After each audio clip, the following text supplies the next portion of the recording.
RAF B24 Liberator transport plane prepares to take off from the British overseas territory of Gibraltar. Among those on board is Władysław Sikorski, the Polish Prime Minister and Commander-in-Chief of the Polish Army. The Liberator rumbles down the runway and rises into the night sky. Just 16 seconds later, the aircraft plunges into the sea. The pilot miraculously survives, but everyone else on board the plane, including Sikorski himself, is dead. Was it a tragic accident, or was the crash the result of a sinister plot to have the Polish Prime Minister killed? There were a number of people for whom General Sikorski at that time was, if you like, an irritant. The death of Sikorski is surrounded by extraordinary tales of espionage and dark allegations of murder. Wartime Gibraltar was a real hotbed for espionage. But who could have wanted to silence Poland's wartime leader? They were very angry and they blamed Sikorski. Could the pilot have actually been an assassin? And they only recover one person alive, the pilot. Or was it all just a straightforward case of mechanical failure? The only thing that I can really think of that would cause an issue with that is if the control lock stuck. After being granted unique access to the current Polish investigation into the incident, can World War II air crash detective Garth Barnard sift through the evidence to finally discover the truth about Sikorski's last flight? I think this crash is probably the trickiest crash I've ever had to look into.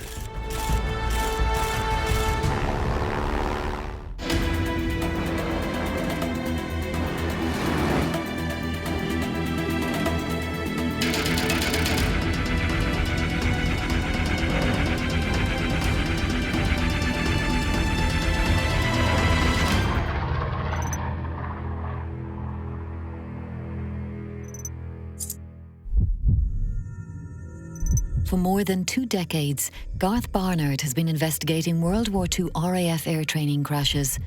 But this case is slightly different. The mysterious death of General Sikorski is of special interest to him. The Liberator crash in Gibraltar, which killed General Sikorski, has never satisfactorily been explained. There's so much speculation as to the cause of the crash. I just need to find out some more.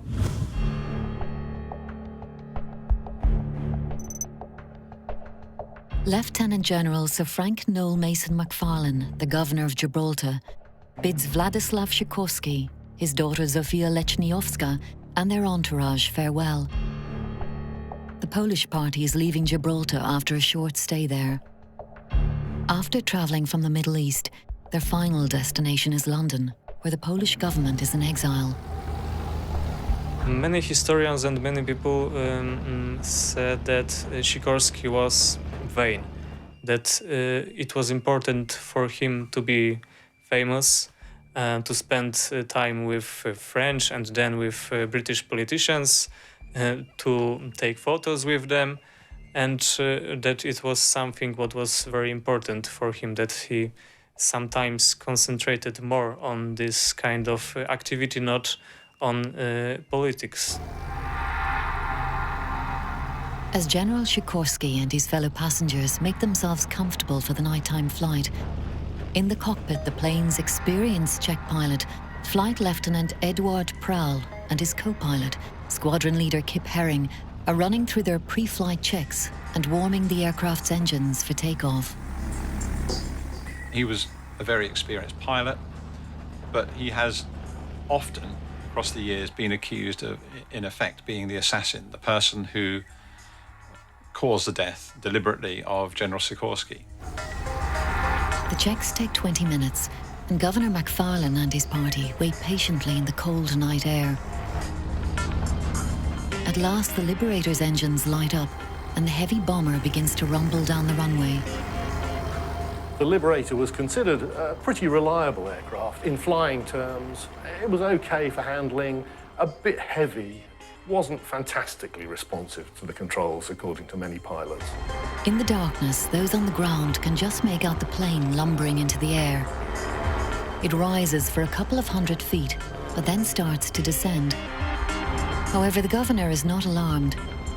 Having flown with Pral a number of times, he's used to the pilot's unusual takeoff technique, which involves climbing steeply and then pushing the nose of the aircraft down to pick up more airspeed before making a second climb to cruising altitude.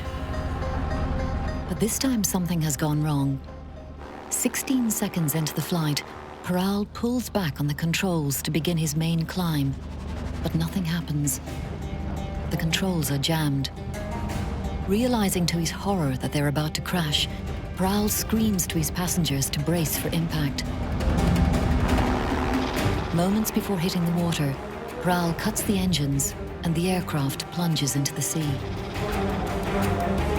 Floodlights are switched on and a frantic search for the drowned plane begins.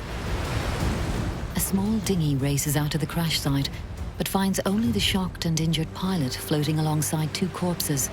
They are those of Brigadier J.P. Whiteley, a British Member of Parliament, and Sikorski himself.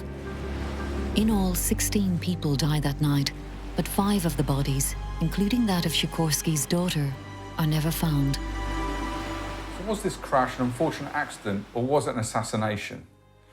With so many wild stories concerning the death of General Sikorski, are we ever going to find out what actually happened? And why are the Polish authorities still investigating this crash 70 years later? Garth needs to find out more about General Sikorski. Why did he play such an important role in the Polish government during World War II? Garth learns that 62-year-old Sikorski was Prime Minister of the Polish government who'd been driven into exile in London after the Nazi invasion of Poland on the 1st of September 1939 and the subsequent Russian invasion 17 days later. A charismatic man, Sikorski was the figurehead of the Polish struggle against the German and Russian occupations, but relations with his British, American and Soviet allies were not always easy. In July 1941, Sikorski signed the treaty with the Soviet Union. It is so-called Sikorski-Maisky Treaty, and it regained political relationships with the Soviet Union. And thousands of Polish people were let free by the Soviets. But after January 1943, they weren't able to leave the Soviet Union because Stalin started to treat them as the Soviet citizens, so it was impossible to leave the Soviet state. Churchill and Stalin had agreed to carve up Poland, basically, post the war. And therefore, a fly in the ointment, if you like, was Sikorski, because this is not what he wanted. He wanted a free Poland after the Second World War. This is all that he'd fought for.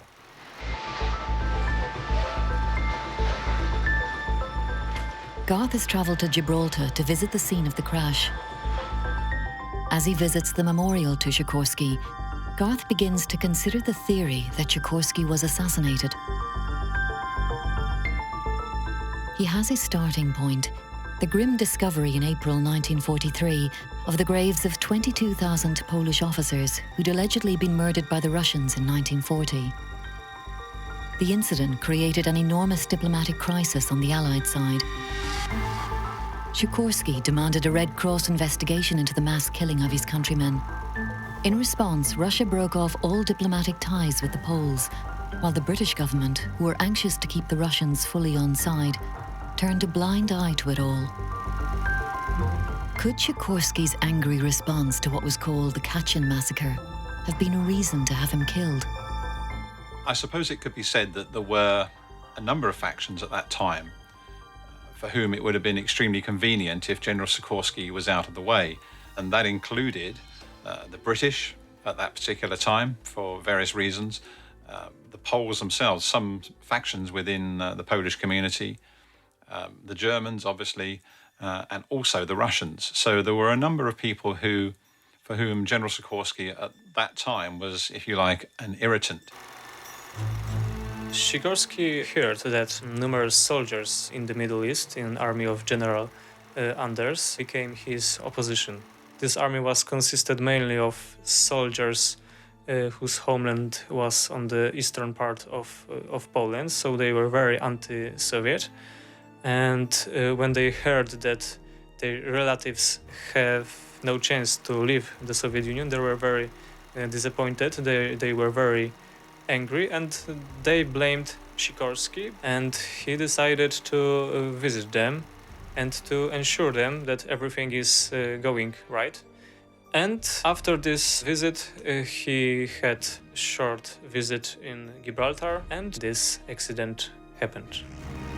So there were many who might have had a motive for murdering Sikorski, and Gibraltar may have been an ideal location. Wartime Gibraltar was a real hotbed for espionage, really because of its strategic position. Right on the Straits of Gibraltar, it was a very important British base because it controlled access to the Mediterranean. Within days of the accident, the British authorities launched a court of inquiry into the crash. With the pilot adamant that his controls had jammed, the investigation included a number of attempts to retrieve the wreckage from the sea. The authorities even tested another Liberator to see if the problems Prowl had described could be replicated. They couldn't. The crash was almost certainly investigated a little more thoroughly than perhaps would have been the case if it had just been any old crew who died in that accident. So the investigation was relatively thorough. The wreckage was recovered from the sea, and it was investigated by RAF engineering officers who were skilled at looking at this type of accident. And their conclusion was that there appeared to be absolutely nothing that they could find wrong with the aircraft. The report's findings only seemed to deepen the Sikorski mystery. It agreed with the pilot's version of events and absolved him of blame for the accident. An official Air Ministry statement about the Court of Inquiry's findings concluded the court was unable to determine how the jamming occurred, but it reached the conclusion that there was no question of sabotage. To the Polish, the court's findings were unacceptable. They didn't know the cause, but how could they rule out sabotage? So immediately you have a discrepancy there. And it's that discrepancy that the conspiracy theorists, if you like, have clung to, and equally the Poles, who were very unwilling to accept the reasons for the crash. It's that particular fact as well that for them was very, very difficult. That on the one hand, we don't know the reasons for the crash, but we can say that it isn't sabotage. Garth has managed to obtain a copy of the official Court of Inquiry report into Sikorski's death. He searches through the document for the inconsistencies that so alarmed the Polish government. It's very hard to read this document without bearing in mind all the conspiracy theories that accompany this case, but we'll try to examine this from a purely neutral perspective. Garth starts by examining the court's lines of inquiry. Firstly, it checked for any load and balance issue which may have made the plane uncontrollable in flight, but found there were none, because the plane had flown with almost the exact same weight and distribution the day before without problems. Next, the court examined the aircraft's controls. The pilot always maintained that the controls somehow jammed in flight. His theory being that they remained locked on takeoff. This has happened once before to a Liberator, and that witness stated that the aircraft never made it off the runway.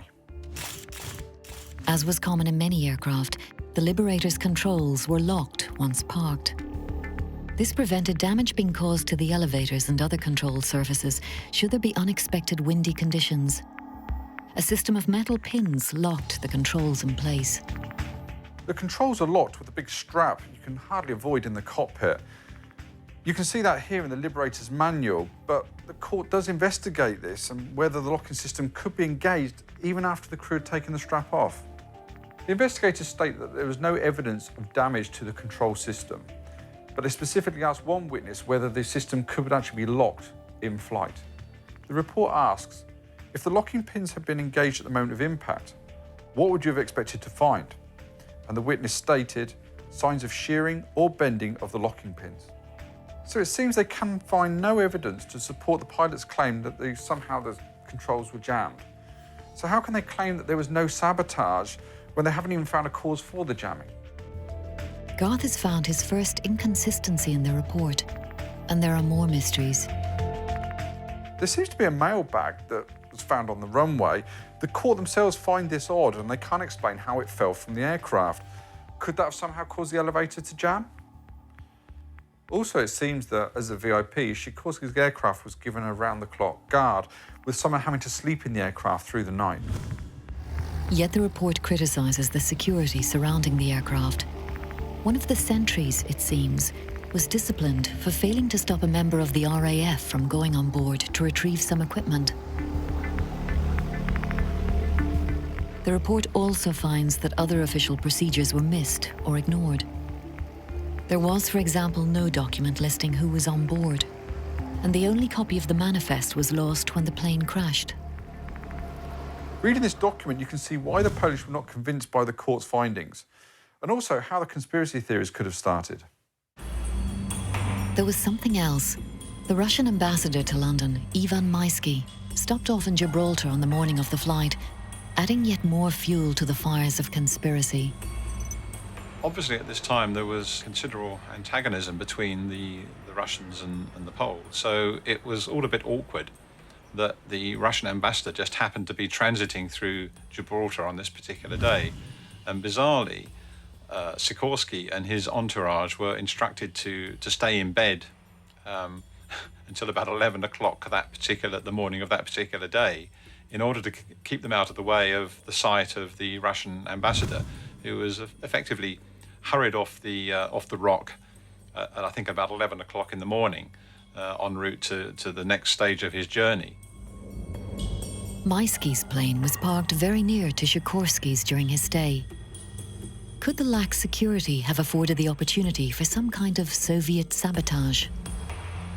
And for Garth, the conspiracy theories keep on coming. One of which holds that the 5 missing bodies were never found because they'd never been killed. They'd been abducted by the Soviets. Sikorski's daughter Zofia was supposed to have been spotted in a Soviet gulag years later. Conspiracy theories never really go away, do they? Even if you find all the answers that should satisfy the conspiracy theorist about that particular conspiracy, there will always be some who just won't accept the evidence that's offered to them, or the outcome of any inquiries or findings. By their very nature, conspiracy theories live forever. But of all the people accused of being involved in Sikorski's supposed murder, it is Flight Lieutenant Eduard Pral who has aroused the most suspicion. Garth has found that the Court of Inquiry completely exonerated Pral. And the fact is that he was valued so highly by the RAF that he continued flying VIPs for them for the remainder of the war. So why exactly is he chief suspect? Garth finds that answer partly stems from the question of whether Pral was wearing a life jacket, known as a Mae West, during the Sikorski flight. The pilot, like many others, wouldn't tempt fate by wearing their life jacket, so he hung it over the back of his chair whilst in flight. But the report states that one of the witnesses, Derek Qualtrough, who was in the first dinghy to reach the site, states, "We were hailed by someone in the water whom we at once pulled out. He was wearing an inflated Mae West and was quite conscious, although unable to speak." This was the pilot. Why was he wearing a life jacket? He insisted he never wore a life jacket. Was this the one off the back of his seat, or did he find one floating around? Or was he expecting the accident to happen?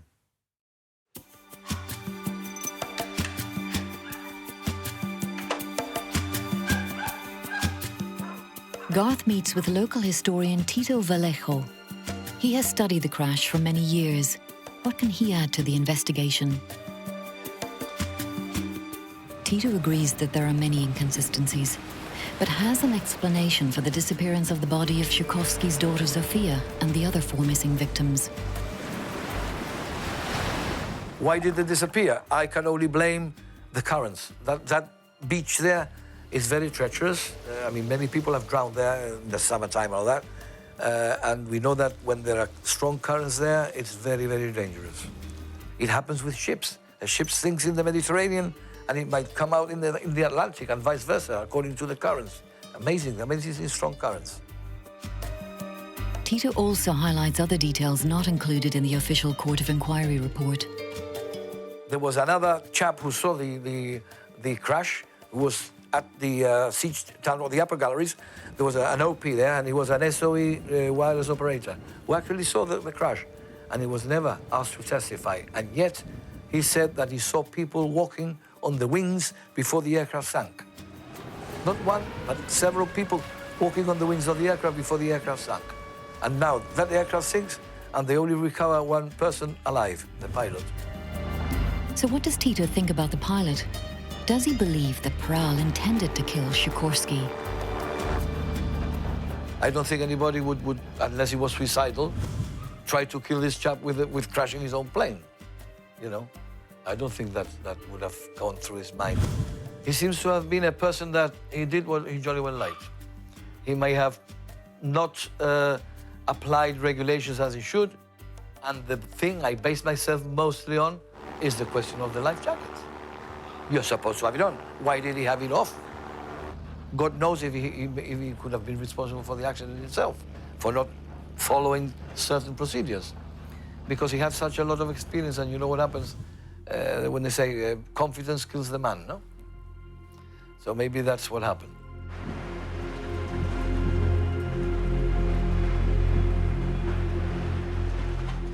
Garth's fascinated by Tito's revelation that another witness saw the crash.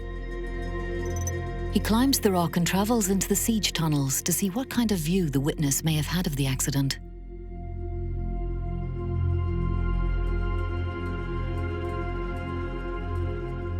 Work on the siege tunnels began in 1782, and they were greatly extended during the course of World War II.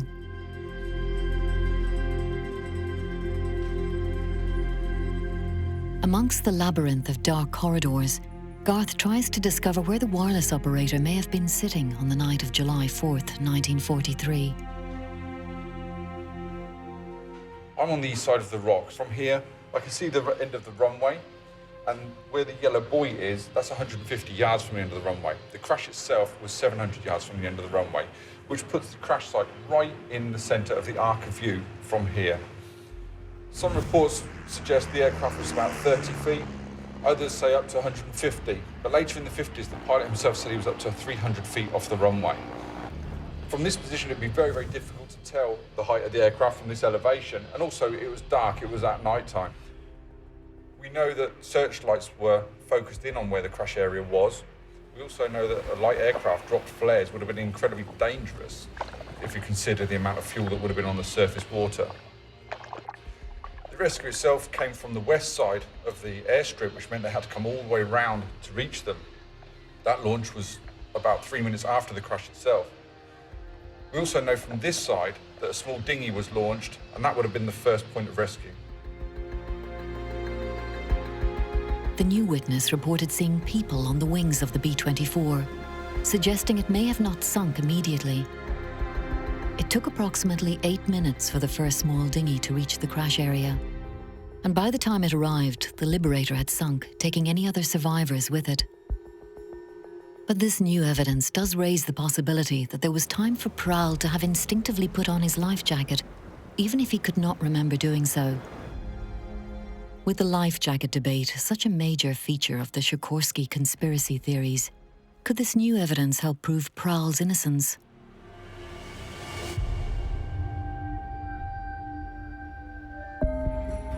Garth has discovered more evidence that sheds new light on Pral's role in the crash. It seems that Pral's unique takeoff technique is at variance with the instructions in the Liberator manual. In the B24 manual, it advises against pulling up too sharply on takeoff, as it will lower the airspeed. And it explicitly states, even if you have to get the airplane into the air at low airspeed, don't lower the nose. If you lower the nose to pick up airspeed, you decrease the lift. The aircraft cannot accelerate fast enough to compensate for this changed angle. Simply put, the aircraft will just drop out of the sky. Did Pral make the mistake Garth has just described? The plane was not overloaded, but it was very heavy. Could it have been more sluggish than Pral was used to? Garth has also found some astonishing archive film. The footage is of a 1944 B-24 test ditching into the James River in the United States. It seems that the B-24 had a bad reputation when ditching. For Garth, the footage gives new insight into the Sikorski crash.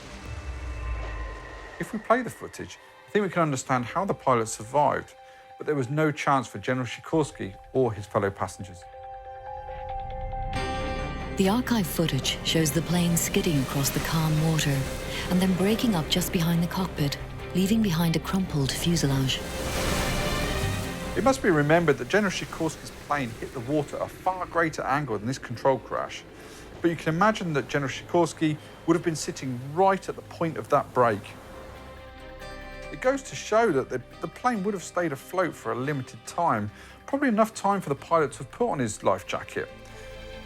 But for the others, there was very little chance of getting out, and the reports of multiple people being stood on the wings must be incorrect.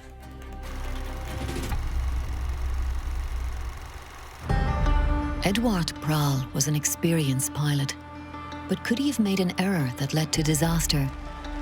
Or was there a technical fault with the plane?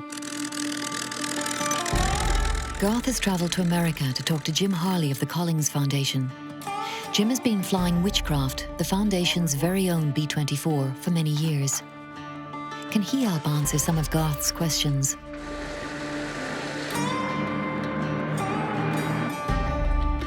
Jim takes Garth on a flight to explain more about the Liberator. Garth wants to know if the B-24 was a particularly difficult aircraft to fly. As you can see on camera here, I'm always working the controls and always retrimming it, and you really can't relax with the airplane. It's always pitching and rolling and doing something with the wind, and you're always just correcting for it.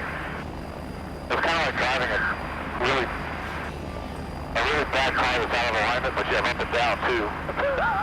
And second model is most difficult with the worst weather. Any kind of wind or turbulence just adds to the workload of flying it. It's not really that heavy on the control. I can fly with 2 fingers.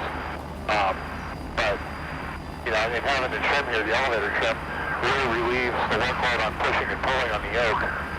So you can fly with the trim and rudder pedals really pretty nice.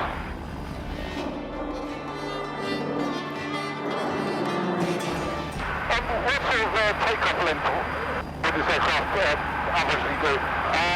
The runway lengths during World War II were around 5,000 feet, and back then at their weight, they probably used every inch of it. Nowadays, we use about half that, about 2,500 feet to 3,000. I never force it off the ground. I let it get about 120 miles an hour, and it flies off on its own.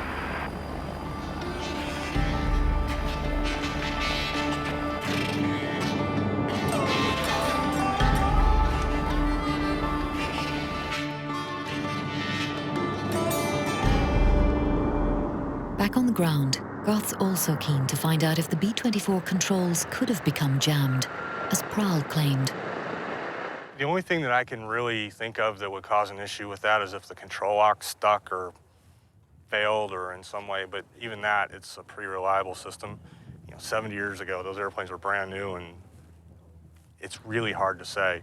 In the time I've flown this airplane, we've had one control column bearing failure that wouldn't have any issue with the control surfaces at all.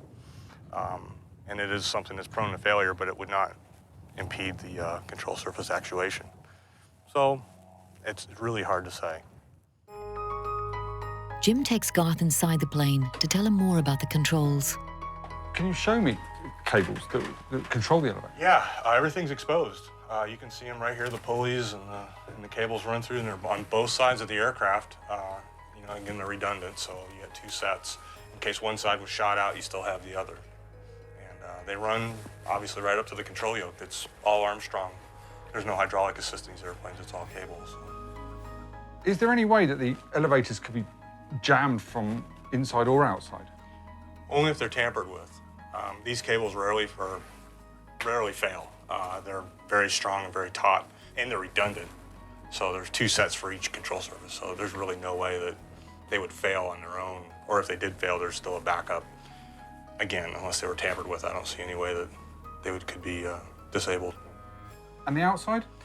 The outside of the aircraft, having them damaged in any way is probably pretty unlikely as well, unless they're being shot at. They're designed to be damaged and keep working. They're fabric covered, and bullets are meant to pass through them, and flak. And if flak did hit them, you can still overpower it. But while the Liberator was thought to be a dependable machine, Garth has unearthed evidence that suggests the B-24 was perhaps not always reliable. Sikorski's Liberator was one of a number of Liberators specially adapted for the British. His plane was part of a batch delivered 2 months late because one crashed into the sea at San Diego Bay in America. That crash killed the entire crew. The reason? Its flight controls froze. Same model, same batch. Could the same fault that killed the US crew have brought down Sikorski's plane? Even at this great distance, in Poland, the controversy surrounding Sikorski's death has never gone away, and the Polish authorities have never fully accepted the British verdict on the incident. In fact, so determined are they to get at the truth that in 2008, the Polish Institute of National Remembrance, the IPN, began its own fresh investigation into the crash. The exhaustive investigation has taken 6 years, and during that time, the bodies of Sikorski and some of the other victims were exhumed to search for evidence of any foul play. One conspiracy theory claims that Sikorski was shot or strangled on the plane, and that the crash was used to cover up his killing. Garth has come to Poland to see if the question of Sikorski's murder can be answered once and for all. W Polsce było wiele teorii na temat śmierci generała Sikorskiego. Pojawiało się mnóstwo często bardzo różniących się od siebie. A to miał zginąć w spisku, a to w ogóle miał nie być w samolocie, który był na Gibraltarze. No, pojawiało się mnóstwo hipotez i rolą takiej instytucji, jaką jest Instytut Pamięci Narodowej, jest zbadanie tego wszystkiego tak, aby wyeliminować wszystkie wątpliwości związane z katastrofą na Gibraltarze. Garth meets prosecutor Martin Gołębiewicz, who led the investigation. What inconsistencies did he find in the original report? Komisja w istocie nie ustaliła od strony technicznej przyczyn tej katastrofy. Stwierdziła, że przyczyną była blokada układu sterującego, przy czym swoje orzeczenie, swoje rozstrzygnięcie w istocie oparła o zeznanie, oświadczenie jedynej osoby, która przeżyła, pierwszego kapitana Edwarda Prchala. Komisja bardzo, uważam, w sposób niewystarczający potraktowała kwestię wypadnięcia worka z pocztą, który został odnaleziony, ujawniony na pasie startowym. What were the main areas of the case that needed further investigation? Nasze śledztwo koncentrowało się wokół 3 zasadniczych wersji śledczych. Mianowicie, pierwsza wersja, że uczestnicy pokrzywdzeni mogli zostać zabici przed, a sama katastrofa była pewnym upozorowaniem. Druga wersja śledcza, że nastąpiła w przebiegu katastrofy lotniczej w sposób niezawiniony na skutek zdarzenia losowego. I trzecia koncepcja, trzecia wersja, że do katastrofy lotniczej doszło w wyniku zawinionego działania osób trzecich, czyli że w wyniku sabotażu. Wokół tych 3 zasadniczo tez koncentrowaliśmy się. I nasze badania, nasze wyniki w sposób jednoznaczny, kategoryczny, ponad wszelką wątpliwość pozwalają wykluczyć wersję pierwszą, że pokrzywdzeni zostali zamordowani, pozbawieni życia w sposób przestępczy, a sam lot, sama katastrofa miała tylko to upozorować. Tę wersję wykluczyliśmy. The IPN may have ruled out murder, but it's still unpersuaded that the crash was just an accident. Natomiast posiadamy zbyt mało danych obecnie, ażeby w sposób kategoryczny, jednoznaczny wykluczyć ponad wszelką wątpliwość, że katastrofa nie nastąpiła w wyniku sabotażu.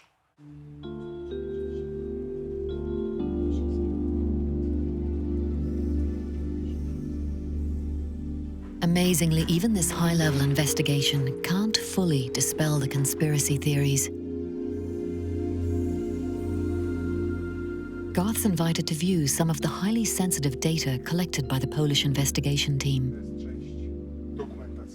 To są te akta, o których wcześniej mówiłem. To są materiały z sekcji zwłok generała Władysława Sikorskiego. To jest część dokumentacyjna, opisowa. Znajdują się także specjalistyczne już zdjęcia z sekcji zwłok, antropometryczne również zdjęcia, układ, także dalsze materiały z badań genetycznych, badań toksykologicznych, o których mówiliśmy. Przeglądając te materiały, pamiętać, że one zawierają dane delikatne, wrażliwe, dane, które nie powinny być z bliska filmowane. Dla ogólnego obrazu, proszę bardzo.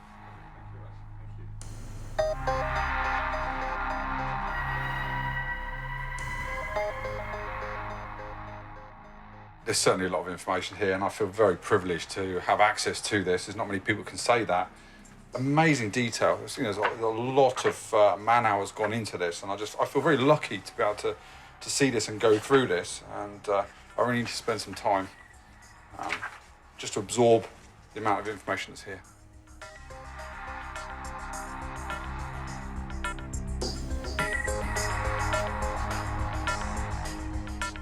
Such is the sensitivity surrounding the case, we're not permitted to show images of the documents in this program. But the autopsy examination of Sikorski's body found no evidence of strangulation or shooting. For Garth, this is conclusive proof that he was not murdered. And for most mainstream historians, the IPN has merely confirmed what they've always believed. We have no proofs that there were some kind of sabotage. Sikorski was a weak politician, so for the Soviet Union he wasn't outstanding enemy. He wasn't someone who was to be killed. British also haven't had interest in killing Sikorski. He was under their influence, and it was a good situation for them. For Germany, Poland wasn't main enemy. Poland was one of numerous countries which Germans occupied, so it wasn't very important who is the head of Polish government. The only force who would benefit after his death was the Polish opposition. But on the other hand, I think that opposition was too weak to organize such an assassination. Tragedy happened, but it was just an accident. Garth has sent all the evidence to noted aviation safety expert Gary Wan, a man with over 30 years of experience, to get his opinions. Gary begins by assessing the claims that the pilot was part of a plot to kill Sikorski. It's very unlikely the pilot would have crashed the aircraft deliberately in order to kill General Sikorski. The chances of the pilot surviving would be quite low, and there's also a chance that the person who's trying to kill might survive, so extremely unlikely. If you wanted to destroy the aircraft and kill Sikorski, then there'd be far better ways of doing it, and one would be putting a bomb on the aircraft. The aircraft would have flown to a height, the bomb would have gone off, the aircraft would have disappeared over the water, there'd be no survivors, there'd be no wreckage, it'd be much more certain, as opposed to the chances of somebody surviving a controlled crash just off the end of the runway. Despite all the controversial theories, Gary is clear on the likely potential causes. In my view, there's two possible causes for the crash. Number one would be the control restrictions reported by the pilot, or secondly, the pilot becoming disorientated after takeoff and inadvertently flying into the sea. Control restriction is something that a pilot is presented with very occasionally, and depending on where the aircraft is and how high it is above the ground, it can either be very critical or it can be unimportant. It can be caused by anything, a loose article in the cockpit, a loose article somewhere in the airframe, something interfering with the control runs that's causing a restriction to control input. Often it can be released by pushing the control in the opposite direction, but in some cases that will make it worse rather than better. The possibility of the pilot becoming disoriented after takeoff might be caused by lights on the horizon that aren't actually on the horizon as he sees it. The takeoff technique he used probably wouldn't be the most sensible one to use at night because you've got less visual references, but that was the one he always used. And certainly if he'd misjudged where the horizon was, the aircraft may have been descending slightly rather than climbing or even staying level as he thought. By shutting the throttles, that does suggest that the pilot did have a control restriction and it was his last chance to try and slow down the speed of the impact with the water. But Gary has a word of caution for those that dismiss the original Court of Inquiry findings. Certainly the investigation of the control restriction was quite thorough. There was no evidence found of a control restriction, which doesn't mean it didn't happen. If there's a witness mark on two particular parts of the aircraft where something's been pinched between pulleys or levers, and that makes it quite clear. But in this case, there was nothing found whatsoever. However, doesn't mean it didn't happen. It's not unusual. So that's probably the best suggestion of what did happen in this crash. Some kind of mechanical problem with the Liberator's controls is a strong candidate for the cause of the accident. With modern airliners operating fly-by-wire control systems, whereby the pilot is not physically moving the control surfaces, can the same problems occur today? Once you've gone away from direct mechanical link through control rods, pulleys and wires to these hydraulic and electrical powered flying control units, they are duplicated or triplicated so that you're not going to, as a result of a single failure, end up in a very adverse situation. When you look at an incident like the Qantas Airbus A380, where due to a completely unexpected type of engine failure, the disintegrating turbine disc cut through a substantial number of aircraft systems, causing multiple failures in areas where you wouldn't have planned. Because of the multiple redundancy and capability of the aeroplane, the crew were still able to assess what to do and how to do it to retain full control of the aeroplane and then to bring it in to land very successfully without incident and without injury to any of the passengers. Back at home, Garth is still struggling to find the exact cause of the crash, despite the help of the thorough modern investigation by the IPN. I think this crash is probably the trickiest crash I've ever had to look into. And whilst there's reams and reams of data and research into this crash, we're still left with many questions to answer. For Garth, it all boils down to three main possibilities: pilot error, mechanical failure, or sabotage. The pilot wasn't part of a plot to kill General Sikorski, but it's totally conceivable that a pilot with such a vast amount of experience could still make a small mistake in airspeed and altitude, which would stall the aircraft and lead to a crash, as explained in the Liberator's manual. Could Pral and his passengers have been the unlucky victims of mechanical gremlins? Although no mechanical problems were found, we know Liberators in the past have experienced problems with their controls, such as freezing, so this could quite possibly have been the case. The mailbag was found on the runway, which indicates there were loose items on board and these may have fouled the controls, but there was no evidence of this in the wreckage. The last possible cause is the one that is hardest to prove or disprove. I simply don't believe all the conspiracy theories out there. For one, the major powers really didn't have that much to gain by his death. And also, if you wanted to assassinate him, why not put a bomb on board, wait until the aircraft is way out at sea, blow the plane up, no wreckage, no evidence. But there are mysterious coincidences. For example, the lax in security would have given a small opportunity for sabotage. And this was proven by the mailbag that was found on the runway, which shows there would have been access to the aircraft right up to the point in which it took off. I think this is one mystery that will never be solved.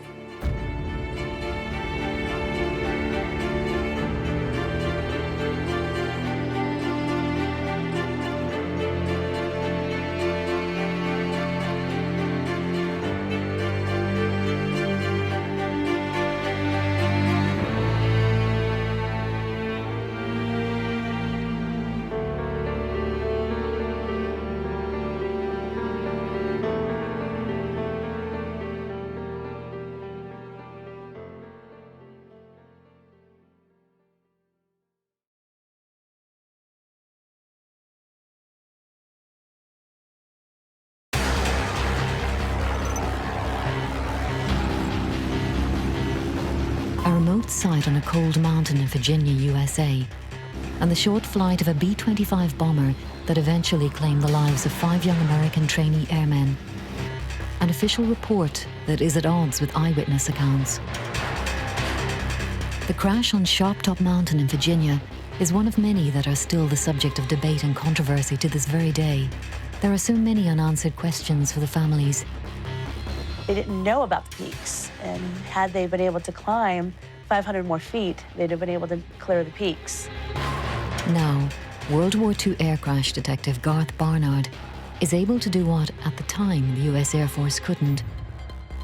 He's going to carry out a full modern investigation into the Sharptop Mountain crash, which he hopes will finally give the families of those who died and the local community some real answers.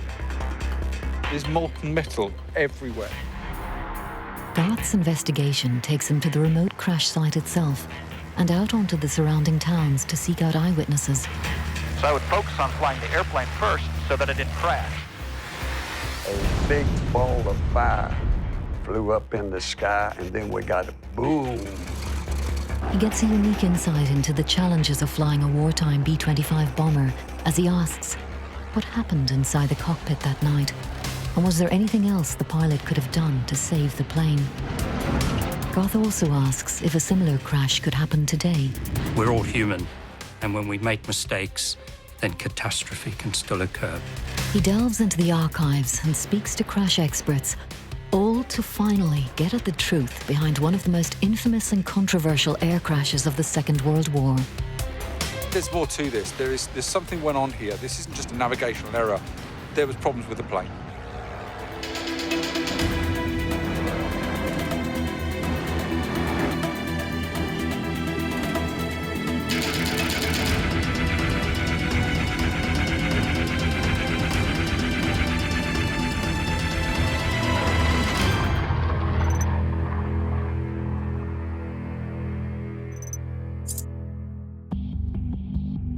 For 20 years, Garth Barnard has been investigating World War II air crashes from his home in Northamptonshire in the UK. Garth's usual cases involve aircraft and crews from the operational training units of the Royal Air Force. But this time a crash involving an American crew on a training mission has grabbed his interest.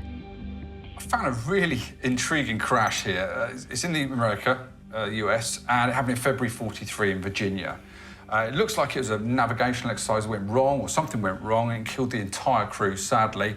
And there seems to be a lot of unanswered questions, and we need to find out what caused the accident. A twin-engine bomber flies low over the rooftops of the sleepy American town of Bedford in Virginia. The engines make a deafening noise. Sparks and flames spew from the plane's exhausts. Townsfolk peer from their homes. Some rush into their gardens, where they can just make out the aircraft, fast disappearing towards the Blue Ridge mountain range, some 12 miles to the north of the town. In the cockpit of the plane, Second Lieutenant Paul Pitts, his co-pilot William McClure, and navigator Hilary Blackwell are feverishly checking maps to establish their position. They know they're supposed to turn over the town of Lynchburg, but are the lights below the right town? Suddenly, there's a tremendous fireball. The plane has smashed into the side of nearby Sharptop Mountain. Rescue teams rush to the scene, but it's too late. The 5 young crewmen aboard the B-25 aircraft are all dead, killed on impact.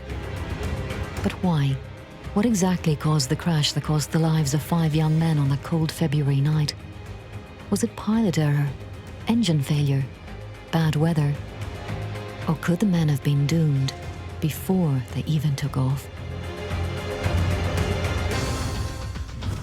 From my research, I've done a lot of work on the British crews and the training of British crews, but not a lot on the American crews and the Allies. I don't know so much about that.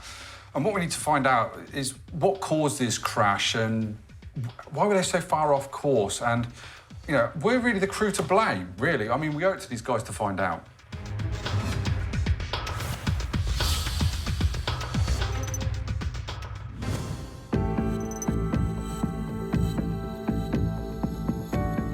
Garth's investigation begins at the Museum of Bedford, Virginia, where local historian Jennifer Thompson tells him more about the fate of the B-25. Was there a lot of aerial activity at the time? Not around Bedford, because there's not any kind of military base in Bedford or any in the neighboring counties. So to have this big plane come overhead, that was very unusual. It made the front page of the Bedford Bulletin a couple days later, which is our local newspaper, which is still around. And this is from February 4th, 1943. And this is quite interesting right here. quite a number of Bedford people heard the plane pass over the town a few minutes before it crashed, and all agree that it was flying very low, with the pilot apparently having trouble with the engines. So there was a lot of people that apparently saw it. And some of the descriptions was that they were afraid it was going to take out some of the taller buildings in town and take out some of the trees. And some of the witnesses that are seeing it, they're describing it, they're like, wow, this is really low flying, and it's flying right to the peaks. As you can see, it took off some of the trees as well. And there's still big pieces of the plane up there. If anybody's ever been on Sharp Top, it's a nice hike, but you can't find the wreckage on the trail. You have to go off of the trail onto the side of the mountain to find it. They didn't know where they were going. They didn't know about the peaks. And had they been able to climb 500 more feet, they'd have been able to clear the peaks.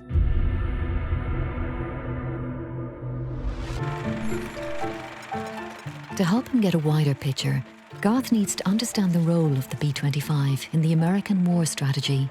He learns that it was part of the training effort to hugely increase the size and strength of the United States Air Force in the wake of the Japanese attack on Pearl Harbor on the 7th of December 1941. America had seen the effectiveness of the German Luftwaffe in Europe, and with only about 2,500 qualified pilots of its own, it knew when it joined the war that it urgently needed more planes and more pilots. By the autumn of 1943, less than 2 years after Pearl Harbor, the number of trained American aircrew had increased from 2,500 to an extraordinary 93,000.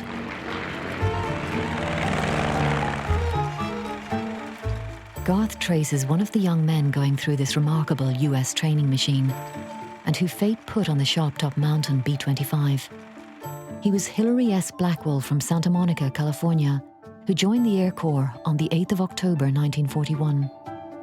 Blackwell would have been subjected to a barrage of physical and mental assessments to see if he was made of the right stuff to become a US flyer. The letters Blackwell wrote to his older brother Aid give Garth a flavour of the thoughts of a young man preparing for war. It seems almost inconsiderate that I'm in training for the purpose of taking a bomber over some country and blast the hell out of it. But I'm rather looking forward to it.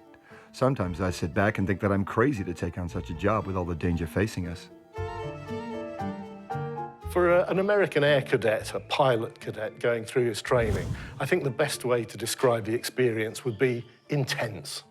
It was a very, very high-grade syllabus. It took about 36 weeks to go from the very beginning to sort of fully-fledged operational pilot, and not everybody made it. You might sign up to be a pilot, and you might go through and get your wings successfully, but you might wash out as a pilot. You might be rejected because you didn't have the right aptitudes. That didn't mean to say you were out of the Air Force altogether. You might be reclassified for navigator training, for instance. Now, if you tried being a navigator and you were rubbish at maths and had no sense of direction, then you might be washed out again, and you might train to be an air gunner, say, or some other aircrew role. Hilary S. Blackwell was one of those cadets who didn't make the cut as a trainee pilot. But as he found out, the screening process was not really an exact science. I was sent down here as a future pilot, but have been taking a physical. My blood pressure is a bit high, though, so I may not make pilot. The next thing will be bombardier navigator, which is what I tried for in the first place, but supposedly didn't have enough math for. Figure it out yourself. At present, nothing is definite, so I'm as much in the dark as you. On the 17th of December 1942, Hilary was finally commissioned as Second Lieutenant Blackwell, navigator. He was still only 22 years old. Garth discovers that Blackwell's final posting before deployment overseas was to be the Columbia Army Air Base in South Carolina. It was here that he would get to know his crewmates and their plane, a B-25 Mitchell medium bomber. The crew had come together from all the corners of America. The pilot was 21-year-old Second Lieutenant Paul Pitts from Poteau, Oklahoma. His co-pilot was a former journalist from Indianapolis, 22-year-old William McClure. The bombardier George Beninga was also 22, and had married his school sweetheart only a month before in his hometown of Marietta, Minnesota. The crew's engineer was 29-year-old Peter Bissan. Garth finds out that on the evening of the 2nd of February, Blackwell's crew were sent out on yet another navigation training flight. It was a nighttime cross-country flight that took the crew on a northwards triangular path from their base to Raleigh in neighbouring North Carolina, and on up to Lynchburg in Virginia, where they were to simply turn round and head home. That evening, Blackwell and the rest of the crew climbed aboard their B-25. As Benninga and Bissan took their places in the cramped bomber, Pitts and McClure went through their pre-flight checklist and warmed the engines. Meanwhile, Blackwell made himself comfortable for the 3-hour flight, arranging his maps on the fold-out table in the navigator's position behind the pilots. At 7:43 p.m., Pitts eased the throttle back. The B-25 rumbled down the Columbia airstrip and rose into the night sky. Pitts then turned the aircraft northwards, towards Lynchburg. At 8:58 p.m., just over an hour into their flight, the plane flew over the town of Raleigh. 20 minutes later, at approximately 9:20 p.m., the B-25 had smashed into Sharp Top Mountain, and the whole crew were dead.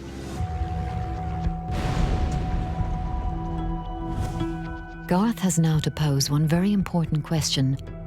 As Blackwell studied maps of the route before takeoff, did he take note of the hazardous Blue Ridge Mountains that lay 25 miles off course from his intended route?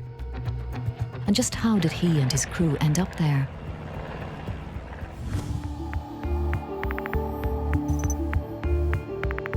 Garth has managed to obtain the official accident report for the B-25 crash on Sharp Top Mountain. The report contains eyewitness accounts and an official narrative of the crash. In the brief narrative of the accident report, it actually states here, and I quote, "Many persons in Bedford heard the plane go over, and most accounts indicated that it was unusually low altitude because of the loud noise. All agreed that the engines were running perfectly," which is a bit of an inconsistency when I've spoken to Jennifer at the museum, and she showed me a newspaper article which actually stated that the aircraft was very low, but it also added that the witnesses said that the pilot seemed to be having trouble with the engines. So, which is it? You know, there's a bit of a contradiction there as to what the problem was. I mean, did they even know the mountains were nearby? I mean, was it engine problems? Were they lost? These are all things we need to find out.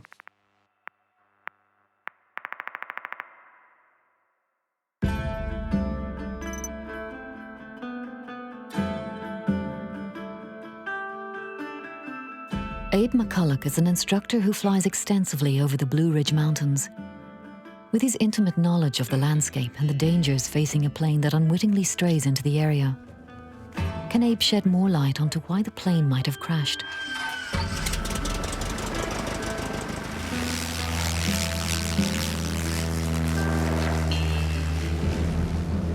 If you're flying back in the World War II days, just the lack of navigational equipment was a lot more back then than it is now. If you're not sure of the terrain or the topography, or if your map is old or it's not accurate, and you pick an altitude or you get off course, and if you can't see it because it's night, then potentially you could run an airplane into the mountain. At night, what reference points would you use when it's completely dark? If it's at night and it's dark, just about the only thing you have to go by are either the stars, or you can pick out the different towns. If you look on my my map here, there's different areas that are yellow. And those areas that are yellow at night, that's what you would see. That's the town lights. That's what would light up. You'd be able to figure out exactly where you are. But again, it's not incredibly accurate. It's, towns oftentimes look similar to each other. If you experience some kind of problem and you realize you weren't going to make it over the top of the mountain, what options do you have then? If I was distracted, if I had one engine quit and I was working on flying the other one, in aviation we say aviate, navigate, communicate. So aviate is keep flying the airplane. If one engine quits, it's very difficult to fly the plane. So I would focus on flying the airplane first so that I didn't crash. After that, I would navigate, and if I'm too distracted flying the airplane, maybe I forget to navigate, and I run into the mountains, but hopefully not.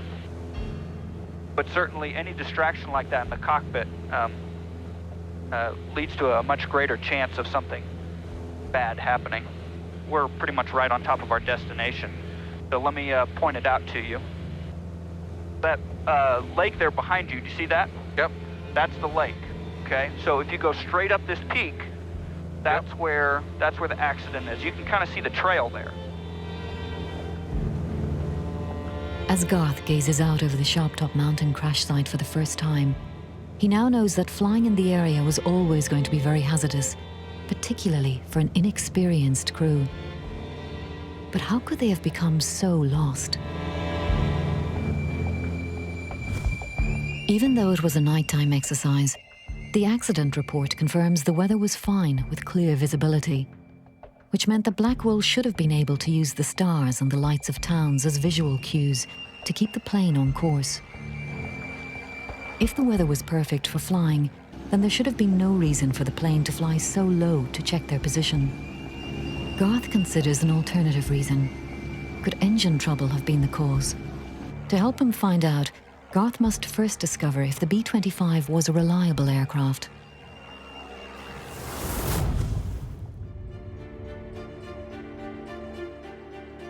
He discovers that the North American B-25 Mitchell medium bomber was one of the most versatile aircraft of World War II. The two-engine aircraft served in all theaters of the war, and it was made famous by the 1942 Doolittle raid on Tokyo, when 16 B-25s took off from the deck of the USS Hornet, becoming the first US aircraft to bomb mainland Japan. There's no doubt that the B-25 was a solid, reliable aircraft.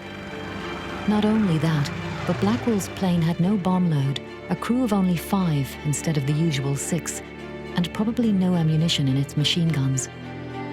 For what turned out to be its final flight, the plane was easily operating within its limits. Local teenager Bobby Keyes was leaving his house to go hunting with 2 of his brothers, just as the B-25 came down. He saw and remembers the whole tragic episode. This plane was coming and looked like it was going to come pretty close over us. In fact, it come right over our barn. And it was spitting fire, you know, like an old car. And it started making a C-turn over the end of Suck Mountain. And I remember my brother Tom saying that they don't get out of there, pull out of there real soon, they're gonna hit the peaks of Otter. And pretty soon they hit a rib on it. And when it hit that mountain, a big ball of fire flew up in the sky, and then we got a boom.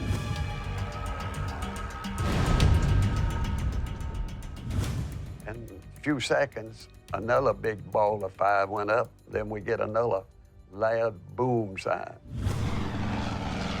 My understanding, they flew out of Carolina, and the plan was they're supposed to turn over Alta Vista, which don't have no mountains they didn't have to worry about running into if they'd have just made the turn over Alta Vista. Garth is fascinated by this new theory. Alta Vista is a small town 25 miles to the southeast of Bedford and 35 miles away from Lynchburg, the B-25's turning point. Is it possible that Blackwell and his crew mistook the lights of Bedford for those of Alta Vista?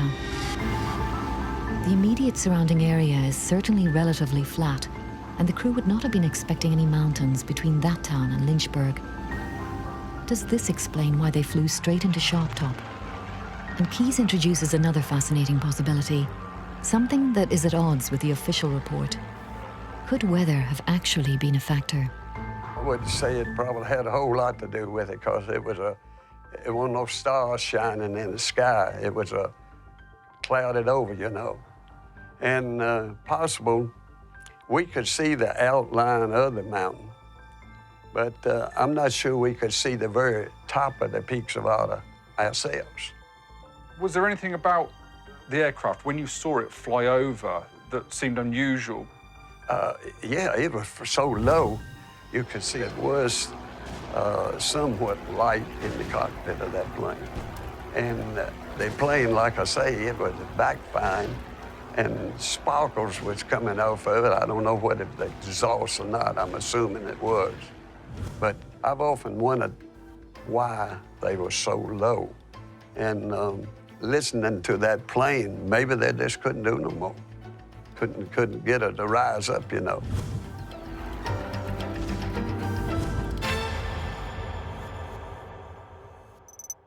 That was a fascinating chat with Bobby Keys. He's thrown up another inconsistency with this crash. The official report says that the weather was fine at that time, yet he states that a localised weather system, that the cloud was quite low at the time, and maybe that was why the aircraft was flying so low. But Bobby also states that the engines were coughing and spluttering and there were sparks coming out of the engines. So again, is that another reason why they were flying so low? They were looking for somewhere to put down. Garth has found yet more evidence that contradicts the official report. Don Yurgin, a local resident, has spent many years collating contemporary reports and sources on the Sharp Top Mountain crash, which he publishes online. One newspaper account published the day after the crash contradicts the official story. I'm looking here at an article from the Roanoke Times from February 1943. And in it, Mrs. Morgan, in the article, she states that she saw the aircraft circling the town of Bedford, which kind of ties in with what Bobby said, where he said he saw the aircraft make a turn before it hit the mountain. So it didn't just fly straight into it, it was turning. So there are two eyewitnesses that both disagree with the official version of events. It's an intriguing theory. Did Blackwell's B-25 fly low because the crew couldn't see through localised clouds and had become lost? Or were there problems with the engines which meant that the crew had to look for a place to land? If lights were on in the cockpit, it would certainly suggest that there was some confusion on board the B-25 that night. Can the crash site itself reveal any more valuable clues?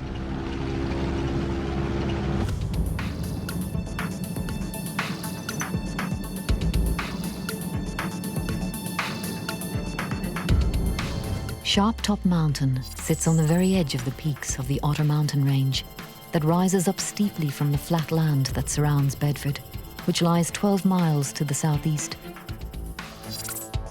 A path to the summit snakes up the western side of the mountain, but the crash site itself is approximately 1,000 feet below the top. To reach it requires dropping off the marked track and descending down the sheer eastern face until the scattered wreckage is found. With a recent snowfall and no local guide willing to tackle the icy conditions, it's going to be an extremely difficult, if not impossible, location for Garth to find. As Garth starts this stage of his investigation, he gets a real feel for how hard it must have been for the rescue teams of local people who went up the mountain the night of the crash. The accident was officially recorded at 9:20 p.m.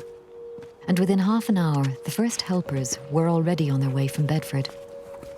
With a light snow hampering their progress, the first rescue team didn't reach the crash site until 12:30 a.m.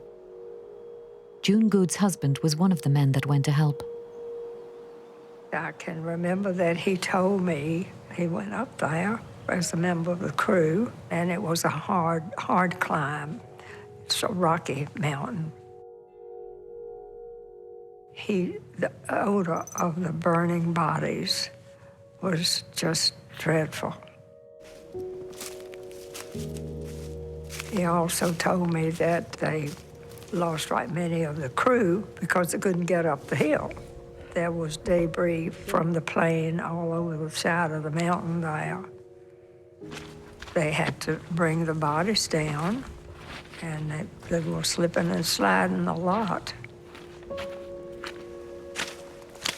He just didn't like to talk about it. He said it was a dreadful thing. The local volunteers toiled all the next day in the treacherous conditions, and by 4 a.m. on the 4th of February, they had finally brought down the last of the 5 bodies. There it is. There it is. There it is. That's the engine. That's it. Can you see that? The first evidence Garth finds at the crash site is one of the bomber's 1,700 horsepower Wright Cyclone radial engines, which had been embedded into the mountainside for the last 70 years. This is definitely B-25 radial engine. And just look at this. Look at this molten, where it's melted here. this area here, this section, look how, where it's been melted from the vast heat, which again confirms the fire.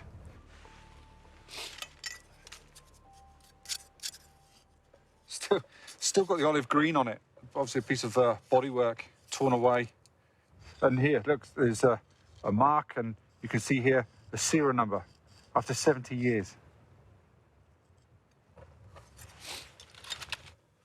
The wiring on these secured nuts here is so shiny, it's like it was put on yesterday.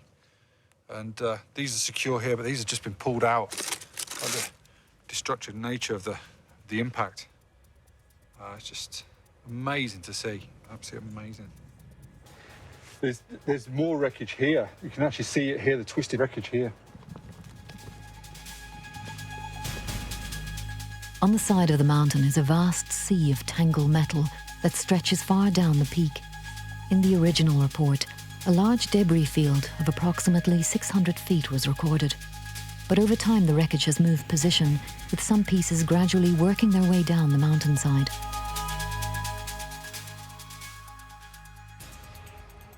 This to me looks like an engine mount. You have the circular construction area here, which would hold the radial engine in position. But I'm just shocked by, as far as the eye can see, you've got wreckage in both directions. And the surprising thing is, there's molten metal everywhere. This, there must have been flames. I mean, it must have been a scene of devastation. This must have been seen from miles away, absolutely miles away. In 1943, the original investigators' crash theory was that as the plane was climbing, its propellers caught the trees of the ridge and their branches pulled the craft into the side of the mountain. By being here, you sort of understand the scale of it all. I've spoken to a lot of people and I've visited the crash site. You sort of understand, or get an understanding for what really happened up here. But there are still questions to be asked about, what sort of condition the aircraft was in before it impacted. Well, after talking to the witnesses, there's not just one witness that's actually said this. That one of the engines was on fire. It was making a horrible noise before impact. So there was something going on there. And even though the official data suggests that the engines were running fine and it was all okay, there's more to this. There's something went on here. This isn't just what I consider to be just a navigational error. There was problems with the plane.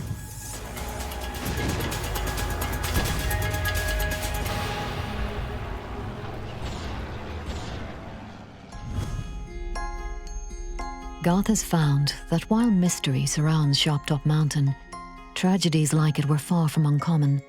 While the dreadful US combat losses in the skies over Europe and the Pacific have been widely documented, less is known about the astonishing number of deaths suffered among young men who are still training to fly. The rush to train air crews resulted in the loss of more than 7,000 aircraft and the deaths of over 15,000 young airmen. If the public at large were unaware of the carnage, the authorities were certainly not, as this military safety information film demonstrates. In nearly every case, disregard of instructions, failure to observe tech orders, flight checks, and weather maps change a happy landing into scrap that will never get into the scrap. So the Shoptop Mountain crash was certainly not an isolated tragedy. Buried in the official crash report, Garth Barnard has found an extraordinary series of transcripts that record telephone conversations on the 4th of February between Major Reed, the officer trying to clear up the crash, and other local military officers and police in the area. From the transcripts, Garth learns that although the B-25 crash was the worst, it was one of 3 that had occurred locally that night. Cleveland and his colleagues were obviously aware of the dangers. Okay, we've had 2 crashes here at the base since yesterday. Plenty of this going on. All we can do is send in a lot of recommendations. Yeah, we gotta do something. They're starting to extend the runways here now. If this had happened a couple of weeks later, he'd have been mixed up with all the workmen and more people would have been injured. They're mixing oil with water, but they say, this is war. As Garth can see from this brief exchange, the realities of trying to train a vast number of rookie flyers were beginning to hit home. But how difficult were these planes to fly?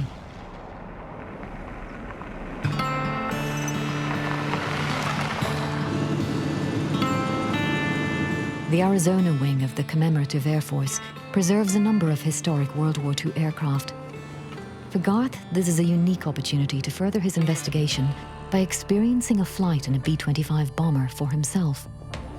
Retired airline pilot Spike McLean flies the Commemorative Air Force's B-25, named the Maid in the Shade. Hi, how are you? I'm good, thank you. Glad to meet you. Yeah, good. Welcome to the Maid in the Shade. Lovely, thank you. Let me show you around. Oh, yeah.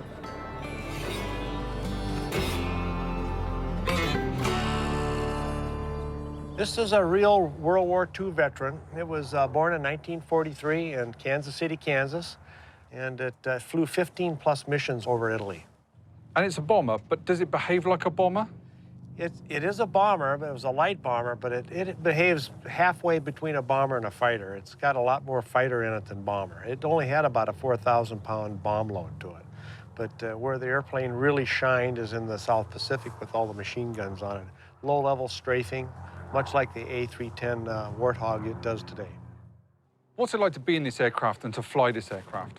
The aircraft is very fun to fly. It's very, very maneuverable. It's very quick. It's got a lot of inertia. Very, very responsive for a pilot standpoint. How about we just go for a ride? Okay, sounds good.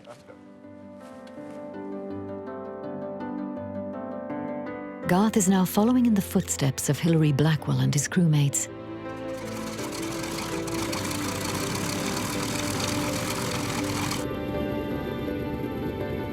Can his flight help answer the questions about the flames seen coming from the engines of the B-25 over Bedford?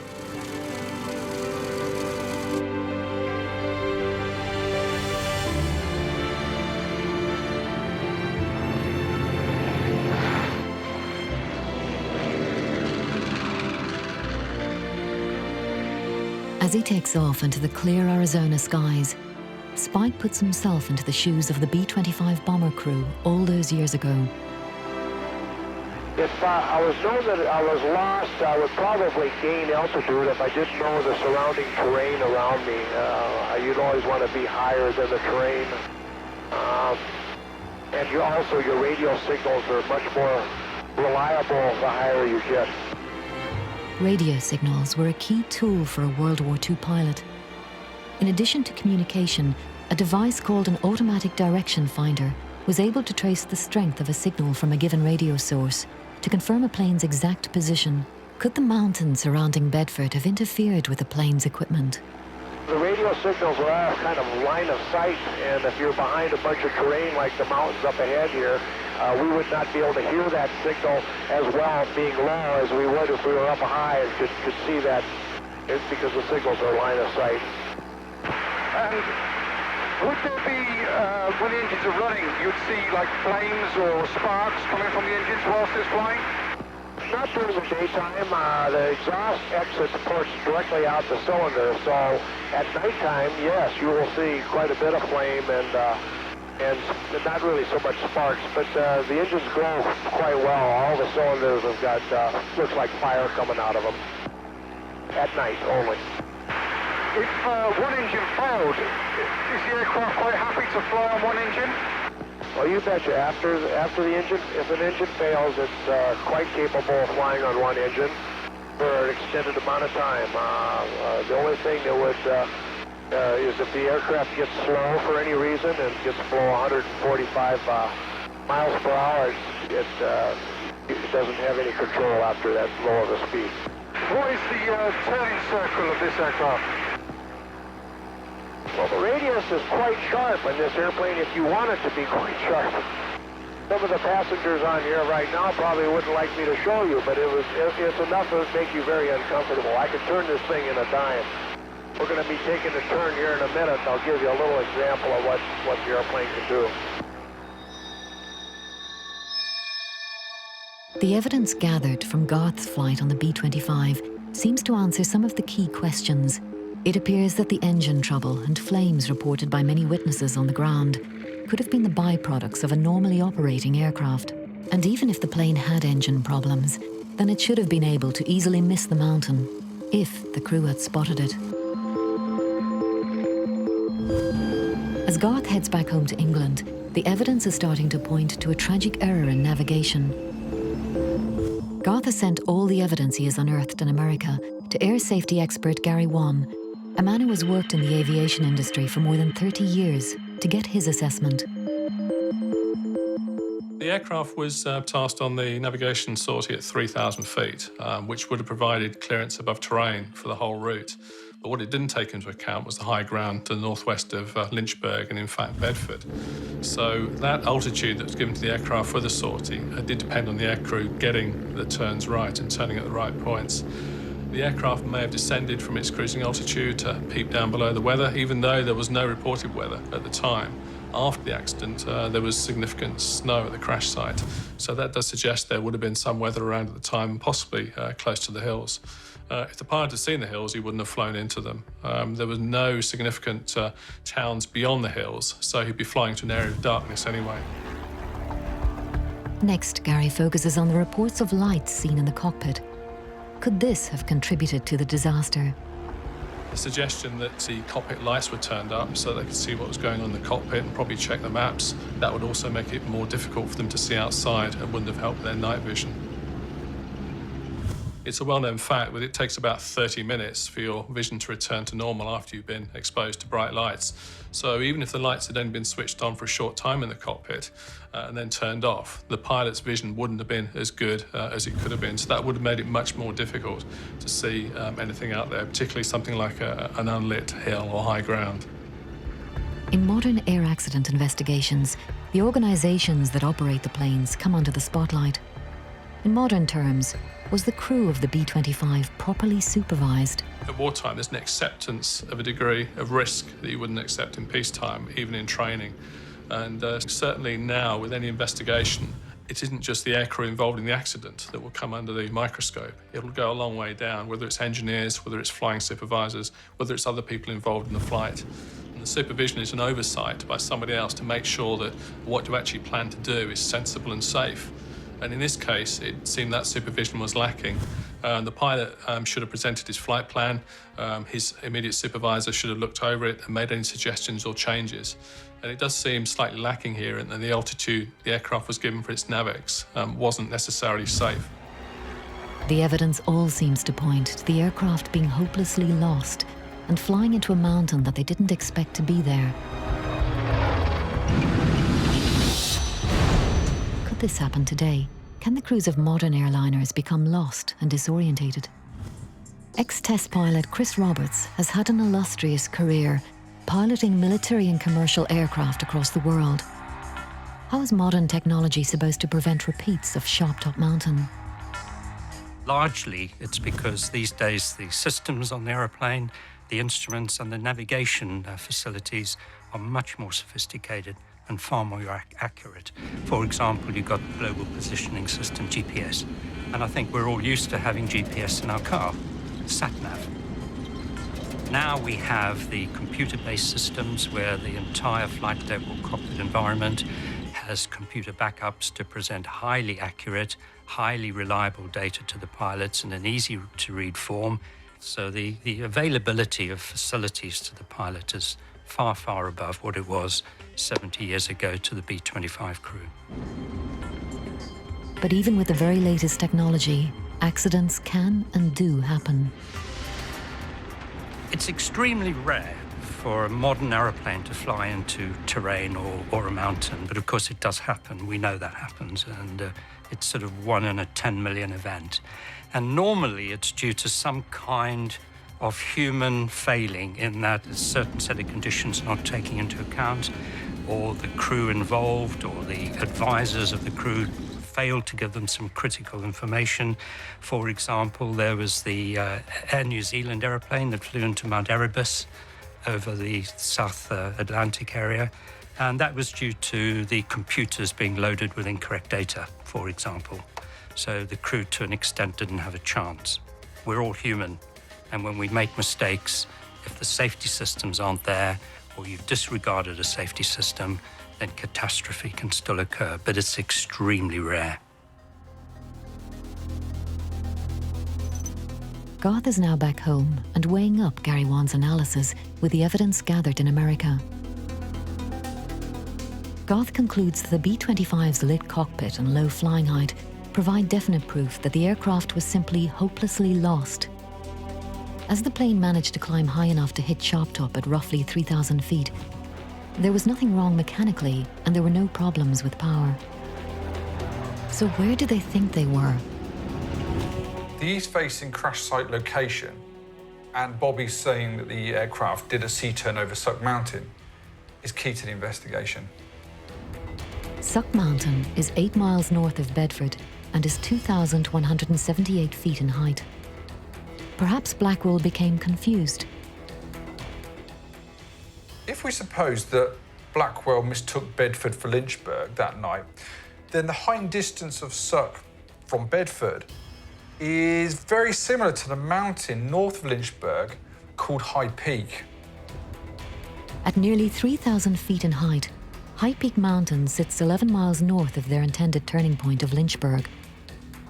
The change in the landscape might have been enough to convince Blackwell that they were over their intended target and that they needed to turn round and head home.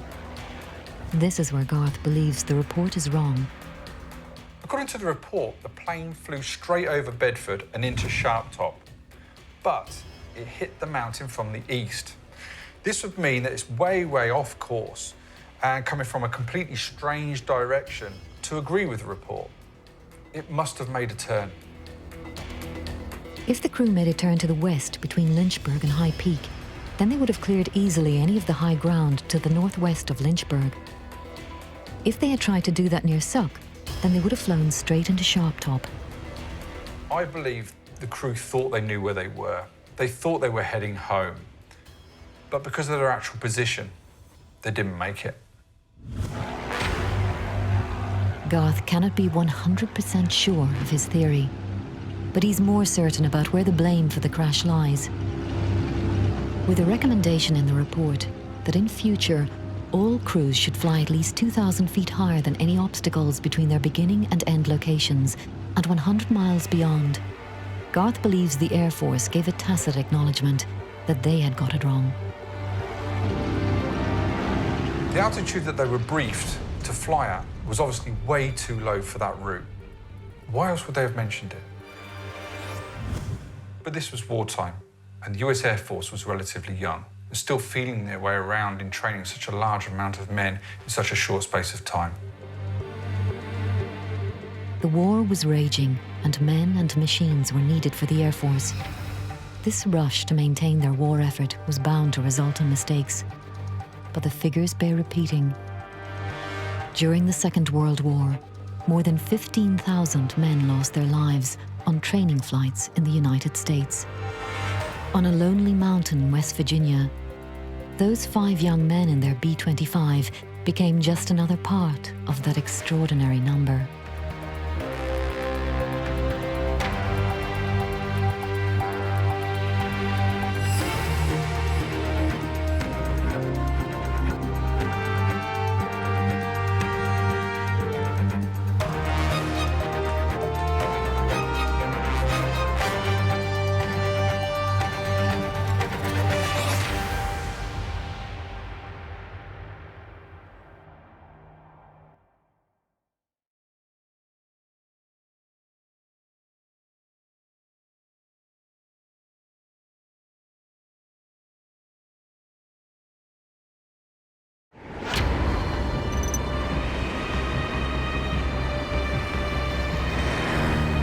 An RAF Short Sunderland aircraft thunders over the foggy Scottish Highlands. On board is Prince George, the Duke of Kent, the brother of King George VI. Suddenly, without warning, the plane loses height and slams into the side of a hill known locally as Eagle's Rock. The crash kills everyone on board except for the rear gunner, who's somehow thrown clear of the burning wreck. He's left to wander the misty hillside, dazed, lost, and alone. It seems like a tragic accident, but is there something more to the crash than meets the eye? There are theories, inevitably, that there were dirty deeds afoot in disposing of him. For 70 years, the crash that killed the Duke of Kent has been surrounded by mystery. Conspiracy theorists have suggested that he was in fact assassinated. But why? Who could have wanted him dead? And can the riddle ever be solved? does make you wonder whether his recollections are what's been suggested to him or what he actually remembers. Allegations of a cover-up remain. Why is it that the official records have never been found? And was the sole survivor silenced by the authorities? When he came back, he never spoke again. Can World War II air crash detective Garth Barnard sift through the evidence to discover why a member of the royal family perished on a barren Scottish hillside all those years ago? You cannot get a hold of this, so I'm quite taken aback that it's in front of me now.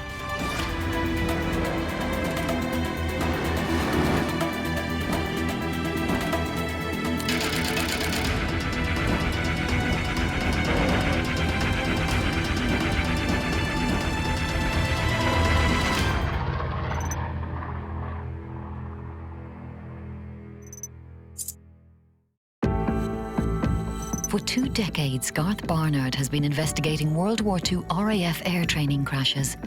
But today, a different kind of mystery has grabbed his attention. I don't normally get involved with the conspiracy theories and espionage, but the short Sunderland crash that killed the Duke of Kent, there's so much controversy surrounding it that it deserves a closer look. As the Duke of Kent made himself comfortable inside the short Sunderland seaplane, the Australian pilots, Pilot Officer Sidney Smith and Flight Lieutenant Frank Goyen, prepared for takeoff. Frank Goyen was reputed to be an excellent pilot and had a very good record during his service. And I think that's probably why he was chosen. Just after 1 p.m, the aircraft, with 15 men on board, slowly climbed into the cloudy sky. It was going to fly the Duke to begin a morale-boosting tour of the RAF base at Reykjavik in Iceland. The planned route would take the Sunderland from RAF Alnays at Invergordon, up the east coast of Scotland to the Butt of Lewis, where it would fix its position, leave the Scottish coast and head across the North Sea to Iceland. The Sunderland was flying up the east coast of Scotland when it would appear that the pilot decided to take a shortcut by literally cutting off the corner. Unfortunately, the weather conditions were deteriorating to such an extent that the cloud was literally covering all of the hills and the mountainsides, so they became invisible. Goyen and his crew had been prepared for broken cloud, but suddenly the plane was engulfed by a thick soup of fog and mist. Even in the gloom, people on the ground could tell that the Sunderland was flying perilously close to the hills of Caithness. And then, tragedy. Goyen's Sunderland smashed into Eagles Rock, a hill less than 3 miles from the coast. The plane, still completely full with fuel for the long trip, burst into flames on impact, creating a scene of utter devastation. It ploughed in by the nose, and the aircraft pushed in front of it a huge volume of peat and heather until it could push it no further. It then flipped over, broke, and the fuel exploded, and a huge fire started, giving the occupants of the aircraft no chance. The King's brother lay dead, but the mystery of Eagles Rock had only just begun. So was it a tragic accident, or was it something more? Was it the status of the Duke of Kent that sort of people thought he couldn't perish in such an accident? Or was there a plot to kill him? Was he really visiting Iceland? Or was it a cover story for a secret mission or something? I really need to find out the truth. Garth begins by finding out more about the Duke himself. Why on earth would anybody want to kill him? Prince George, Duke of Kent, was just 39 at the time of the crash. In his role as Air Commodore in the welfare section of RAF Inspector General's staff, the Duke routinely made visits to RAF stations to meet with servicemen and women. He was himself a qualified pilot. The Duke of Kent was certainly a glamorous character, and he was immensely popular with the general public. But rumours were swirling that the Duke's private life was not quite all it seemed. The Duke of Kent was in fact the brother of King Edward VIII, who clearly abdicated. He was also the brother of King George VI. And in the run-up period to the Second World War, he did get involved in a few sort of escapades that raised eyebrows officially, and I'm sure at Buckingham Palace as well.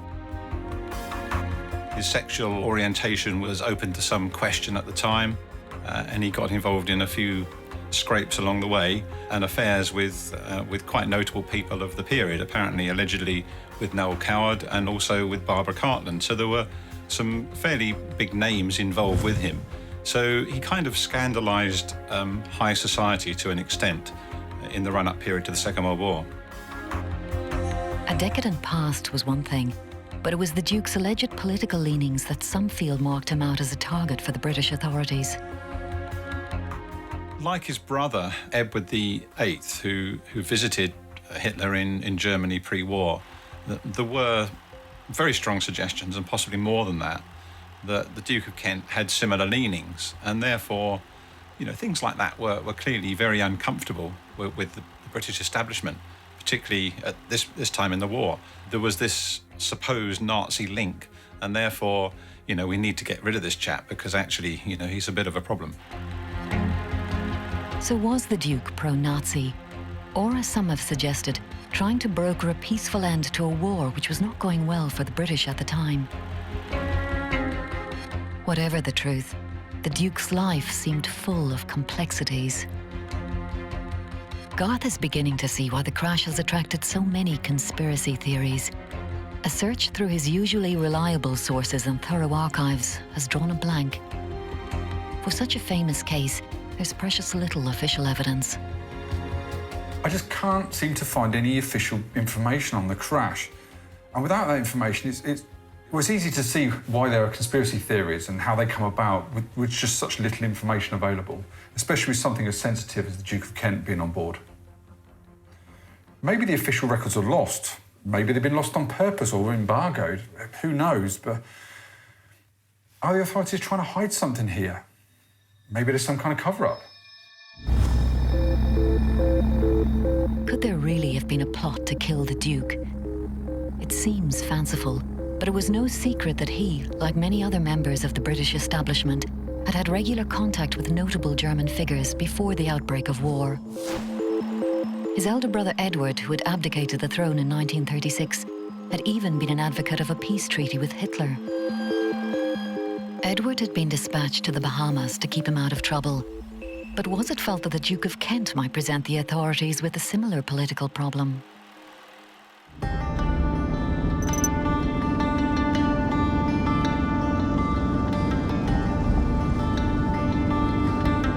To try and find out more, Garth journeys up to Scotland. Why exactly was Prince George going to Iceland?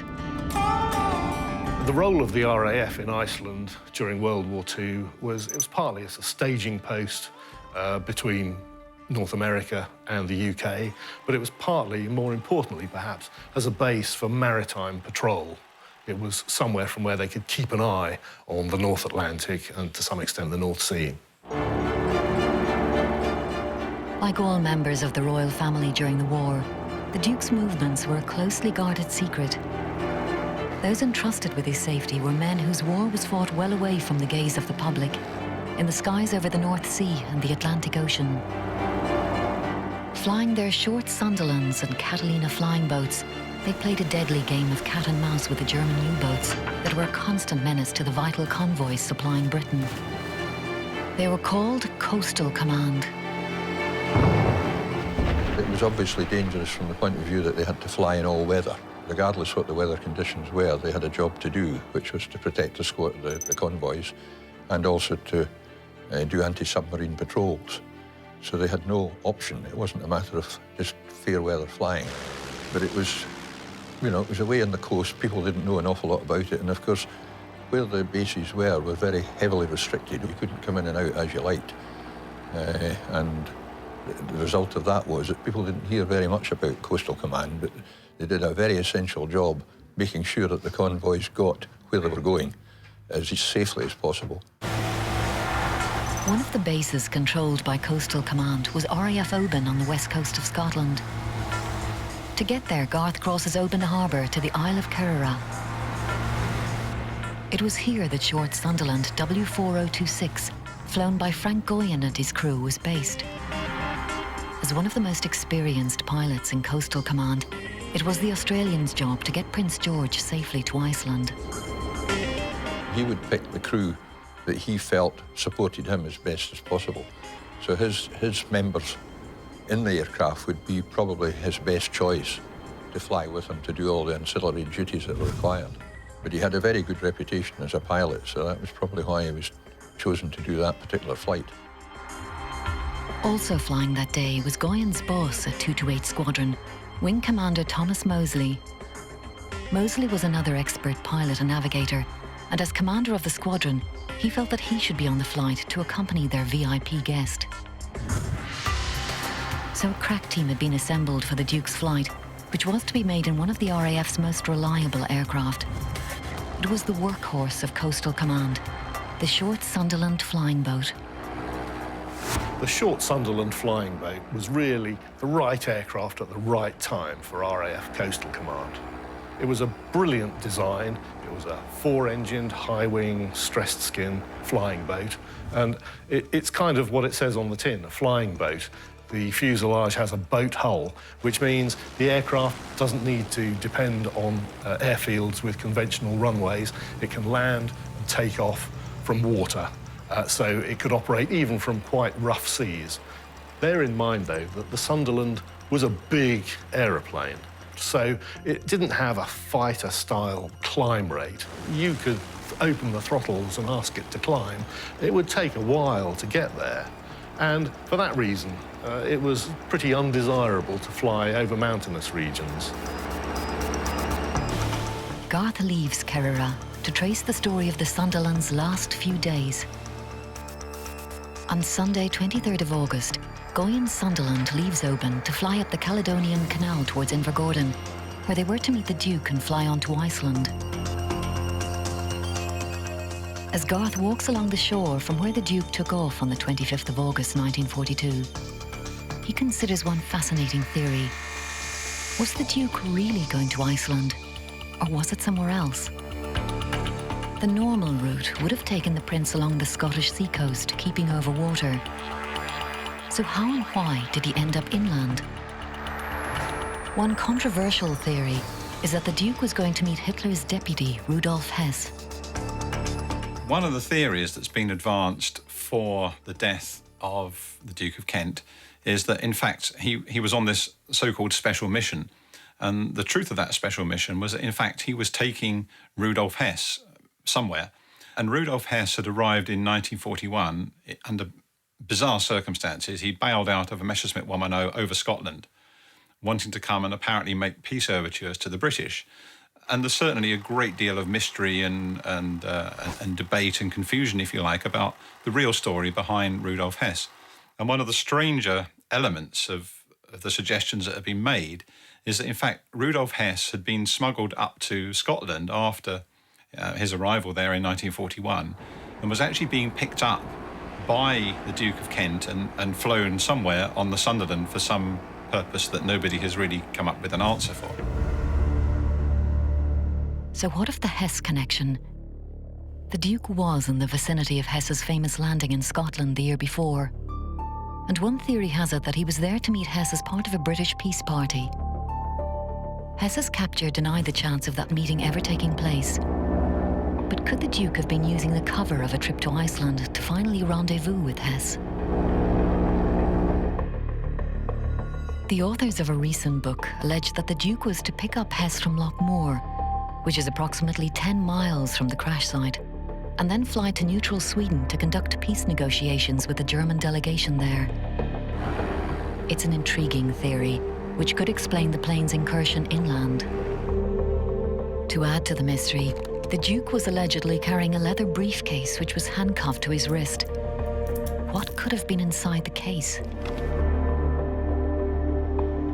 Clearly there was some sensitivity to the loss of the Duke of Kent on lots of levels.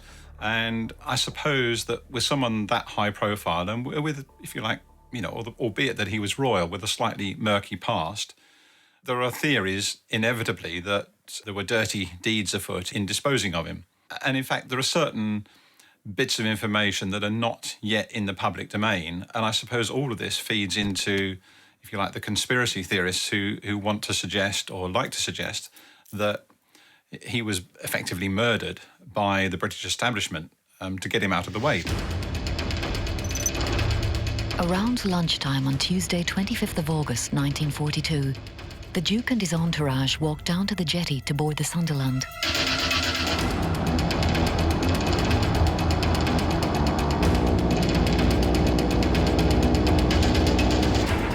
The plane slipped its moorings at 12:50. 20 minutes later, it climbed into the sky. Around 30 minutes after that, the Duke of Kent was dead. For Garth, there's plenty of speculation, but a frustrating lack of official documents. The British archives have not given him any information. But what about those of another country? With Australian crew members on board, could Australian war records be any more helpful? Well, I've just accessed, or in the process of accessing the National Archives of Australia to see if I can find anything there on Goyen. I'm searching for Goyen, and there's nothing here, not that's available to look at. With no luck in finding out any more about Goyen, Garth turns his attention to the second pilot, Sidney Smith. Well, it looks like I've found all the official data. There's 87 pages, so there's quite a bit to go through. It's fascinating stuff. Details on him, a bit of personal background, lots of rubber stamps, as you'd expect. And we have the Court of Inquiry investigation, which I didn't think was available. There's been obviously lots of talk that this you cannot get hold of this. So I'm quite taken aback that it's in front of me now. This is the key to who was doing what, who was on board, who was flying, who was at the controls at the time of the aircraft, or hopefully who was at the time of the controls, and make all the confirmations of who's who and where they were and what they were doing. This is key. At last, Garth has the elusive document in his hands. Can it answer a fundamental question? Who exactly was at the controls that day? Because a startling fact comes to light. It is Wing Commander Moseley who is listed as first pilot. According to the document, Sidney Smith was not at the controls that day. I'm just looking at this report now to try and ascertain who was at the controls when it crashed. Initially, it says that the pilot was Goyen. It states that quite clearly. But Goyen is also listed as the captain. There's also the first pilot, which is Moseley, and second pilot, Smith. But on the next page, it says here that first pilot Moseley is listed at the top, not second, where I'd expect Goyen to be at the top. But actually, Moseley is at the top, which may suggest he was at the controls. The report contains many witness statements from people connected with the flight, including meteorologists and maintenance staff, but also the surviving rear gunner, Andrew Jack. Reading through this further, I'm looking at witness statements now. Just got Andy Jacks in front of me. He's being asked questions at who was at the controls of the aircraft. Why would they be asking that? I'm not so sure at this point. But I also find his answers that he's giving to be very yes, no, rather than not sure, because obviously what he went through with the crash. Even though Jack's evidence lacks detail, Garth believes that it raises some doubt as to who was actually present in the cockpit. Why else would it have asked who was in the second pilot's seat? Was it Moseley, Smith, or even the Duke himself? With no evidence of any mechanical problems, the Court of Inquiry report lays the blame squarely at the door of Captain Goyen. It concludes that he changed his flight plan for reasons unknown, and that this sudden lack of judgment was quite unpredictable. As far as they were concerned, case closed. Except that Garth has uncovered another surprising detail. I'm looking now at the Court of Inquiry, or the summary of the Court of Inquiry, and I've got the commanding officer saying that it's a non-operational flight and it should not have been carried out. And I've got another comment below that from the group commander saying he concurs with the findings. However, it should have presented no difficulty to the crew of such experience. Now, I've seen a lot of these, and I've never seen that where a group commander who would concur 1 minute would sort of stay that over the top of the commanding officer. I find that very, very strange. Very strange. The Scottish weather is notorious, especially over high terrain. So could the weather have played a part? When the Sunderland crashed into the mountainside, the visibility was very poor. Effectively, the aircraft was flying in cloud with nil visibility, and the pilot just didn't see the mountainside. Now, aircraft flying into mountains and high ground in the United Kingdom or anywhere, come to that matter, during the Second World War were a very, very common occurrence. It happened all the time, and what you have to bear in mind is that the navigation on these aircraft at that time was pretty basic. Essentially there were no electronic aids. It was all down to, if you like, the Mark I eyeball, maps and dead reckoning and that kind of navigation. And they were very susceptible to weather conditions, and when the weather could change very, very quickly in any case, particularly in those sort of mountainous regions in Scotland. So it was not an unusual event. There were many, many aircraft that flew into mountains in very, very similar circumstances. I suppose the only unusual factor in this particular crash was the high profile of one of the passengers on board.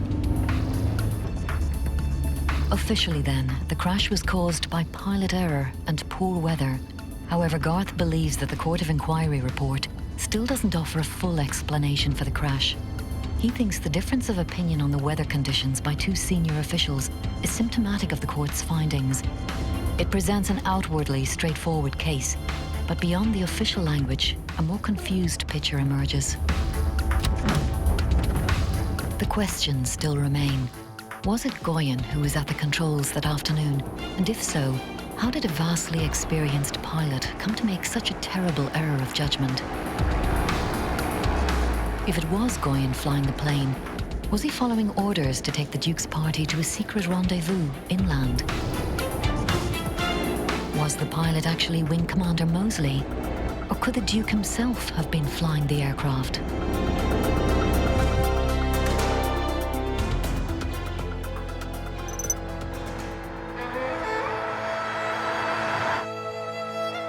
Garth has now travelled up the east coast to try and reach the remote crash site and has enlisted the help of local rambler Jeff Leet.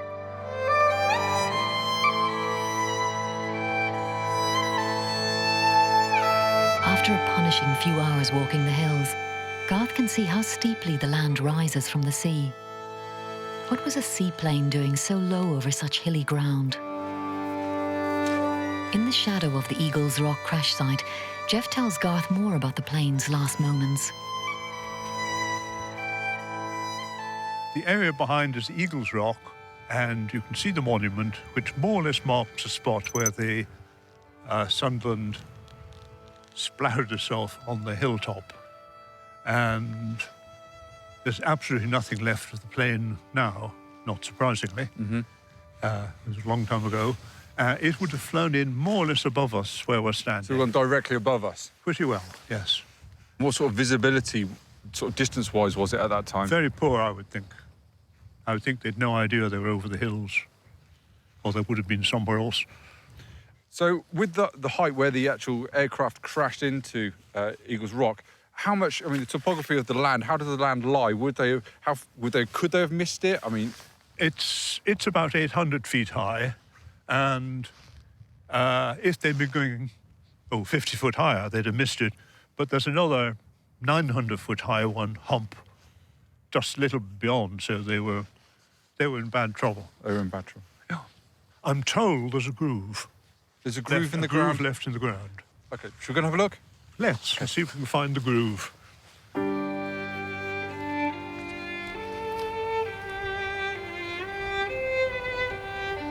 Garth imagines the plight of the survivor of the crash, Flight Sergeant Andrew Jack.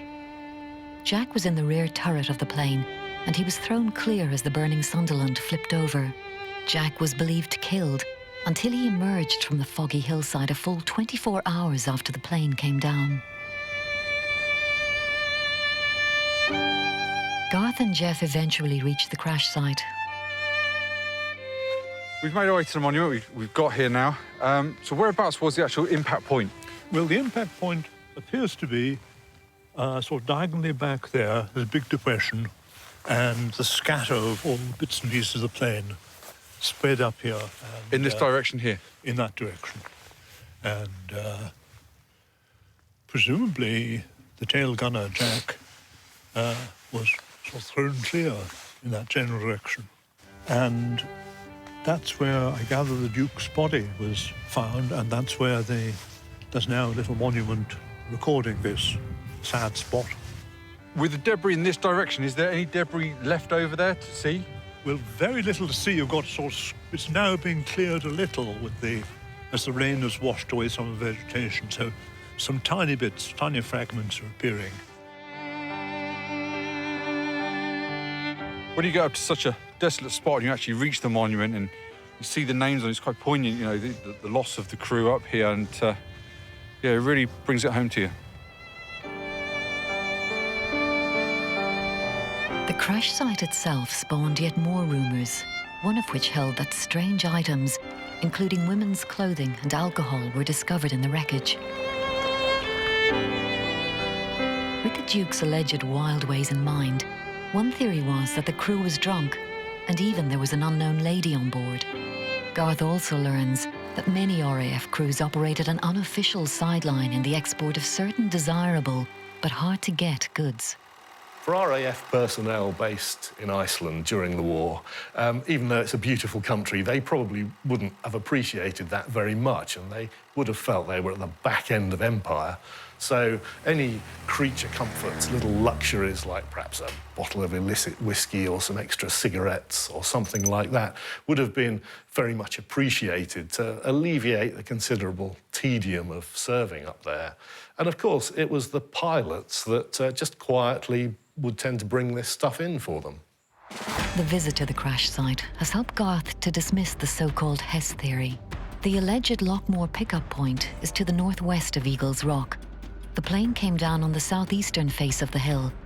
If it had landed there and was returning to its original route to either Iceland or Sweden, then surely the plane would have hit from the north or west. For that reason, many believe that the Hess theory just doesn't add up. In my view, it's complete nonsense that Rudolf Hess was on that aircraft and he'd been picked up by the Duke of Kent. If that was the case and Rudolf Hess was killed on board that particular Sunderland, then who on earth was the Rudolf Hess that was in prison and later went to the Nuremberg war trials and spent the rest of his life in prison? And again, there are lots of conspiracy theorists who say, well, actually, it wasn't really Rudolf Hess, it was somebody else. So there's lots of conspiracy theories that kind of feed into this one of the Duke of Kent. Although there seems little hard evidence to back up the more colourful theories about the crash, the fact remains that the Sunderland was way off course. There must have been a more conventional reason for the accident. 5 miles away from the crash site in the coastal town of Dunbeath, Garth meets George Bethune. George's father was a local policeman who, together with colleague James Sutherland, rushed up to the crash site on the day. They cycled up to what we call the gravel pit, and they could smell. The fog was thick, but my father said you could smell it. It was in an awful state, it was still burning, and they had to look at all the bodies and everything else. So, of course, both being soldiers from the First World War, they knew that the person would have identified disc on his wrist, his left wrist.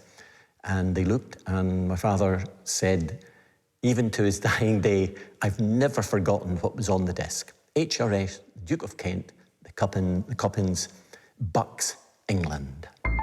So they knew who it was. George's father found the Duke with the mysterious briefcase still handcuffed to his wrist. The briefcase had burst open, and my father said that kroner notes, 100 kroner notes, was flying around the site. He never actually said that they came out of the briefcase. He inferred that they'd come out of the briefcase. But I'm absolutely certain that it was not because of the kroner notes that the Duke would have had the briefcase. His equerry would have carried the notes. So there must have been something in the briefcase that he was carrying that he didn't want to leave his person.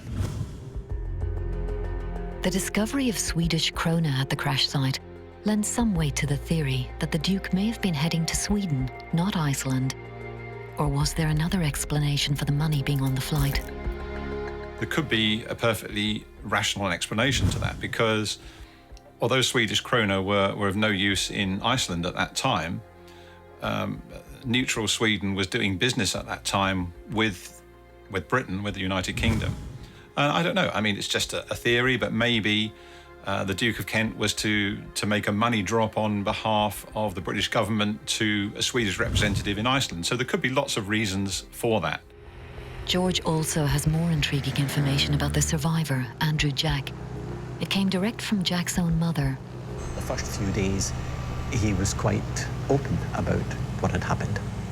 But on the Saturday morning, people arrived from the south, and she said she never forgot the bed had wheels, and they took the bed, wheeled it along, burst open the door with it away to a quiet corner. And when he came back, he never spoke again about the crash site. His brother, who was a sergeant in I think the Scots Guards at the time, he visited on the Saturday with his mother and his sister. He said that Jack said, "I can't say anything about the crash. I have now signed the Official Secrets Act." And his brother looked at him and said, "With hands like that, how could you sign it?" "Oh," he said, they held my hand." Andrew Jack himself never officially spoke about the crash, except to agree with the official version of events. Once he'd recovered from his injuries, he was posted to Gibraltar, but several visits made to him by the Duke's wife, Princess Marina, only added to the suspicion that he knew more about the crash than he told the Court of Inquiry.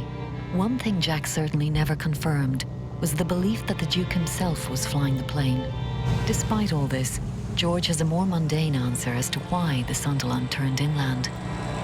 Our records that we discovered a few years ago of the people that sat down on the headland there, spotting and recording everything that happened in the air and the sea, showed that many of the aircraft didn't follow the official route, but cut in over the lowlands of Caithness.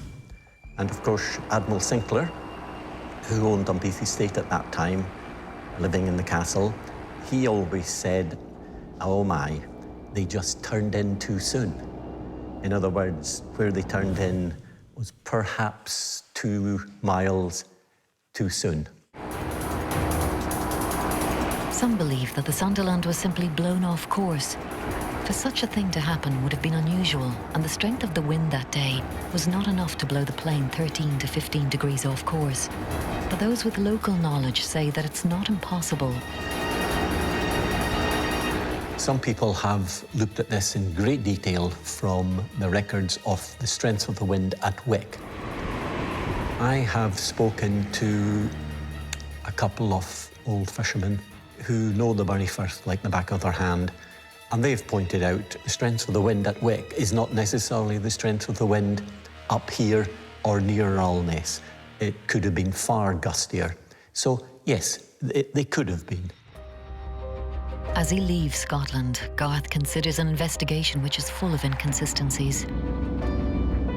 On the one hand, the conspiracy theories and rumours can mostly be disproved or explained. But on the other, there are still mysteries. Why was the Duke carrying a briefcase handcuffed to his wrist, for example? If he was carrying out some sort of secret negotiations with the Germans, was it with the blessing of the British government? Or did it dramatically silence him? Again, it seems fanciful, but with allegations of an assassination attempt by British intelligence services on French leader Charles de Gaulle later emerging, perhaps it's not so easily dismissed, particularly as the de Gaulle allegations involve the sabotage of his plane. When you get an accident of the kind that befell the Duke of Kent, and that then breeds conspiracy theories, those theories are generally based upon exceptional claims. And in order to substantiate those, you need exceptional evidence. But whenever a high-profile person dies, it doesn't matter whether it's John F. Kennedy or Michael Jackson. If there are slightly odd or unusual circumstances surrounding their death, then the conspiracy theories inevitably will be born. So was it accident or assassination? Garth has sent the Eagle Rock evidence to air safety expert Gary Wan to see if he can come up with an explanation for what happened. He begins by addressing the conspiracy theories. As far as conspiracy theories go, it's always easy to come up with a story, particularly if something's happened with a VIP or with an aircraft and the accident isn't investigated probably as much as it might be. But I think really it's unlikely that there's any conspiracy involved. It's just too random an event really for that to be the case. Gary also feels that the Court of Inquiry into Andy Jack's evidence leaves something to be desired. The Court of Inquiry findings and the accident report are quite thin. There isn't a lot of detail, and certainly I would have expected them to look into a lot more detail. And certainly if it was being done today, there'd be far more investigation with regards to the wreckage, where it was, how it had hit the ground, whether or not the engines were performing as they should be. And I think, again, they would have looked into who was on the flight deck and who was flying the airplane, something they didn't really touch on at all. The evidence from the survivor to the Court of Inquiry was key in deciding what caused the accident, or at least letting the Court of Inquiry judge what caused the accident. It's quite interesting, the survivor seems to have clear recollections of some part of the accident, the aircraft descending, people talking on the intercom. But it's not unusual in these cases for the survivor to have no recollection whatsoever, and it does make you wonder whether his recollections are what's been suggested to him or what he actually remembers, bearing in mind he did have large blanks about the accident itself. They wanted to sort out what the cause was quite quickly. The evidence coming from him was key, and it may have been a case that they suggested to him what might have happened, and that was what he came up with and what went into the report. The Sunderland had an experienced crew and even a primitive form of radar for detecting coastlines and submarines. So how does Gary explain the navigational error that saw them fly into Eagles Rock? Even though the weather wasn't particularly good, the flight was a routine flight, so it was a possibility that the navigation was being done in a quite straightforward fashion. They departed on a known heading, they allowed for the wind, they probably descended below the cloud over the sea, so it was just a case of turning inland at a point they wanted to shorten the route, and maybe even had the coast in sight. But it doesn't necessarily mean the radar was switched on, the navigators were sitting watching the maps. Because it was such a routine flight, that may have led them into a degree of complacency, which could lead to a mistake being made. It's happened in the past where a pilot conducting a flight they've done many times before, in an aircraft they've flown many times before, has made a very simple but costly mistake. From the evidence, what does Gary think happened to the short Sunderland? I believe the accident may have been caused when the pilot descended over the sea quite safely and then turned to cut the corner, fly over land over the north of Scotland, and was just caught out by the weather conditions and the low cloud. As the aircraft was routing to the northeast, depending on the weather conditions at the time, the pilot may have elected either to try and climb above the cloud or descend down below it. If he was going to descend below it, the safest thing to do would be descend over the sea. If there'd been an onshore wind, then the aircraft may have been more to the west than they thought. So when they descended and turned to the northwest, there's a chance they weren't quite where they thought they were, and they may have been surprised by the high ground as they descended through the cloud. The fact that there was one survivor from the aircraft, who was the tail gunner, suggests that when the aircraft hit the hill, it was a fairly glancing blow. So there's a very good chance that the pilot did come out the bottom of the cloud or saw the rising ground as flying towards it and tried to pull the aircraft up above the hill. Didn't quite make it, and the aircraft hit the hill at a fairly shallow angle. Wasn't an unusual occurrence. It happened then, and it still happens today. It's known as controlled flight into terrain. Could there have been another factor that contributed to the controlled flight into terrain? With Goyen's superior as first pilot, and even the allegation that the Duke himself could have been flying, a modern military term called cross-cockpit gradient may have played a part in the tragedy. Former RAF and commercial test pilot Chris Roberts explains more. If you're in a military environment, you've got a VIP on board, and he has an aviation experience, then it was quite normal, and indeed still is quite normal, for them to be allowed to do a little bit of the flying. And the problem then comes for the other pilot immediately engaged in one of the two seats, the tact and the diplomacy and the perceived ability he's got to intervene as readily and as quickly as he may need. There was another accident which is much more recent, where a Vulcan coming back from an overseas trip into Heathrow, which was being flown by an air marshal, ended up crashing And the person who was blamed, quite rightly, was not the air marshal, but the other pilot at the front of the Vulcan who should have prevented the accident. One of the aspects could well have been that adverse gradient, whereas a lowly person, you don't want to jump in on a much more important person and intervene as soon as you should. Back at home, Garth has reached his own conclusions about what actually happened to the Duke of Kent's aircraft. Garth believes that the weather was mostly to blame. The weather in Gordon was good for takeoff, but the visibility deteriorated badly as they reached the area of Dunbeath.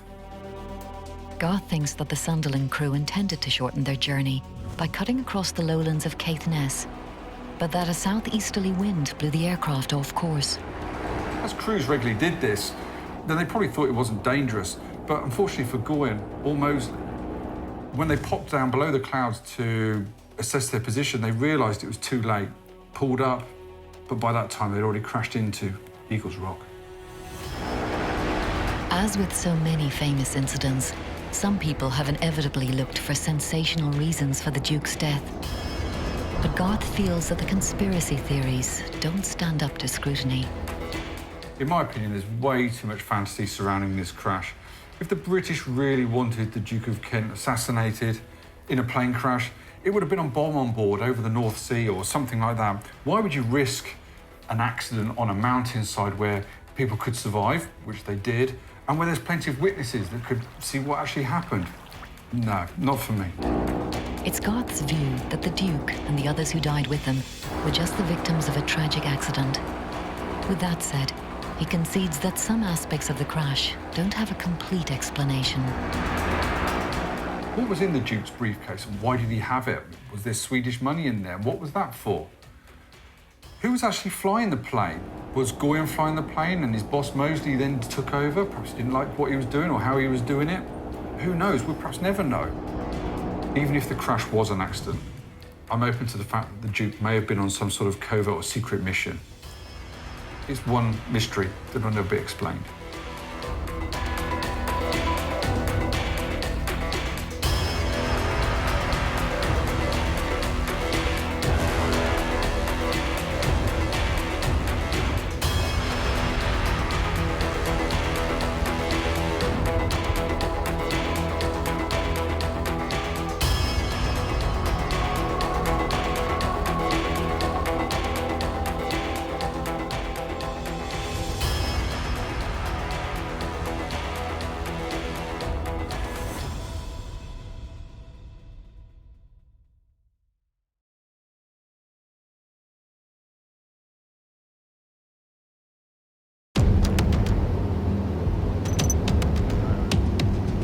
A C-47 transport plane struggles to find a way through a monster storm front in the skies above Nebraska. Suddenly, there's a massive lightning flash, and the plane falls from the sky. The crash leaves a scene of complete devastation on the ground. There are some sights that I've seen, and I just had to leave. When I was young, I just couldn't take it. A group of young trainee fighter pilots, all eager to join the war, die in the tragedy. I just don't think she ever truly recovered. There was this 24-year-old young man on that plane. That was my dad. Official investigations at the time are unable to agree on the exact cause of the crash. There's a lot of unanswered questions about what really caused the accident. The relatives didn't have any idea what happened. So what caused the C-47 crash more than 70 years ago? Was it the severe weather conditions? Was it structural failure? Or perhaps tragic human error? Maybe lightning struck one of the fuel tanks and caused it to explode. Or could it have been an angry argument that sowed the seeds of disaster? To hell with you, I'm gonna go get these guys up there myself. And could a similar incident occur today? Certainly any flight, even flights today, Mother Nature is very, very dangerous. However confident you are your aeroplane's going to be all right, you're never sure how bad it can get. 70 years on, can World War II air crash detective Garth Barnard finally discover the truth? I don't even know if that's even possible. I've never even heard of anything like that.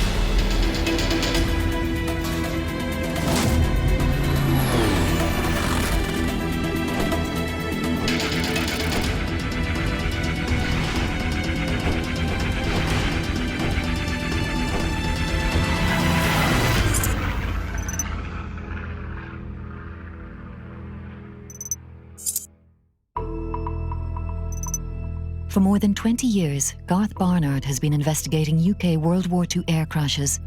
They are his passion. Garth's usual cases involve RAF aircraft and crews, but today something very different has caught his eye on the internet. I was looking over historical forums recently and I found reference to a crash of a C-47 where 28 people were killed. That's a huge loss of life for a wartime accident, and there seems a bit of uncertainty as to what actually happened, and I really need to find out more. Another hot and humid day is drawing to a close on Bruning Army Airfield on the Great Nebraskan Plains of the USA. A C-47 transport plane is getting ready to take to the air. The plane, piloted by Captain Stanley Meadows, is about to ferry 24 trainee fighter pilots and flight instructors on a routine flight up to the Pierre Gunnery Range in neighboring South Dakota. Captain Meadows at the time was Assistant Director of Training.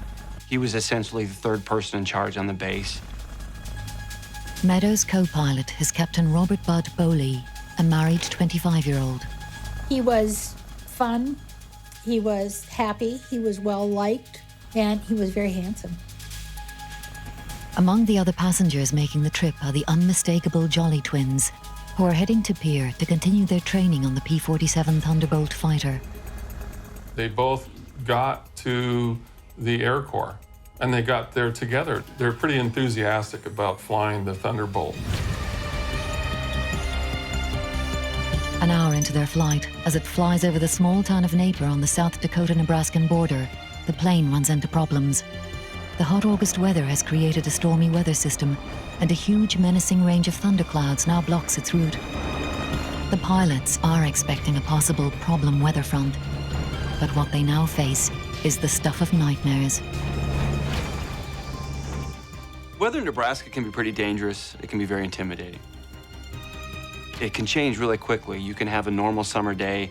In the morning, you're out playing, and that afternoon, you could have thunderstorms and tornadoes rolling in. Really heavy winds, dangerous lightning and hail. I mean, it's really eerie, it's really scary. As the plane flies nearer to the storm, it's buffeted by strong winds and high turbulence, and Captain Meadows realizes he has to find a gap in the clouds through which he can safely fly the aircraft. Suddenly, there's a huge lightning flash, and the C-47 is put into an uncontrollable dive. Meadows and Bowley struggle desperately with the controls, but to no avail. Seconds later, the aircraft smashes into the rain-soaked hillside. All 28 passengers and crew are killed instantly. From what I've read, it seems like the aircraft was brought down by adverse weather conditions. The C-47 is a very robust aircraft.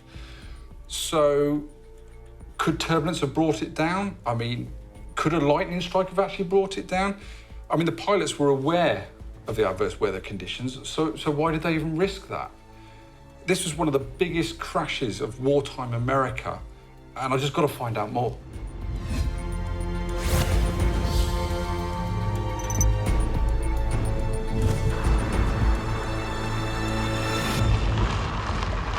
Garth's investigation begins at the museum in Belvedere, Nebraska. Together with original researcher Dale Husky, local author Patrick Healy has spent many years researching the mysterious crash that has become known simply as the Napier 28. Well, I think the fascinating part for me was the number of casualties and the fact that there was such a horrific accident. There just wasn't any information available. Not a lot of people knew about it. The casualties on board weren't just names. They were human beings who had lives, who had stories before the crash. And I had found a photograph that a widow had sent me that shows Captain Meadows, the pilot, and Captain Bowley, the co-pilot of the plane that night. So it really brings the story to life. It gives it a human face. It tells their story. Patrick shows Garth the official accident report that was compiled in the aftermath of the crash by senior US AAF personnel at Bruning. This basically covers everything from the weather conditions, the condition of the plane, photographs of the wreckage, maps of the crash site, witness statements, affidavits from people on the ground at Bruning, the weather officer, the flight line officers, and so forth. So if you really want to learn the facts about what happened that night from the Army Air Corps' point of view and from witnesses' standpoint and the accident investigators, the accident report is a great place to start.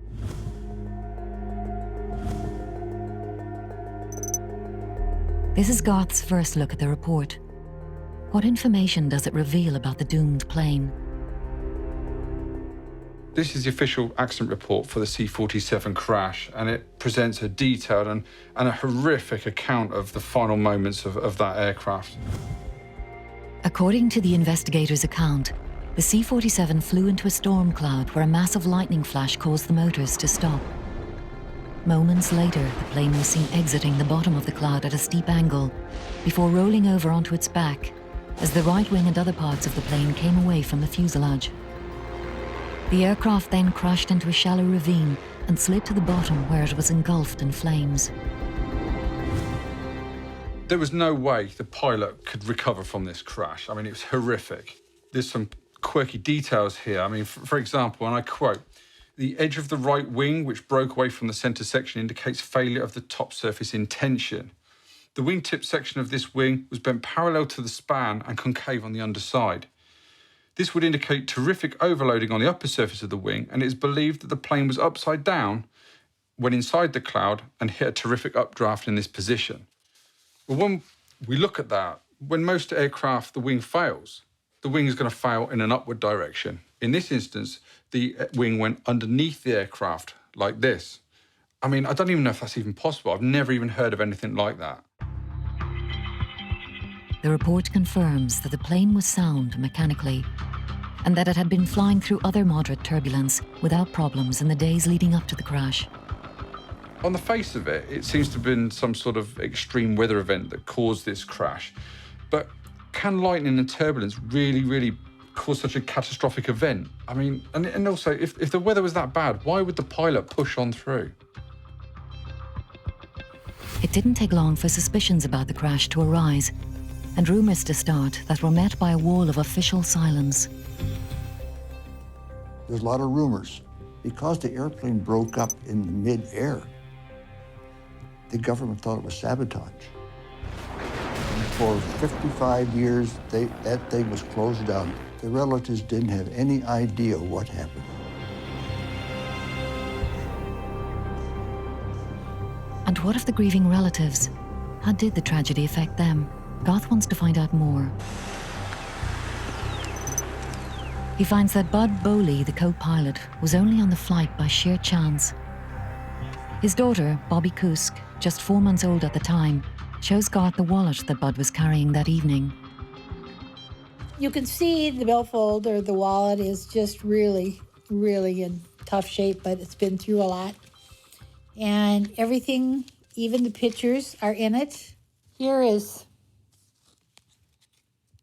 mother and father. And that is my cousin Kathy. I'm not even in here. All his papers were in here. It was something else. Just what you'd find in a normal wallet, except it hasn't been through a plane crash and a fire. Bud Bowley left the Fairbury family home he shared with his wife Dolores, as usual, to go to nearby Bruning Army Air Base to oversee a group of instructor pilots and trainees.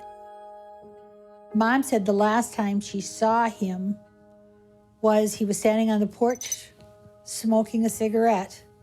And she went out to say goodbye, and he said, bye, see you later.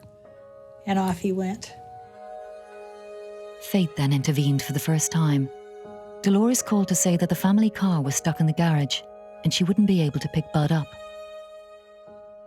She called him and said, I cannot get there because they haven't finished with the car yet.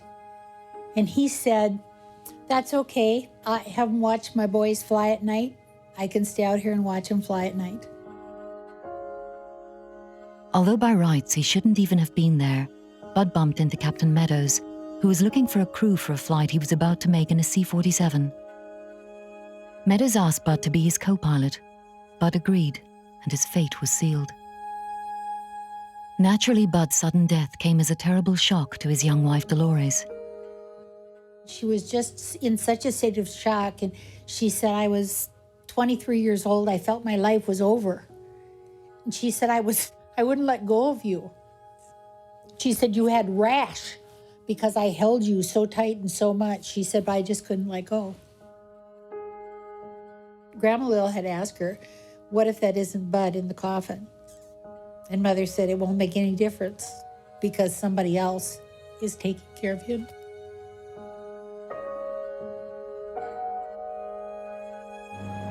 To help him, Garth feels that he needs to understand a little more about the men who died in the C-47. Why was it so important for the plane to push on through the terrifying storm? The majority of those aboard the plane were pilots learning to fly the Republic P-47 Thunderbolt. This machine was a big beast, bristling with machine guns, and with the ability to fire rockets or drop bomb loads of 2,500 pounds. The P-47 was a highly effective ground attack aircraft and a very useful fighter escort for bombers. But with that much firepower and a fully loaded flying weight of 8 tons, it took some seriously skilled pilots to fly it. The aim for most US Air Force trainees was to be a fighter pilot in planes such as the P-47.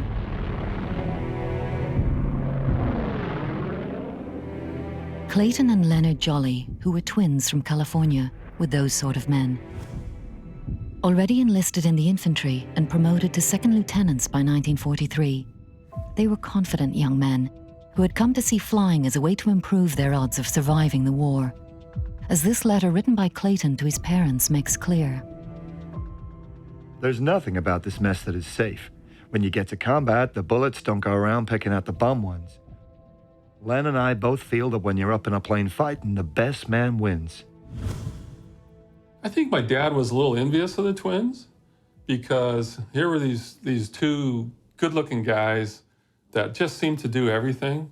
They were stars on the football team, and they had, I don't know how many girls, but they had a lot of girls chasing them. They were just good-looking guys, very popular, and he looked up to them and had nothing but wonderful things to say about them.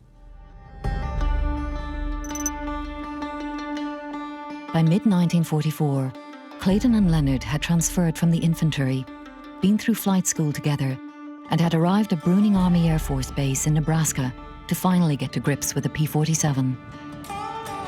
As he tries to piece together the story, Garth wants to know more about life at the base, the life of which the Jolly twins were very much part. Built in 1942, local historian Janet Bartels has extensively researched Bruning's wartime past. The role of the airfield was to train pilots to fly the P-47s, and they would do a lot of low-line flying and dogfighting maneuvers to practice, so their skill level was very, very high. To run the airbase, there were 500 civilians and over 3,000 officers working here at the airbase, so there was a big influx of income and money into the area. Corinne Baruth Kortzman worked on the base during the war and remembers the pilots well. They were very sure of themselves. That's the reason I never dated them. They were aggressive. Let's just say they were aggressive. They were fun-loving, that they were. It was busy, and there were planes flying all the time. It was very exciting until the war started touching, and then it became serious business.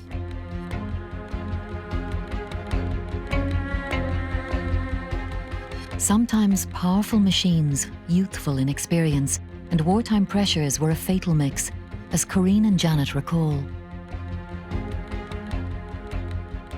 Training accidents at the base were very common. You have to remember these young men were only in their 20s, early 20s, and when you put a piece of machinery that can go 500 miles an hour in their hands, training accidents were very common. It seemed like for a time that we had one every day.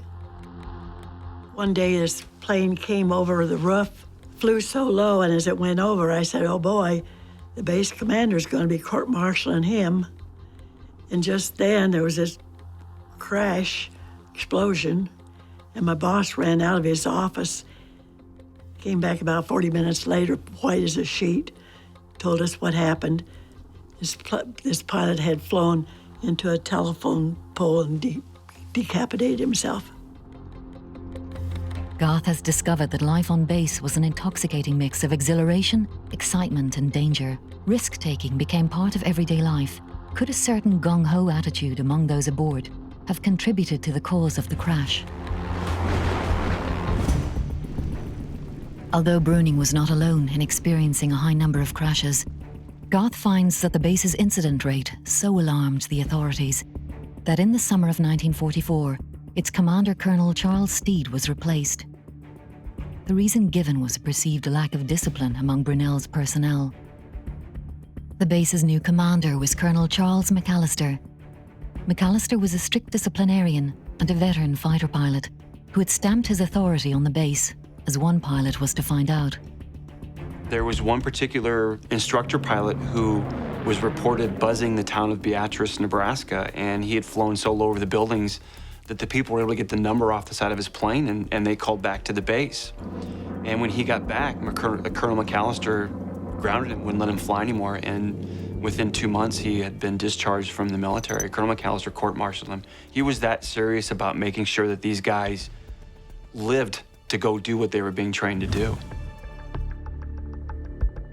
The pilots were desperately needed. In the wake of the D-Day landings in Europe, the P-47s and their pilots had a vital role to play in supporting the Allied advance through France and Germany. McAllister was determined that his strict new regime was going to get them there in good shape.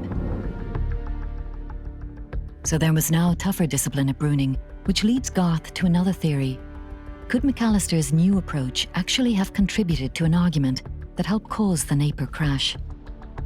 Interviews conducted with servicemen, pilots and officers on the base by Pat Healy and Dale Huskey give Garth a fascinating picture of the events before the plane took off.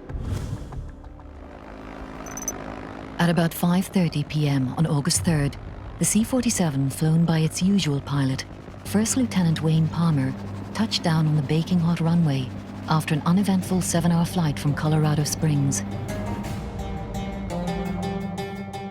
On the ground, the men due to fly in it to pier were waiting.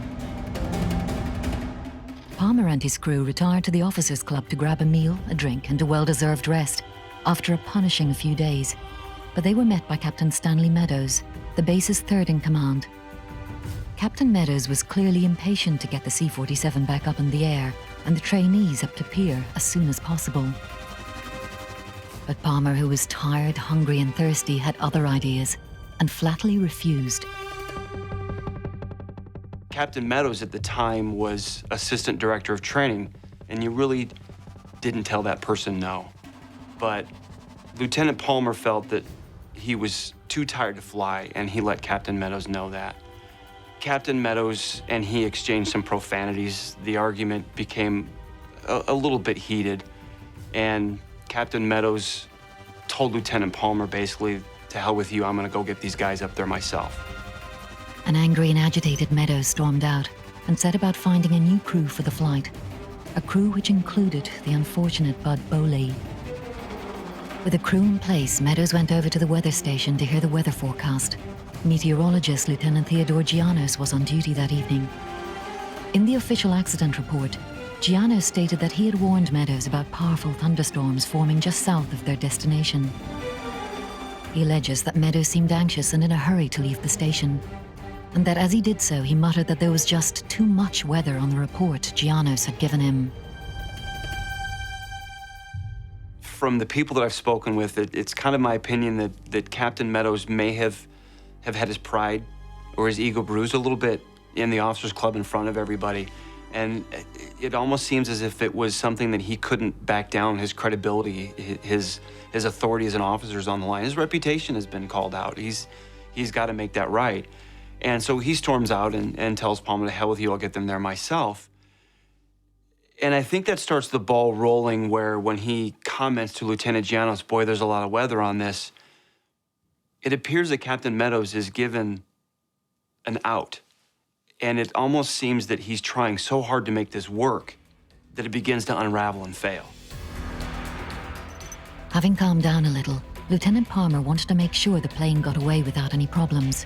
so he returned to the C-47 and watched as the passengers and crew prepared for the flight.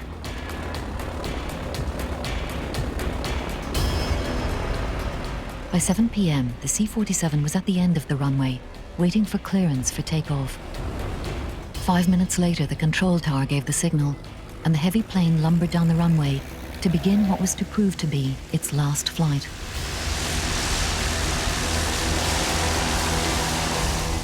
Could Captain Meadows' conduct have been the main reason for the crash? The official report seems to think so, as Garth discovers. The pilot, Captain Meadows, he does seem to be getting a lot of the blame here. McAllister, his commanding officer, states in the report, and I quote, "Responsibility for the accident is judged to be 100% pilot error in that the pilot used poor judgment in continuing his flight into the storm cloud." Pretty damning stuff. However, the base's accident committee was not quite so sure. Their report apportions blame as 50% pilot error, 25% material failure, and 25% poor weather forecasting. But there was a sting in the tail. And the committee have this little punchline, and I quote, "The pilot was not adequately cautious with due consideration for the worth of his cargo."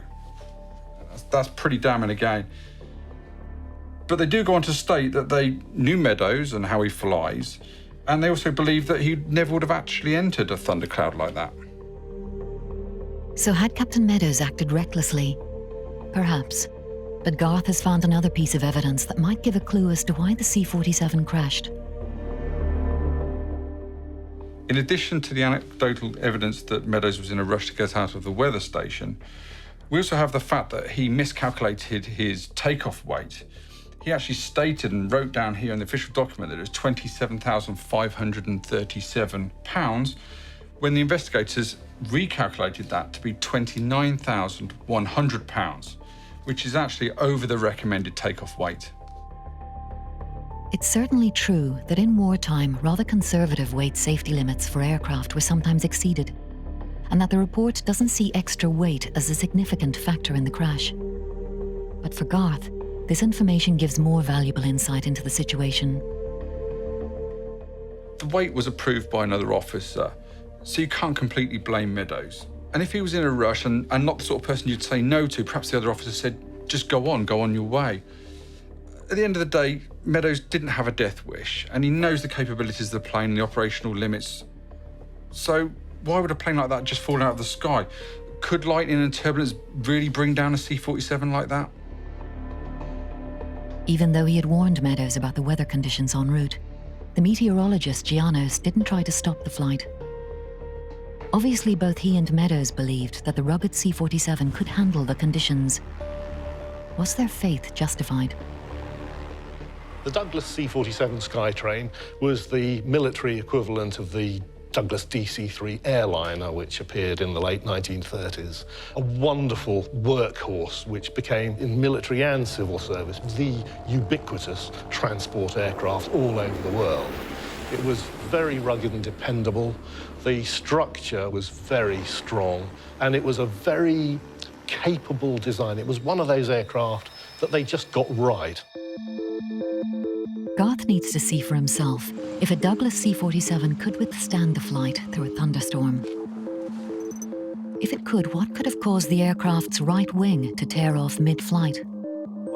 Rick Adams, a pilot from the Arizona wing of the Commemorative Air Force, has been flying the force's C-47 in demonstrations throughout the United States. In the 5 years he's been flying the aircraft, Rick has encountered all types of weather conditions. There have been numbers of incidents where they have actually flown into very severe thunderstorms and survived fine. We have had close calls, if you will, on normally, bright sunny days, but there is storm activity and you go out of your way to avoid it. We've flown the plane in fairly turbulent weather, and it's got a 95-foot wingspan, and so it tends to absorb an awful lot of shock. But I've seen hail come out of the top of a thunderstorm that may spit it out 10 or 15 miles. And so you don't have to be that close to the proximity of a thunderstorm and have, incidents happen. Witnesses state on the Napier aircraft that the wing collapsed underneath. Do you have an explanation for that? I really don't. I've seen lots of World War II footage, and traditionally the wing collapses to the over the top just simply because it stops creating lift. Maybe lightning struck one of the fuel tanks or both of the fuel tanks. There's two 200-gallon fuel tanks on each wing, and cause it to explode, and basically catastrophic failure of the main spar that runs through the wing that caused it to collapse and go underneath. That's the only thing I can think, because that main spar is very, very strong. And it would take something like that, like an explosion, I would think, to cause that to happen. And it would be catastrophic. Can a lightning strike cause an aircraft to explode? At the Morgan Body Lightning Laboratory at Cardiff University in Wales, Professor Manu Haddad leads the team who regularly test modern aircraft parts for their ability to withstand a lightning strike. Does he think lightning could have played a part in the C-47's crash? The aeroplane is designed more or less in a way that it replicates a Faraday cage with the exception of the windows. If you have a box that is completely enclosed with metal, inside it there will be no electrical field. So when lightning hits the aeroplane, it will tend to flow on that shell, which is a metal shell. And we refer to this as a Faraday cage because it's protecting whoever or whatever is inside the cage. So if, say, a lightning strike attaches to the nose of the aeroplane, that will dissipate easily either to the tail or through the wings, depending on the actual position of the aeroplane. Equally, if the lightning hits one of the wings, there is a metallic path to dissipate through the structure and onto the attachment point on the ground or on the cloud. Any other part which is sort of non-conducting away from these areas will be safe. Because it's metal, it's very unlikely that it'll cause major damage. However, if you combine this with other weather conditions, such as wind, you may create a situation where that lightning strike could touch a sensitive part of the aircraft, such as fuel tank areas or pipes going into the engine. It's very tiny, but without being there, it's very difficult to tell. There is even some debate about whether the flash seen in the sky was caused by lightning at all. Ex-fighter pilot Dale Husky was one of the first people to investigate the Napier mystery. 5 or 6 people said they saw the airplane flying at a flash of light. Now, some people says it was lightning. I don't know. I don't think so. DC-3 fuel is in the belly. If the wing came off, all that engine, this red hot exhaust are right there. And that gas ignites immediately. Well, the tanks would blow up. So there's your flash of fire. But some people who are not familiar would say, oh, that was hit by lightning. As Garth travels to the crash site itself near the small town of Napier, he has a chance to mull over the critical questions. Did an explosion triggered by a lightning strike cause the wing to rip off the C-47? Or was it structural failure which saw the severed wing hit the fuel tanks and cause an explosion that was mistaken for a flash of lightning? Gazing over the now desolate crash site, it's not hard for Garth to imagine the terrible scene all those years ago. The accident report contains a sketch of the crash site, showing a field of debris stretching for over a mile and the exact final resting place of the burning plane.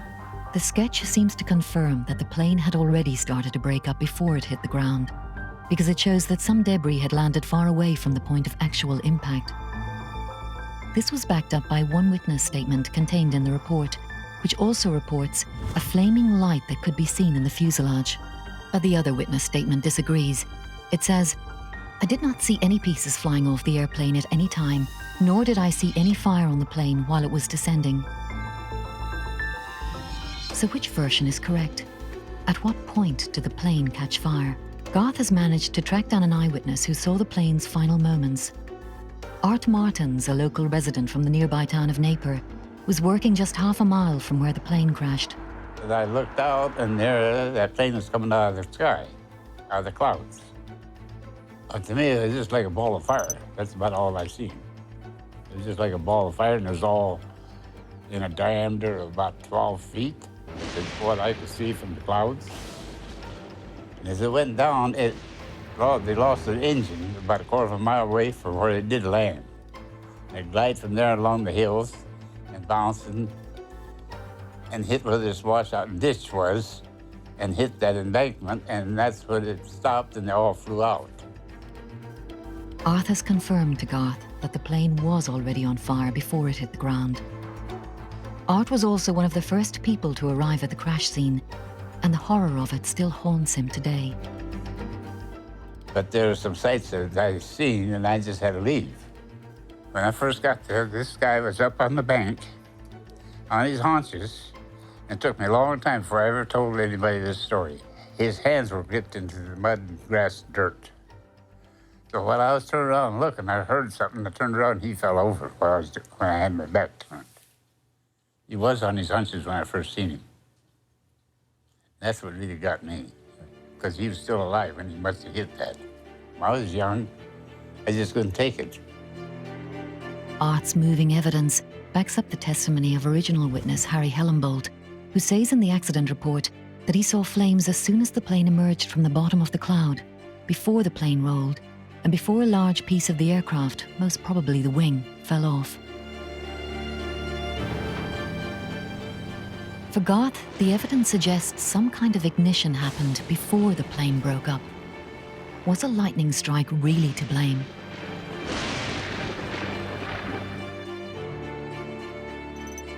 Before he leaves the United States, Garth wants to find out more about the accident's legacy. Judy Pulliman was just a month old when her father, Leonard Jolly, was killed in the Napier crash, leaving behind his young wife, Dorothy. There was this 24-year-old young man on that plane. That was my dad. I just don't think she ever truly, really recovered from that, because he was the love of her life. My mom grappled with that for her whole life, not feeling like she reached, not success, but reached what she had hoped for perhaps as a young girl. And very, very depressed by the end. She died when she was 62. She was very young. And just never really came out of it.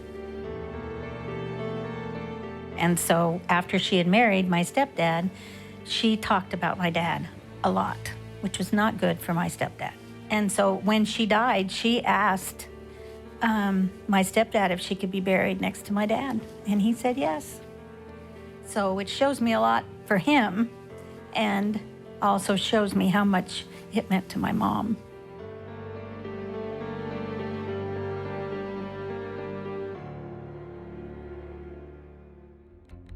Garth has sent the research he's gathered from the United States to air safety expert Gary Wan to see what he can glean from the data. With over 30 years in the aviation business, including working at the Air Accident Investigation Branch at Farnborough, Gary focuses on the experience of the pilots and the plane's weight. Both pilots flying the aircraft had limited experience on multi-engined aircraft. They had a large number of hours, something like 900 hours, so they were both experienced pilots. But that probably would have been gained in single-seat fighter-type aircraft. And handling a larger twin-engine aircraft would be a very different kettle of fish indeed. It's an old design, it's a 1930s design, and it does mean that if the aircraft is heavily loaded, then it has to be manoeuvred in a very gentle fashion.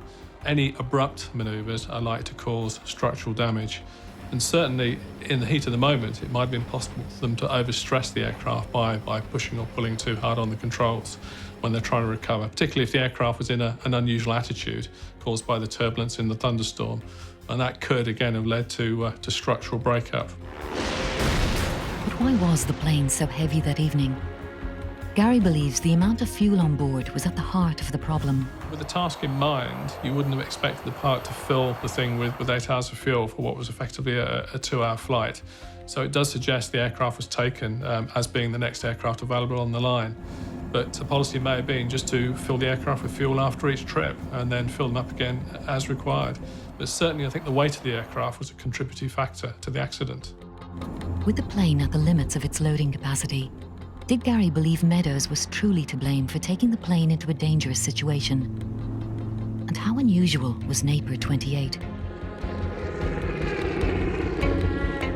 Certainly any flight, even flights today, Mother Nature is very, very dangerous. And in the early days when we're talking about the C-47, then they would have been much more susceptible to damage from severe weather.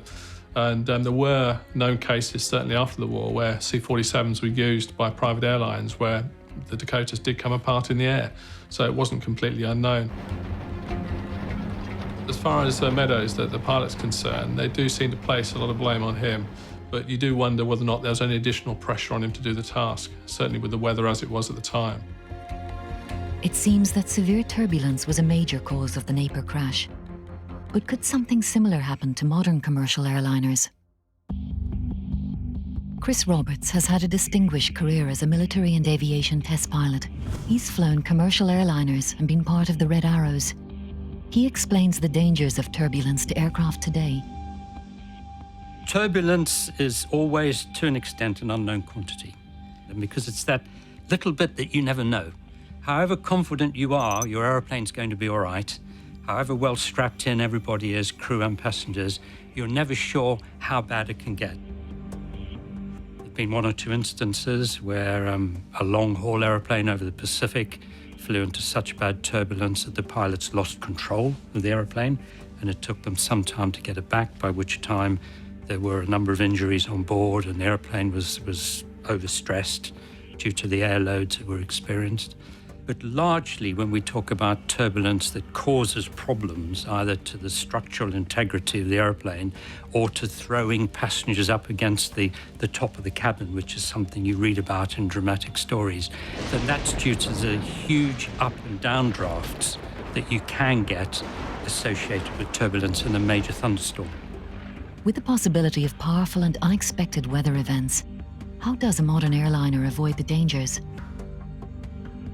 When you start talking about turbulence, you may be more concerned about what happens inside the airplane than to the airplane itself. No modern airliner is allowed to fly without weather radar.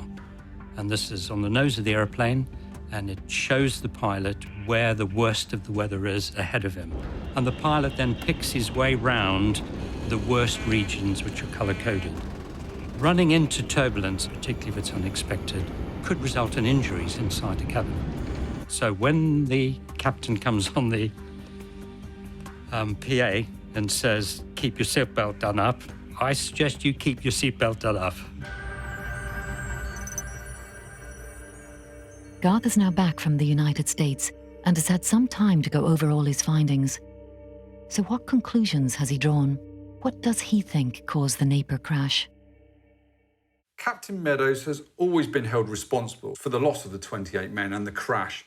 But there are other factors, and these mean that he just cannot be blamed. You just cannot blame this on one man. Garth believes that lightning wasn't to blame, but the pilots found themselves battling a weather system that strained the overloaded C-47's airframe to its limits. Their inexperience of flying in these conditions may have caused Meadows and Bowley to fly by instinct, which, as fighter pilots, meant aggressively throwing the plane around in the storm. The meteorologist had given Meadows a thorough weather forecast warning of the potentially dangerous storm clouds that he would face en route. But for whatever reason, he chose to ignore them. I believe that although Meadows' actions were the trigger for the accident, the plane encountered a huge force of nature which caused that wingtip to fail, then the wing failing, which then led to the ignition of the petrol tanks. We don't know how much pressure Meadows was under to get those men up to Pierre. Maybe he felt that he had to keep the men's training on schedule, and that if he didn't, he was accountable. As we've heard, structural failure in extreme weather was not uncommon on the C-47 or its sister aircraft, the DC-3. Maybe the portrayal of Captain Meadows as the villain of the tragedy is just too simplistic. It must be remembered that the damning verdict of Meadows' conduct was made by his base commander, a man who had just seen 25 young trainees killed, the very men he'd been brought in especially to look after. Maybe McAllister's anger and frustration got in the way of a fair assessment. Meadows' actions were the catalyst for the accident, but he did not set out to kill those men, and I firmly believe he was doing what he thought was his duty to help America and the Allies by getting those men up to Pierre.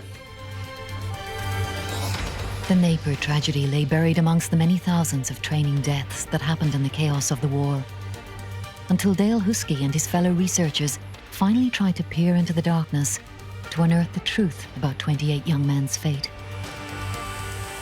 These people, these pilots, should know what happened to them. They should know what happened to them. The exact cause of their deaths may always be debated, but they will certainly never be forgotten. Those families suffered a loss just as much as the families whose men were killed overseas. And I think about those boys now had 70 years on that they never had. I think about that.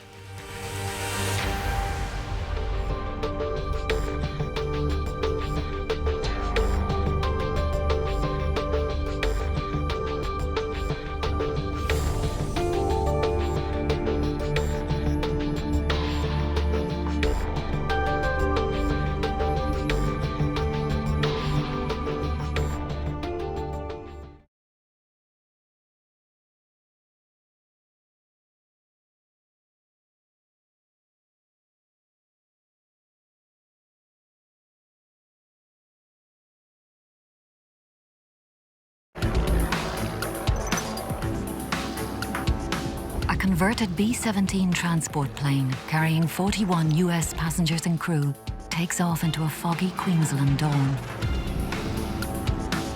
But a catastrophe is about to happen.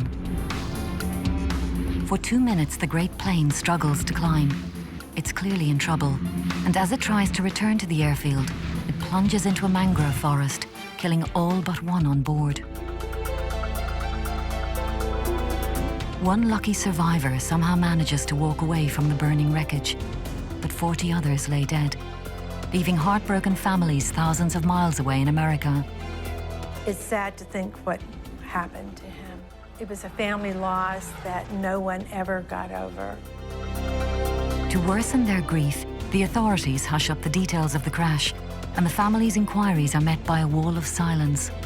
My parents had received a telegram, and all it says was that he was killed in the South Pacific. There wasn't any detail whatsoever. Witnesses are silenced. They told us to be quiet. Don't talk about it, you know. The Baker's Creek crash was the worst aviation disaster in Australian history, but its cause remains a mystery. Was it engine trouble? Was the plane too heavy? And has a young pilot been wrongly blamed for the tragedy for the last 70 years? It was a perfect storm in terms of what caused that crash. Everything that could possibly go wrong was there. Could an accident like the Baker's Creek disaster happen today? It's still possible for a crew to mismanage a basic situation. Can World War II air crash detective Garth Barnard follow a trail of clues across 2 continents and finally solve the mystery of the Baker's Creek crash? The bit that's caught my eye is they were actually given the cause of the crash.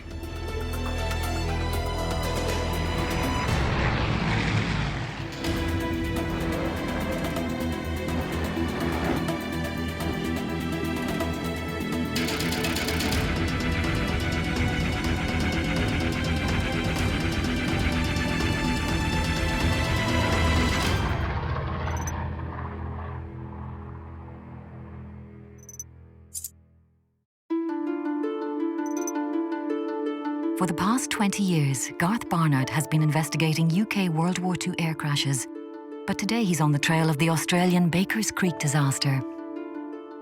Until recently, I hadn't even heard of the B-17 crash at Baker's Creek. It was the biggest crash in Australian aviation history. And few people in Australia even know about it or even what happened. The uncertainty about the cause, the mystery that surrounds it, just makes me want to find out more.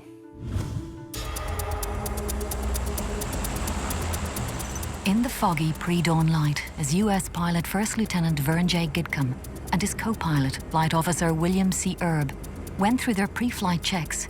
35 American personnel began to board an obsolete B-17 bomber that had been converted into a troop carrier. It had flown so much in combat and had been patched up so many times that the ground crew affectionately referred to it as Old Miss EMF, which stood for Every Morning Fix It. According to one of the crew chiefs, for every 10 hours of flying, it took 10 hours of repair. They were on their way back from a welcome period of rest and recuperation in Australia, far away from the horrors of the war in the Southwest Pacific. After boarding, they tried to make themselves as comfortable as possible on the makeshift plywood floor of the plane. The flight was going to take the mixed services contingent of men from the pretty Queensland town of Mackay on a 4.5-hour flight to Port Moresby, New Guinea, where they would return to their frontline duties. Checking his maps and charts at his table in the nose of the aircraft was Navigator Second Lieutenant Jack Ogren. My brother, he was a very meticulous type of person. He was well-groomed, and he did well in high school. But he was, I thought, a really, really swell person. Also on board was Staff Sergeant Frankie Welshel. As part of the 6-man crew, he had volunteered for the flight as a replacement for its usual crew chief. He was scheduled to come back to the United States and had one more flight that he needed to take in order to get his flight pay. And he took the flight because it was the last flight before he was to have left.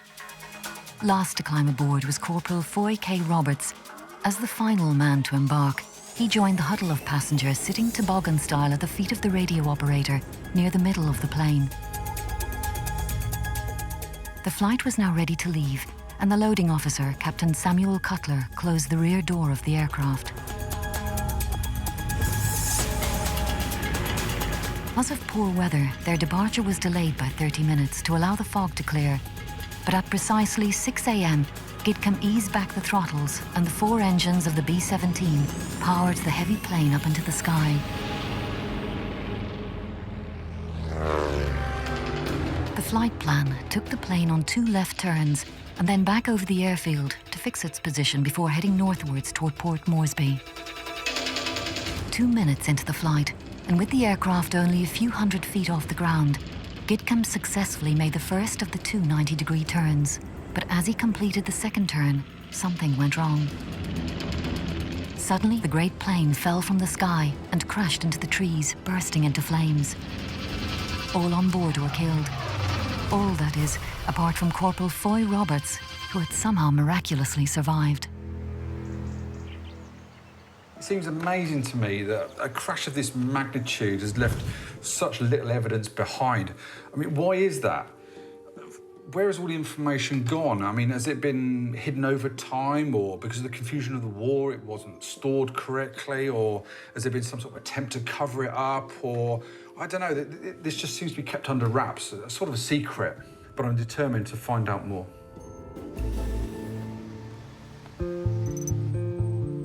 Garth begins his investigation by meeting Robert Cutler.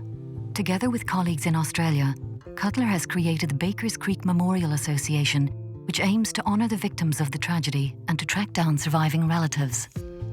Robert's father was Captain Samuel Cutler, the officer who supervised the loading of the flight that morning. It was a wartime diary extract that sparked Robert's interest into the Bakers Creek disaster. What a day, and a tragic one. At 6:02 a.m., 2 minutes after I turned my back on the CBA plane that I had seen just yesterday, it crashed into some woods 5 miles away and exploded, killing 40 people, with only 1 saved. Pilot error and poor visibility. As the officer of the day, I put the men on the ship, and so I had a direct part in sealing their fate. Also, I was at the scene of the crash and saw mangled bodies, killed while flying at 200 miles an hour. Terrible. How does that make you feel? Well, it was incredible. This is the first time I knew the details of it. When he came back from the war, he didn't talk much about it. He came back 3 years later after this crash, and other things were going on. He was haunted by this notion of closing the door and sealing their fate. Although brief, this is the first account Garth has seen that confirms the time, place, and scale of the accident. But it's not the only piece of evidence Robert has unearthed among his father's possessions. As I understand it from my dad's other papers, 2 of the men were brought there with military escorts. They were AWOL. And so he had to take one guy off the plane to make room for one more guy to go on the plane. And on the manifest, which you see over here, this is crossed out in pencil. This fellow here, Gilpatrick, was taken off the plane, and another guy was put on, added in pencil. This other fellow, Franklin Smith Jr. This is an official document called an Air Transport Manifest, which my father had to sign as the officer of the day, but it lists all the names of the passengers and the crew members. For Garth, this document holds the first tantalizing clue in his investigation. The gross weight recorded for takeoff was 46,810 pounds. Boeing, the plane's manufacturer, clearly stated a weight safety limit of 47,500 pounds for the B-17C model. It wasn't overloaded, but the manifest proves that the plane was very near to its weight limit. Could that have contributed to the disaster?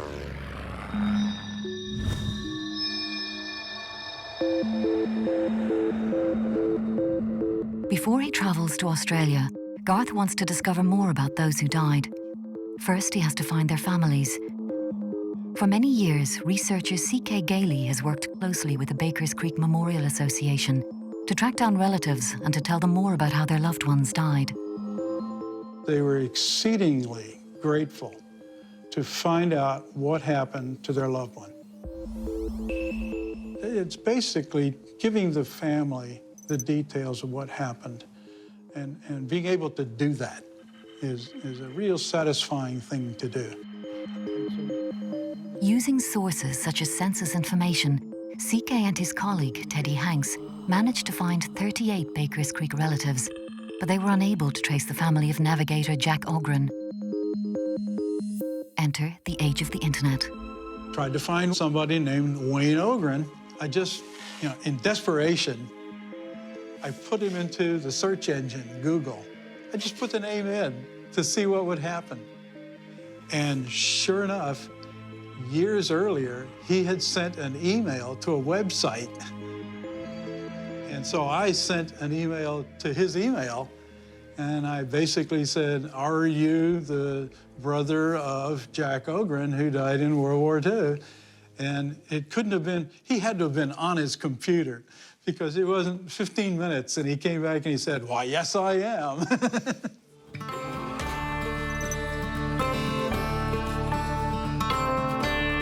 C.K. traced Jack's brother Wayne to Georgia. Garth followed the trail to find out what Wayne remembers about his brother.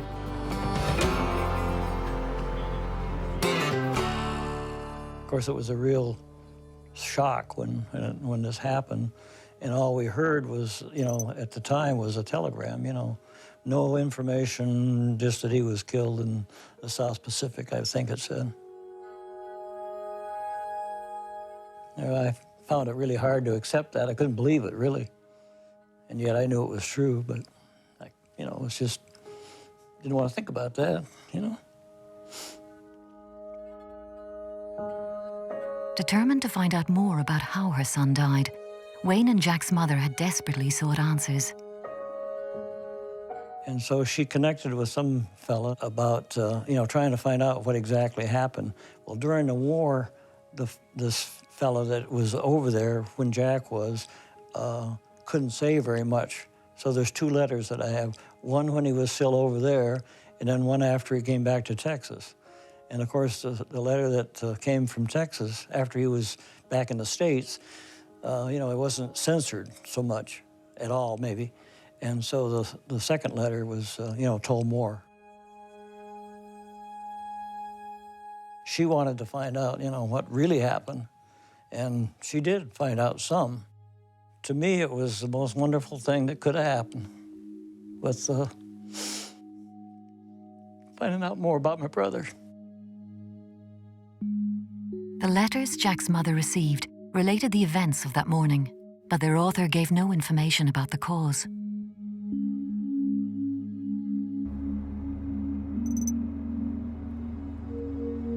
However, at least one other Bakers Creek family was able to discover more.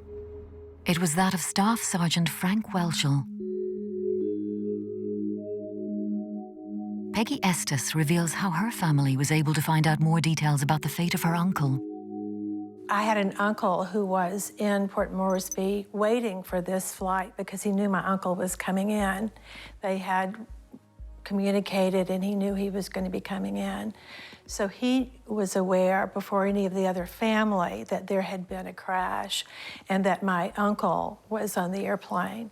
But in addition to that, the crew chief who was scheduled to have been on the flight, instead of Frank, came to visit my grandparents and told them the story of what had happened.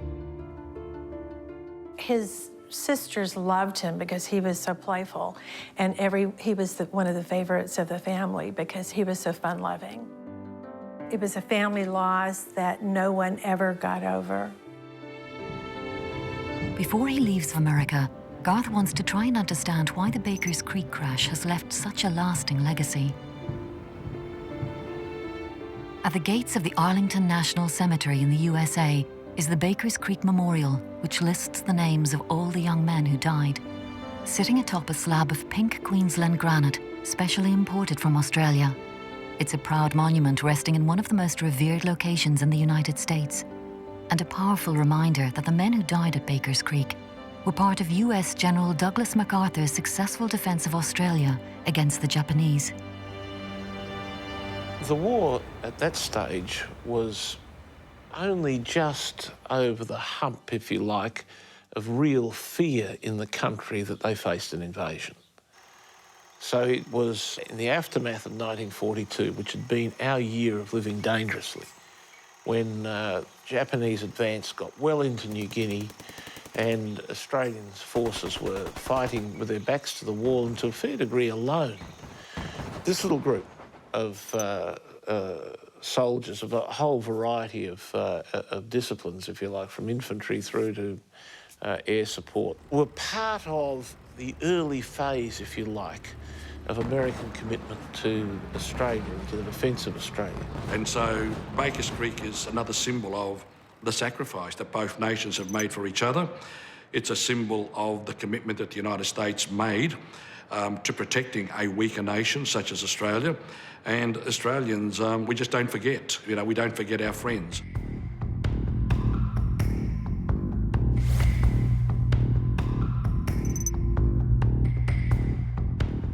By June 1943, more than 120,000 US servicemen were operating under MacArthur in the Southwest Pacific Theatre. But what were the 35 men who died at Bakers Creek doing in Mackay? Following a devastating cyclone in 1915, Mackay had been completely redeveloped. The new buildings and infrastructure and the temperate and malaria-free climate convinced the US authorities to use Mackay as a rest and recuperation center for their war-weary men. Speaking in front of Maguire's Hotel, where many of those on the Bakers Creek B-17 spent their last few days, local historian Berenice Wright explains what the townsfolk of Mackay thought of their friendly invaders. They loved them because they were very smart for a start. People had a Hollywoodian idea of what Americans looked like, and they certainly lived up to the image. What entertainment was available to the Americans? There was a lot of entertainment available for them. For instance, each day in the paper they would publish a list of entertainments for the day. It was a column called What's Cookin' at the ARC, the American Red Cross.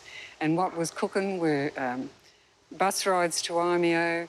They could hire horses, they could hire bicycles and ride around the city.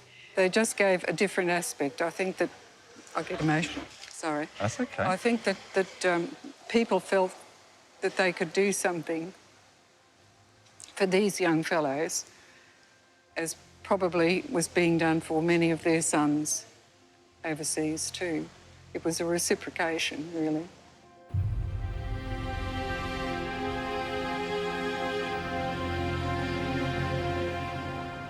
The war was a knife fight, and it was a really awful environment, hard, tough, tropical climate. Leave was critical. So these guys, you can imagine it, they'd have been in the worst conditions that anyone could be in. They've gone back to Australia. They've had some leave.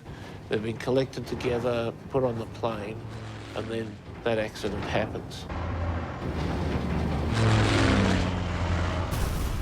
The horror of the B-17 crash brought a previously remote war home to the people of Mackay. They watched the US military authorities throw a cloak of secrecy over what had happened. Local people were told in no uncertain terms to keep quiet about the crash. The heavy-handed censorship seemed designed to simply wipe it from the records.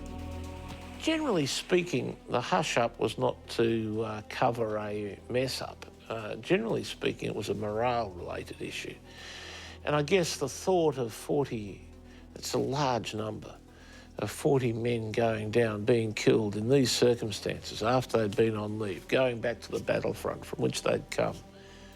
It's not the sort of story that necessarily boosts morale. With so few official records of the disaster, can the crash site itself yield any clues? It lies 5 miles south of Mackay, and Garth meets local historian Col Benson there. Where are we? Is this the crash site here? Yeah, this is a crash site here where the fuselage came to rest. It took off from over there in a northeasterly direction from where we were. That's Mackay Airport.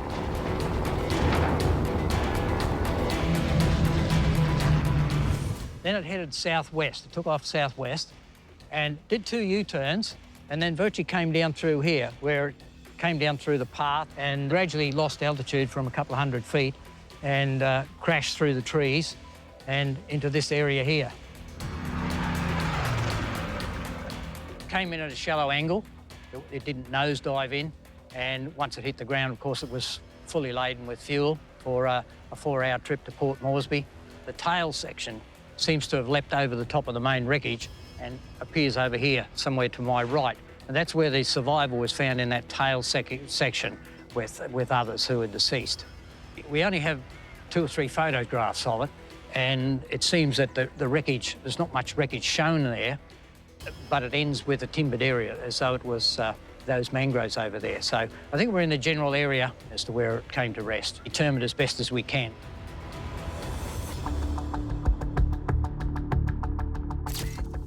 A 1947 aerial survey photo confirms the exact location, as the shape of the impact left by the plane can be clearly seen on the terrain.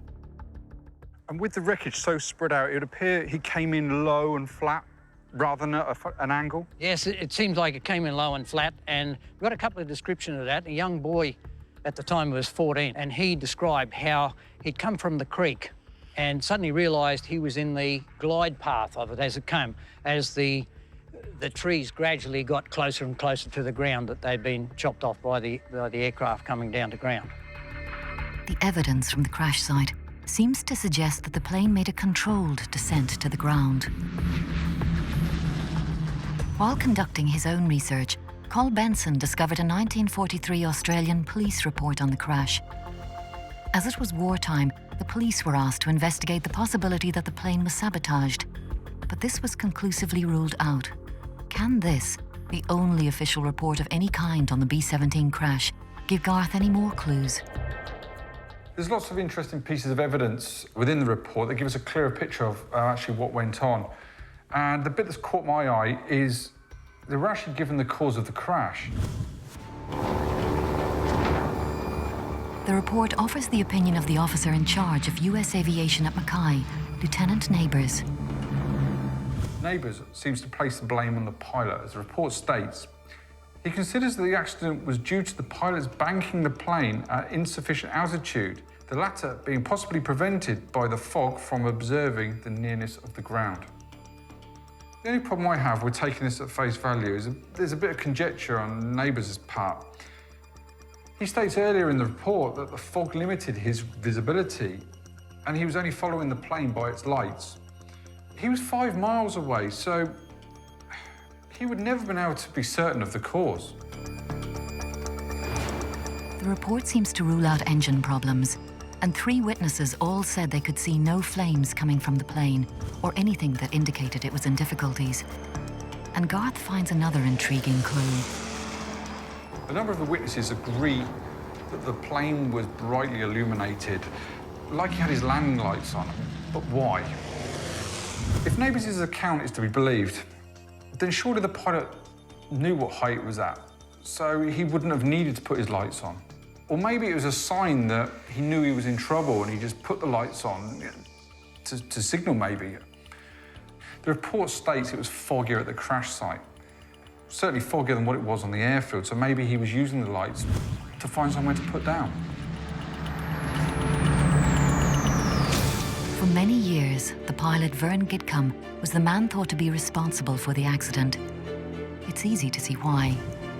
Gidcombe had only just taken over the plane from another much more experienced pilot who had returned to the United States. A young, inexperienced pilot loses control of an aircraft. Case closed. But were the conclusions drawn by Lieutenant Neighbours and others at the base the main reason Gidcombe got the blame?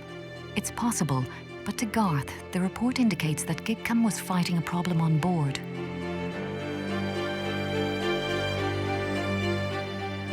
Gidcombe's B-17 was one of a number of planes that had been pressed into service as air transport of the Allied Air Forces. The B-17's reuse was a makeshift solution to a simple problem of resources.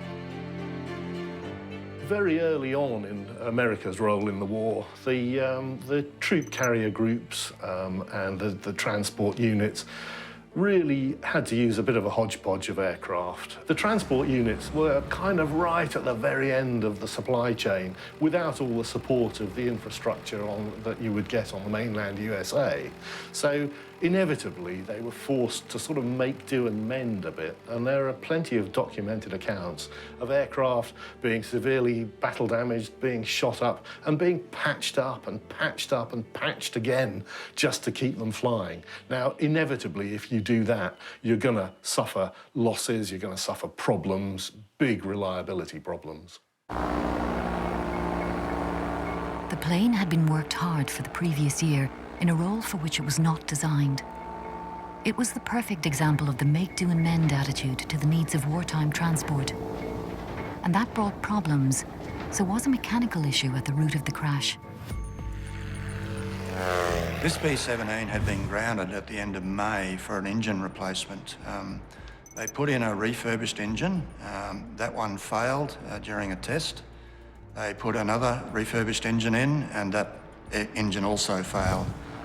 Eventually, the general in the Air Transport Command instructed that a new engine should be fitted, and everything went fine once that happened. Jeff Cunningham, a Mackay schoolboy at the time, remembers watching the plane flight testing the new engines just 2 days before the accident. What took our attention this particular Friday that we heard it flying around was that the motors didn't sound as though they were synchronised. You get this variation in sound if they're not synchronised properly. And it appeared to us as children that the motor was missing a little bit, or one of them was missing. Perhaps these replacement engines were to blame. Garth's determined to try and piece together the plane's last moments by talking to local witnesses. What can they tell him? Percy Webb was a 15-year-old butcher's delivery boy at the time, and he remembers seeing the B-17 preparing to fly that morning. I was down there and delivered the meat, and a hell of a row going on down there with the aircraft, the ground crew, wherever the engine is up. And I could see the flying portals from where I was, And there was flames flying out of the back of it, the back bar, you know, a lot of blue smoke around. So that went on for 3 or 4 minutes, and all quietened down. Percy watched as Gidcombe, Erb, Ogren, Welshel and the others prepared the B-17 for takeoff. He taxied out on the main runway, went down there, went down to the northeast, southwest runway. He went down there, he took off. There was no planes flying out the back of the motor. The B-17 continued to climb, but very sluggishly. As the plane rose into a bank of fog, Gidcombe and Erb lost sight of the ground. Did they realise they were too low to make their 2 left turns back to the airfield? The police report indicated that Gidcombe realised the danger he was in, because in an attempt to penetrate the mist and fog, he turned the plane's landing lights on. The B-17 now made its second turn to line itself up on a direct course for home. A young Ivan Bragg lived with his parents in a house next door to Baker's Creek. He remembers being woken up as the plane thundered just a few meters above his home. I was asleep in bed at the time, and I heard the noise crash and looked out the window and here's this big flash. It was pretty close. It could have hit the houses. Ivan's father Arnold was one of the first men to reach the crash site. There was 2 men that he seen that were alive. One was walking around in a daze, and he took that person down to the gate to a lady named Mrs. Harris, and she looked after him for that period. Then he come back and he tried to find the bloke that was jumping around. And he said there was legs and arms and everywhere, and people strung up in trees and burnt bodies. Sadly, one of the 2 men Arnold Bragg tried to save died before reaching hospital, but the other, Corporal Foy K. Roberts, had had an amazing escape. Emerging from the wreckage with only superficial injuries, it's thought that he survived because he was cushioned from the impact by the bodies of his comrades. Rudy Sabo was a local farm worker. After hearing the plane come down, he and his fellow workers rushed to the crash site, where they were confronted by the terrible scene. There was a few arms and legs stretched across. Then, of course, I went and had a look at the fuselage. And that's where I seen the bodies. They were all lying head backwards, all facing one way down the tail. 36 of them, about. They were all stacked. I don't know how anybody down the bottom could have lived anyway. All a big, like 2 football teams and not a murmur. It frightened me, you know? See that many young men, not a murmur. I come home and I said to Mum, "You smell anything, Mum?" She said, "No." I said, "Wash my clothes, I can smell dead men." I went to bed that night, I could still smell it. It wasn't my clothes at all, it was my bloody head. Amid the wreckage, Rudy spotted something that gives Garth another clue. The Yanks loved it. They loved our bully beef. They had a box. It must hold a 12 dozen across. It was about 4 foot high, 4 foot this way, 4 foot that way, full to the top. My thoughts then, bloody thing was overloaded. Garth had already found that the B-17 was heavily loaded and nearing its weight-safe operating limits. Could these extra goodies have made the plane unflyable, or at the very least have left no safety margin if an engine problem developed? The evidence from Rudy and the plane's manifest suggests that the loading may have been a problem, and not just the weight, but also the way the load was distributed. Garth learns that aircraft control in flight is sensitive to the location of its center of gravity. It's called the CG. The CG is the point along the center line of the fuselage where the total weight of the flying aircraft would balance if it was simply suspended. A B-17 CG was concentrated around the bomb bay. If too much weight was distributed to the rear, it could have resulted in the plane being tail-heavy, meaning that it couldn't climb and that it would stall and crash. A similar picture of events to those witnessed on the ground. And there was another witness who gave her version to the Mercury newspaper some 50 years later. One of those witnesses was then a 17-year-old girl, and the aircraft almost flew over the top of her, and she said that it had flames shooting out from one of the right-hand side engines that almost extended to the tail.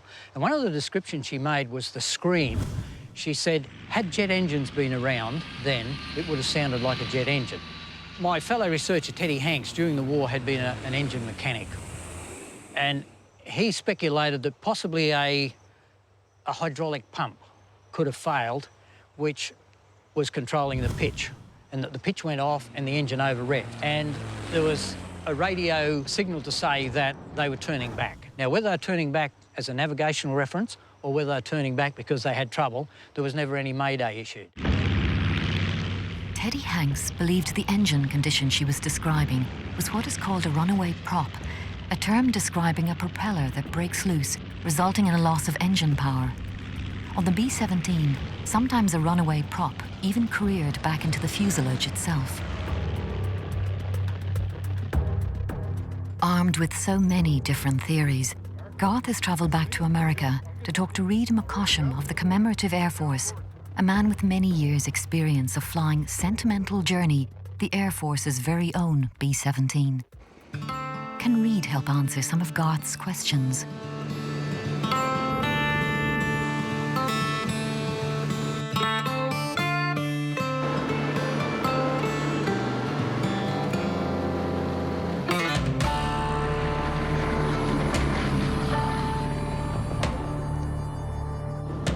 Reid explains how challenging it must have been for a young, inexperienced pilot to fly. Probably the biggest factor in this airplane is very fatiguing.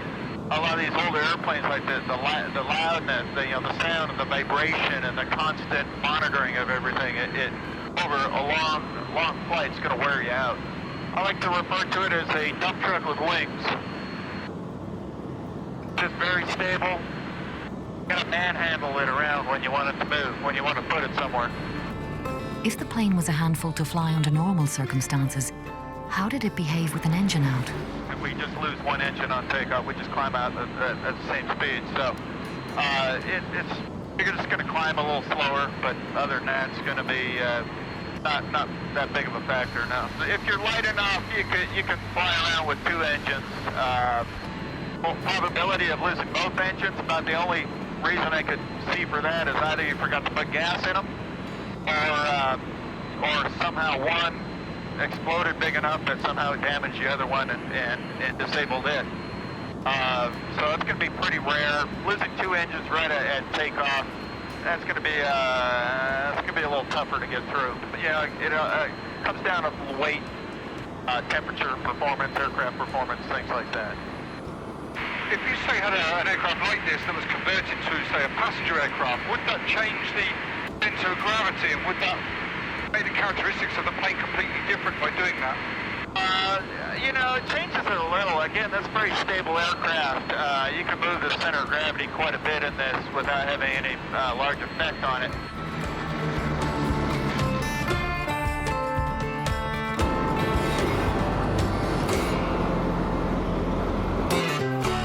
As they land, Garth considers the conflicting evidence from witnesses about the engine fires. Reid thinks he has an explanation for what the witnesses may have seen. All right, right here is our wastegate. And as that closes, when we use the turbos for takeoff, it forces the exhaust out this turbine wheel here.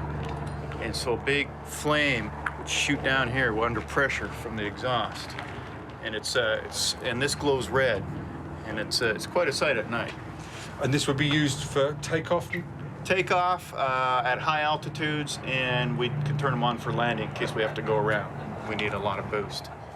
It's just to maximize the engine output, give us much more our maximum horsepower. So if someone's never seen these flames before, they're not familiar with this type of aircraft, and they saw this in the sky, they would presume perhaps the engine was on fire? They could, if you just saw it from one angle. If you saw the plane head on, or if it went right over top of you, you'd see all four of them doing it. But maybe if you're over on just one side of the airplane, you probably only see these two. So that might give you a feeling that they could be on fire. Garth's flight on the B-17 has answered some questions, but also raised new ones. If it's possible that the fire seen by witnesses were flames from the turbochargers, could engine trouble still have been a problem, given that the sound of a runaway prop was heard?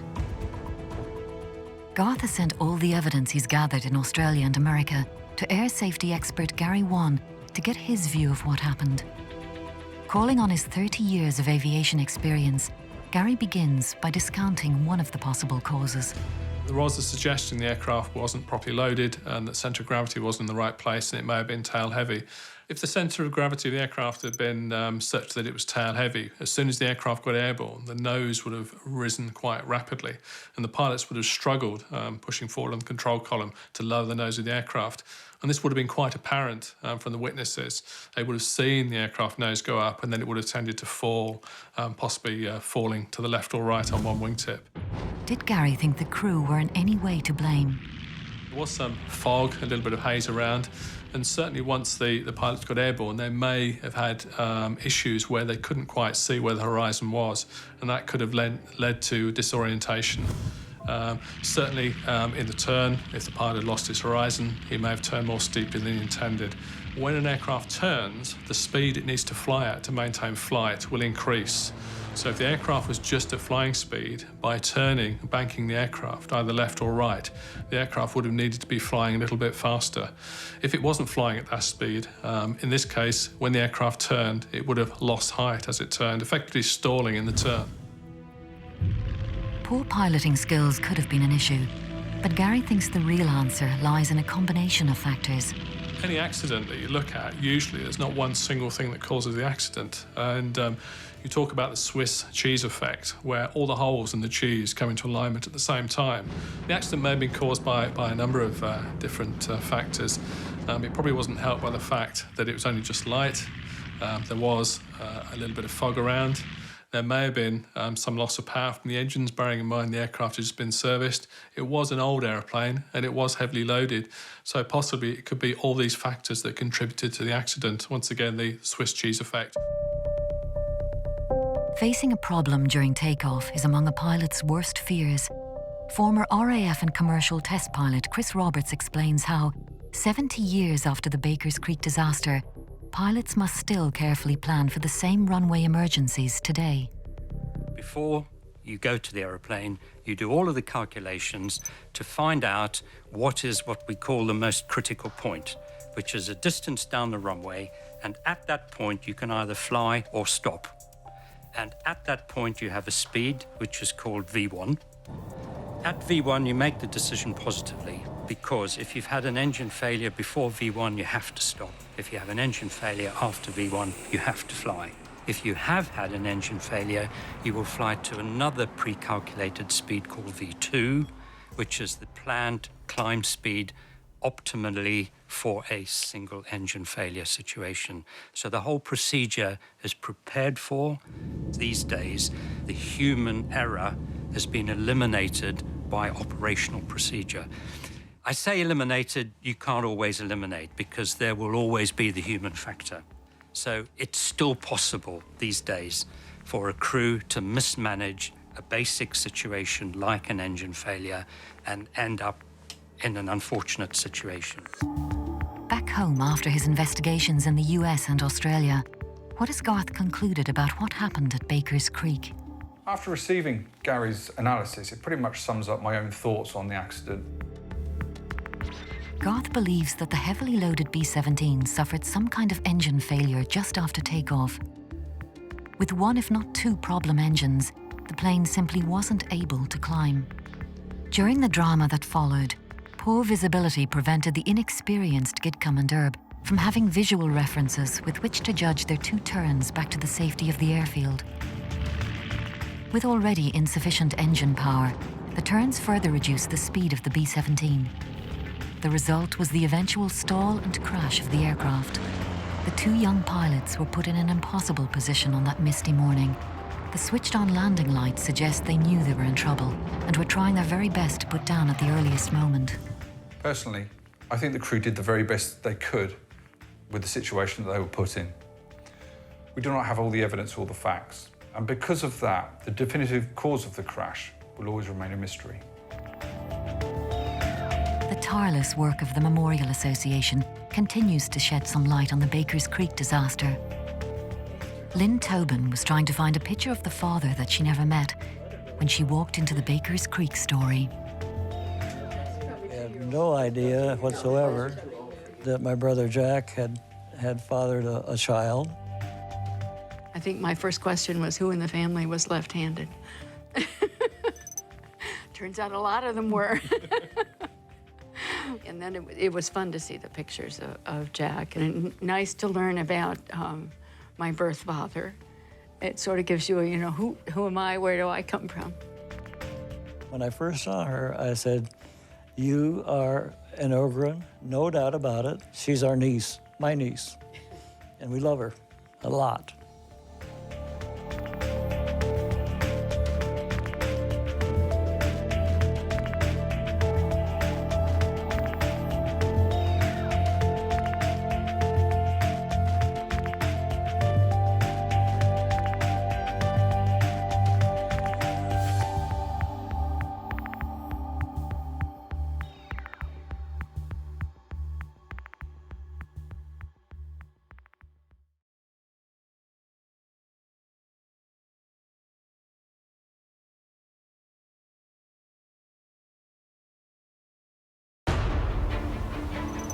An RAF Wellington bomber on a routine nighttime training flight takes off into a moonlit sky. It's been in the air just 6 minutes when from the darkness, a second Wellington suddenly appears. Moments later, there's a terrific explosion and the two Wellingtons plunge to the ground, killing everyone on both planes.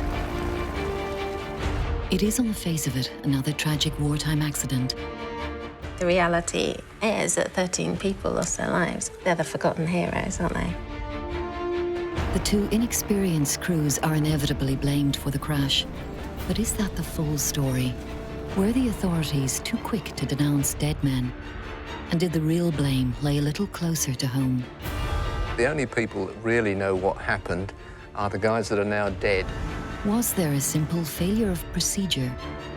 Even though each aircraft had lights, it wouldn't be obvious to each of the pilots the other aircraft was there. Can World War II air crash detective Garth Barnard piece together the clues to discover what really caused the Turweston Wellington crash? The pilots just would not have seen that plane coming towards them. It's quite possible, yes. There was 2 pilots in the sky that night with no night flying hours. It was an accident waiting to happen. You're the pilot. It's your life on the line.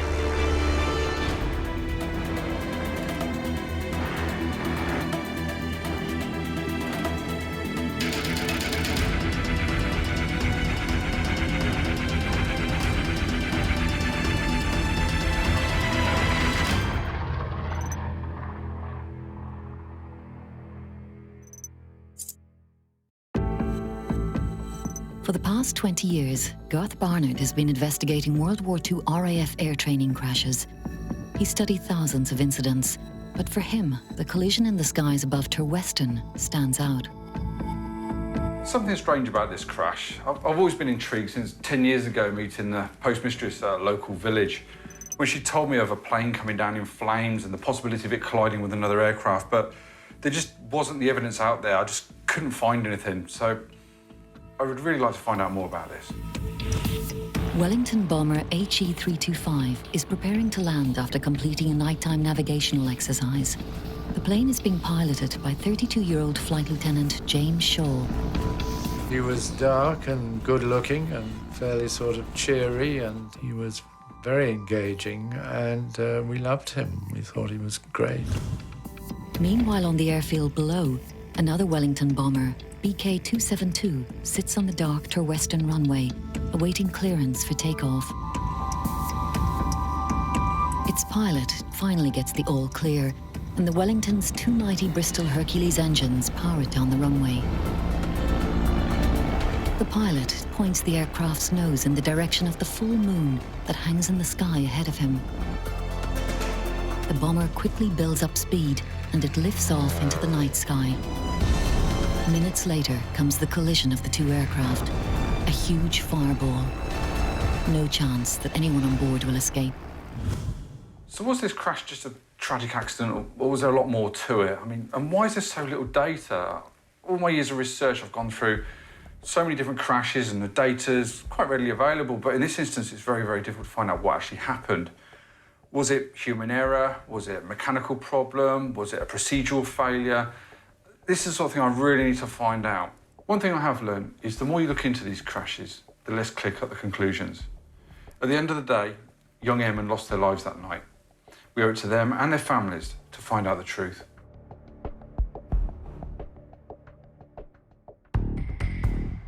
To begin his investigation, Garth needs to examine the official records. What can they tell him about the doomed planes? He's come to the RAF Museum at Hendon in London to see if their vast collection of accident report cards can provide him with any vital information. Accident report cards, called ARCs, were a system of cards developed by the RAF that recorded details about wartime air accidents in a simple indexed format. Can Garth find the right cards among the thousands in the Hendon archives? This is one of them. This is the date's right, Wellington, BK272, just to see if there's a second aircraft.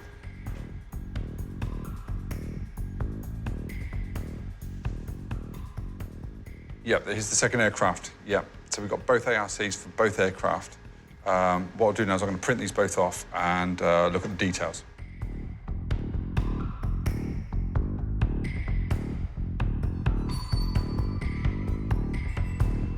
So what details do the ARCs provide? I'm looking at the ARCs here from both machines. This one has details on BK272 and this one on HE325. Looking here, we can see the pilot was instructional pilot Searles and a pupil pilot of what it looks like Harakze. It lists those two names, but it also states here that there was 7 on board and 7 killed, 7 fatalities. Looking at this aircraft, HE325, we can see that it was piloted by Shaw, and there were 6 on board with 6 fatalities. If we look at the details of what actually happened here, it says that the aircraft took off into a bright moon and struck another aircraft, which was actually higher, with both aircrafts crashed in flames.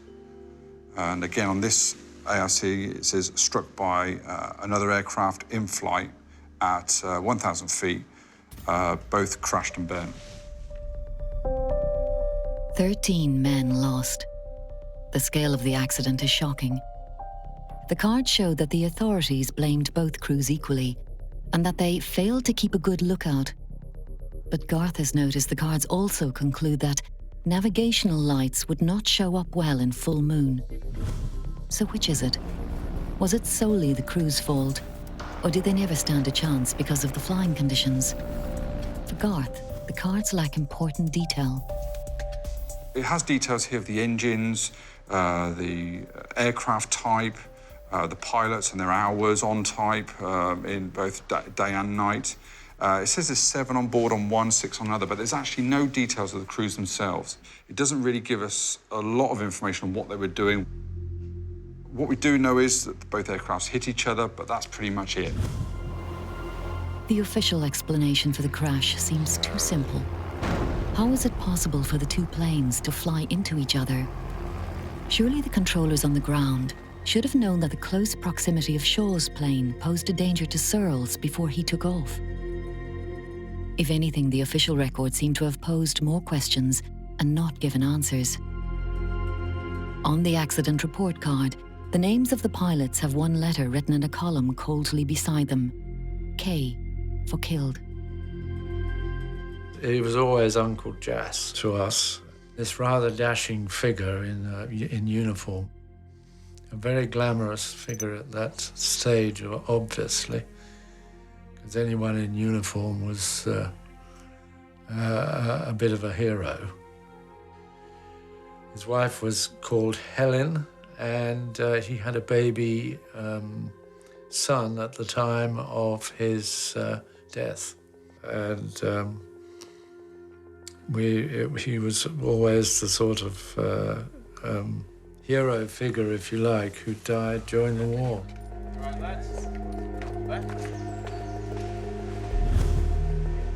So why were Shaw and Searles flying Wellington bombers over Turweston airfield? Garth has come to the old RAF airfield of Chipping Warden to speak to local RAF airfields expert Roger Saunders about the role Turweston played during World War II. Turweston was entirely a training base, part of 92 Group, and that was its total and only role. It trained on Wellingtons, it trained on various other types of aircraft as well. A lot of these people were really very, very green. They'd been to elementary flying, which flew a single-seat aircraft, and then they were expected to pick up a Wellington. And flying Wellingtons was very difficult. Unfortunately, Turweston had to get used to seeing air training accidents. There was quite a lot of crashes, not all fatal, some were, but the crashes didn't just occur locally, of course, because a lot of these aircraft, Wellingtons especially, went on fairly long flights. Then the losses then continued due to navigational errors. Killed lots of pilots doing that. It was very busy looking at the airfields because they were very close together. And if you think that they've all got to take off, they've all got to land, they've all got to do their flight, and they've got to miss each other on the way back. Now, it sounds easy, but it's not. Just how close the airfields were together is staggering. Within a 15-mile radius of Brackley alone, there were no fewer than 13. Perhaps it was not surprising that accidents occurred regularly. There were more than 400 during the war in this small area of Britain. Some were lucky, of course, and managed to walk away from the wreckage relatively unscathed, but many more did not. The figures are sobering, to say the least. During World War II, almost 7,500 men were killed in training incidents in Britain.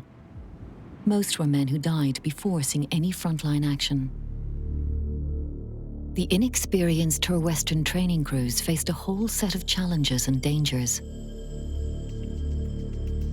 There were always the added dangers posed by mechanical failure. Could that have played a part in the accident?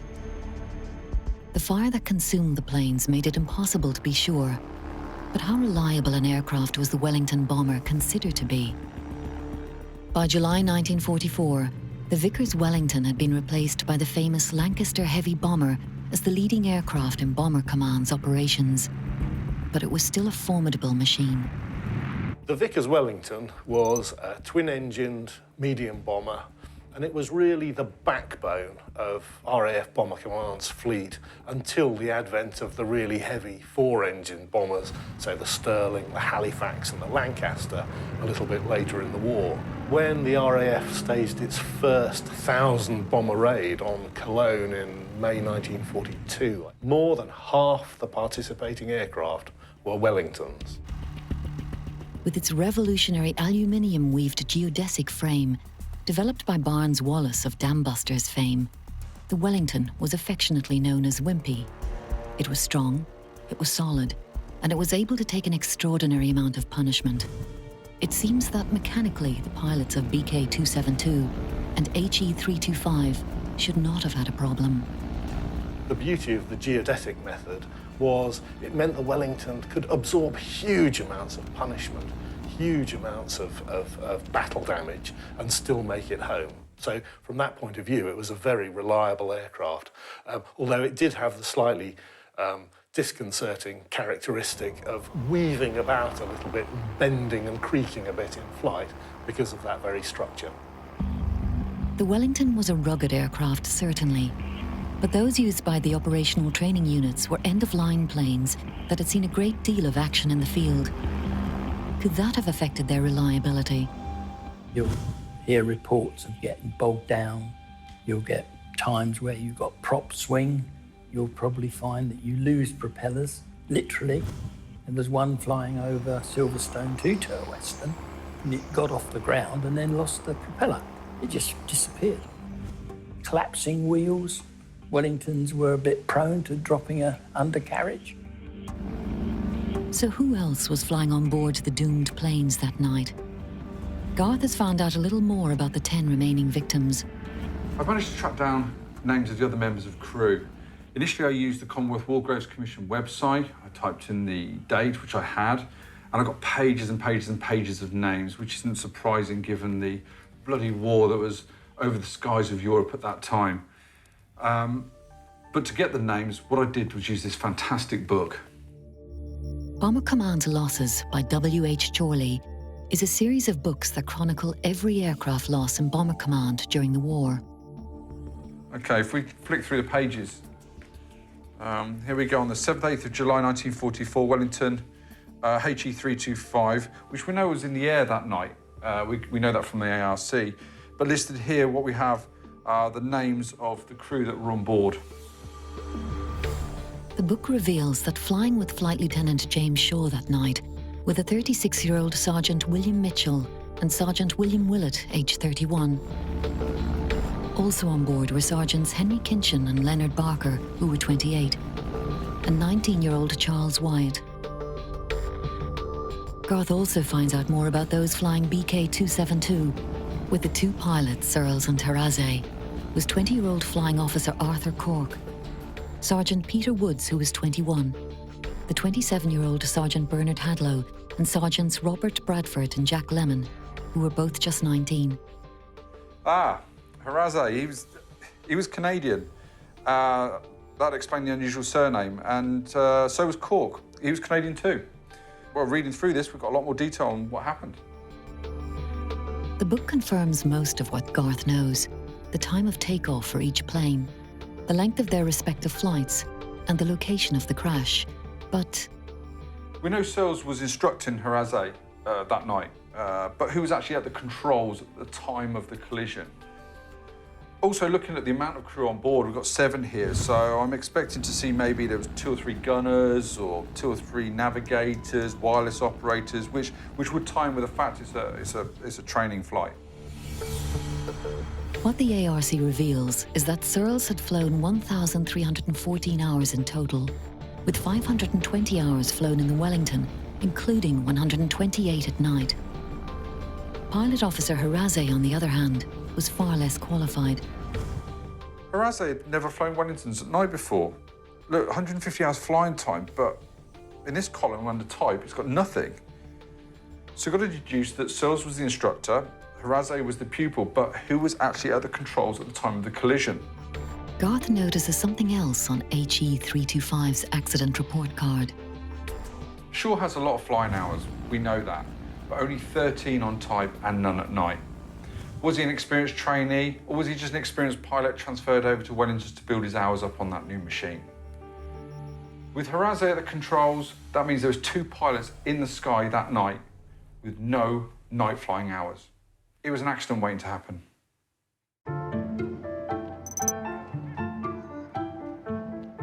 With the ARCs noting that the bright moon impaired visibility and that the navigational lights would not have been easy to see, Garth decides to visit one of only 2 surviving Wellingtons to see for himself what it was like inside the cockpit. This is my first time in a cockpit of a Wellington, and what strikes me is the amount of vision that the pilot has. I mean, the instructor pilot would have been here, the pilot's here, but you've got to remember it's pitch black. There would have been a full moon. Suggestions there were he was dazzled by the moon, but he'd be using instruments primarily, and you'd have no real horizon being so dark. Of course, there was a blackout, so there's no lights on the ground to go by, so it must have been pretty difficult to be on the lookout for other aircraft that were in circuit at that time. And not forgetting that further down the fuselage would have been windows down the side, so there could have been lookout from there, but this aircraft would have been climbing, and the other aircraft would have been coming around in front of it. So the only person who really had a lookout was the pilot and the instructor pilot. The records state, or the Court of Inquiry states, that the crew should have been or had a proper lookout. But it's difficult to have done that with your cockpit drills, with taking off, and the other aircraft would have been circling anyway. And also, they're not very, very well lit. So I really can't see how the crews could have been blamed as such. And what of the visibility outside of the plane? How illuminated was the bomber? Brooklands volunteer John Lattimore describes the lighting limitations on a Wellington. Basically, I think you can say there's not very much of it. It consisted of the normal port and starboard red and green wingtip lights, a light on the front of the nose of the Wellington, which I think you can see an example over there, which is a formating light, which was shrouded, so it can only really be seen from the front. And you had, again, formating lights towards the top of the rudder. As I understand it, one blue, one white. And underneath the nose of the aeroplane, which is for signalling purposes, so it can be used for signalling to the ground. Hence, it's underneath the aeroplane.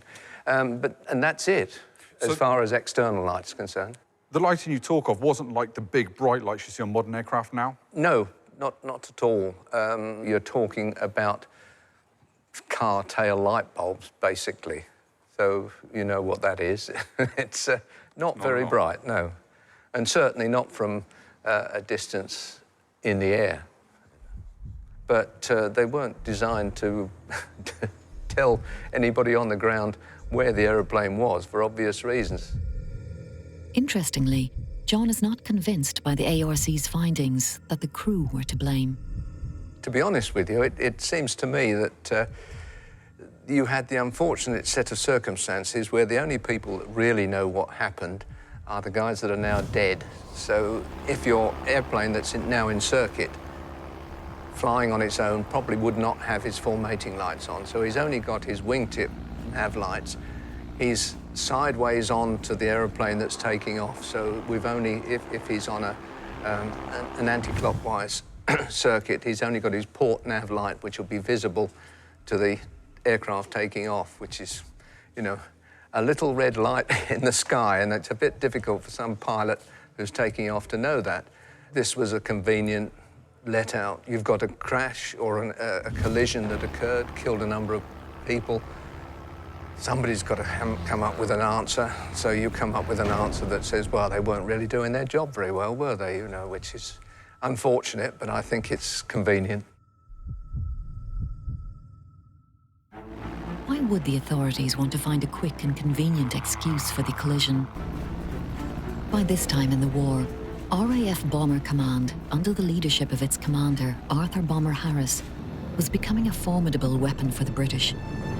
With their American allies pummeling German targets during the day, British crews kept up the momentum by conducting massed bombing raids at night. But this effort came at a cost. In 16 operations launched against Berlin in early 1944, over 1,000 aircraft and 7,000 airmen were lost. And all these men and machines needed to be hastily replaced for Harris by the RAF and their OTUs. Accidents like the collision at Terwestern were regrettable, but the authorities couldn't let these incidents get in the way of replenishing crews and keeping the pressure up against the enemy. By the beginning of July 1944, the bombing campaign was still pretty much in full swing, even though we were then well into Europe. There was still a need for crews. I mean, we know now that the war was beginning to come to an end, but they kind of didn't know that then. They still had the Japanese threat. They thought there were going to be many more years of war against Japan. So really, the training system was pretty much in full swing, although, as it happened, by July 44, that was actually when the size of the Royal Air Force reached its peak.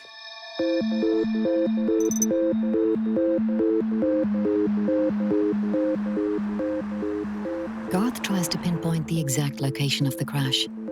He has the grid reference from the ARCs, but unfortunately they don't correspond with modern maps. Happily, there's a solution.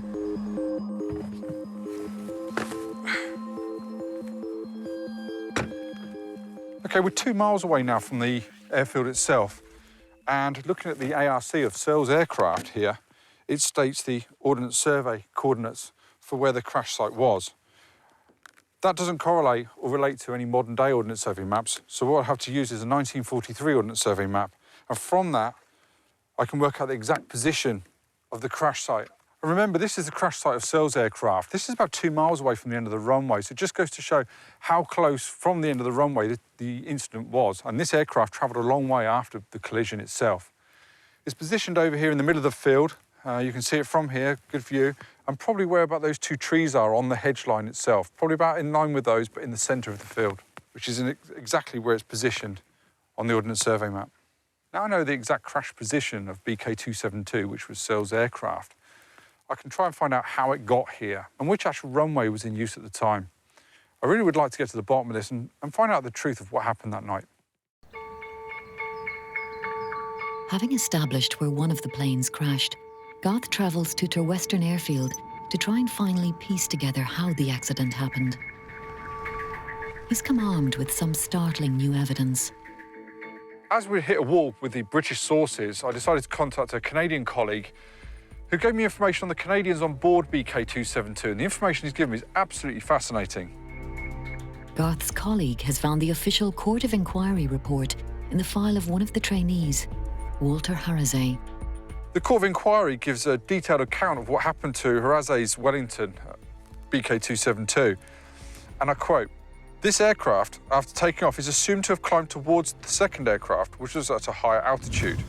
The climb was made almost directly towards the moon, and the pilot looking in that direction may not have seen the other aircraft due to dazzle. Navigation lights displayed by aircraft under the prevailing atmospheric conditions of light and haze are almost ineffective. With the lower portion of the tail light blacked out on the Wellington aircraft, there is a sector below the aircraft in which no light is visible. This was a possible cause of the pilot being unaware that another aircraft was dangerously near." The report also gives a graphic account of what happened to Shaw's plane, HE325. It records that after circling the airfield at 1,000 feet, Shaw was given permission to land at 1:17 a.m. The planes collided just outside the circle of airfield lighting on the perimeter of the base. Garth explains what happened next. As the main planes of the aircraft H325 were not broken, it is assumed that the aircraft was banked at the time of impact, the front turret hitting BK272 in the mid-under position, and the starboard propeller cutting into the port tailplane. The starboard engine of HE325 dropped out after impact. The aircraft caught fire and did a flat spin to the ground. The tail unit of BK272 appears to have broken off, and the rest of the aircraft crashed straight ahead, dropping pieces along the way. That sounds like a horrendous impact and something neither crew is ever going to be able to get out of. This report now raises questions about the plane's times. This fascinating document raises a few new questions. Garth originally learned that the collision occurred at 1:28 a.m, with BK272 reportedly taking off at 1:22 a.m. This new report gives BK272 a takeoff time of 1:14, with no actual time for the collision. There seem to be a lot of discrepancies regarding the times of BK272. Even allowing for a possible mistake in this record, a 6-minute flight time seems to be way excessive if you consider it collided with Shaw's plane that was just a little way off the runway and ended up 2 miles away. What was it doing for 6 minutes? In the report, it describes Searles' plane as doing dual circuits and landings. I think I need to find out more about what these terms mean and what were those two planes doing that night.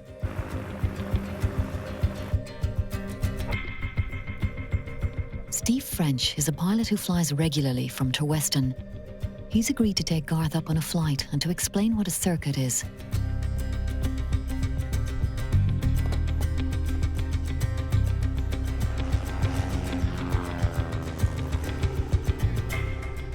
What was the point of a circuit? Why were they derived and what do they do? Because it's the safest form of approaching and landing at an aerodrome and leaving an aerodrome. There's a specific circuit, which is basically a box in the sky. You take off, you climb out, you turn right, you turn right, you turn right, and you land. So it's like a box in the sky. And what determines whether we turn right for right-handed or left for left? Because that's being determined by the aerodrome. So they've made this a left-hand or a right-hand circuit. So it's down to the controller to specify which way the circuit is going to be. So. How many aircraft could be in a circuit? It could be up to six or seven. you know, in which case it gets really busy. And some aircraft are slower than other aircraft, and this is a particularly fast aircraft, so unless you can slow it down, you might encroach too much on the plane in front, and thereby you would turn out and circle away from the field and then come back. So if I've got a box and I'm turning right in a right-hand circuit, what do they call that to the left then? How do they reference that? That's the dead side. It's the dead side of the runway. So if we were coming to join the circuit, we would join on the dead side because there's no aircraft flying that side. So we would descend, and we'd aim to descend over the end of the runway at about 1,500 feet, 1,600 feet, and then we would be dropping down to 1,000 feet. By the time we got to downwind, we would be then in the circuit downwind and joining. But the dead side is the side of the runway that there's no aircraft, and obviously that's the side you want to join if you were joining this circuit. So how do they miss each other? Is it purely height when you're joining the circuit? Yeah, it's purely height. If you're joining dead side, you wouldn't be at 1,000 feet over the end of the runway. You would ideally be at 15, 16 or 1,700 feet as you cross the end of the runway. So any planes taking off are still only going to be at 400 or 500 feet.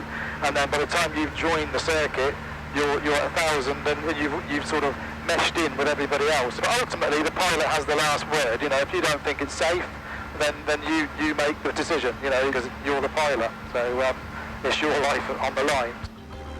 As Garth circles the airfield, he can see how close the crash site is to Terweston. One detail missing from the records is which runway Searle's plane used. Could finding that information yield more clues?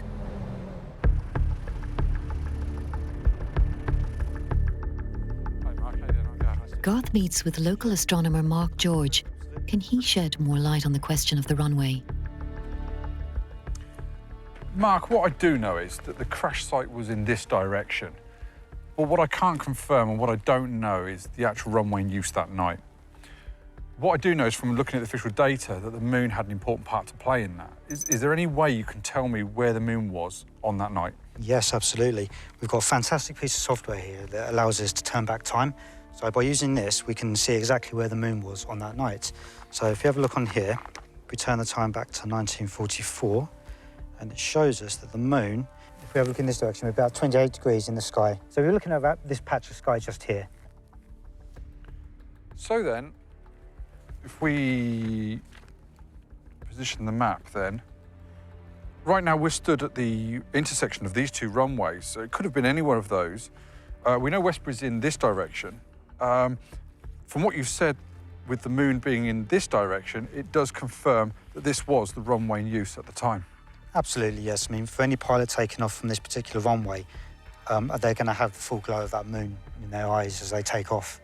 Would the moon have been very bright that night? Would it have had an influence? It would have. It would have been very bright. On that particular night, it was a waning gibbous, and it would have been giving out about 90% of its moonlight. It's quite plausible then that the pilots just would not have seen that plane coming towards them. It's quite possible, yes. The moon would be that bright. It'd be akin to having a torch shone in your eyes, really. And for any pilot heading into that, it's going to be quite dazzling for them and confusing.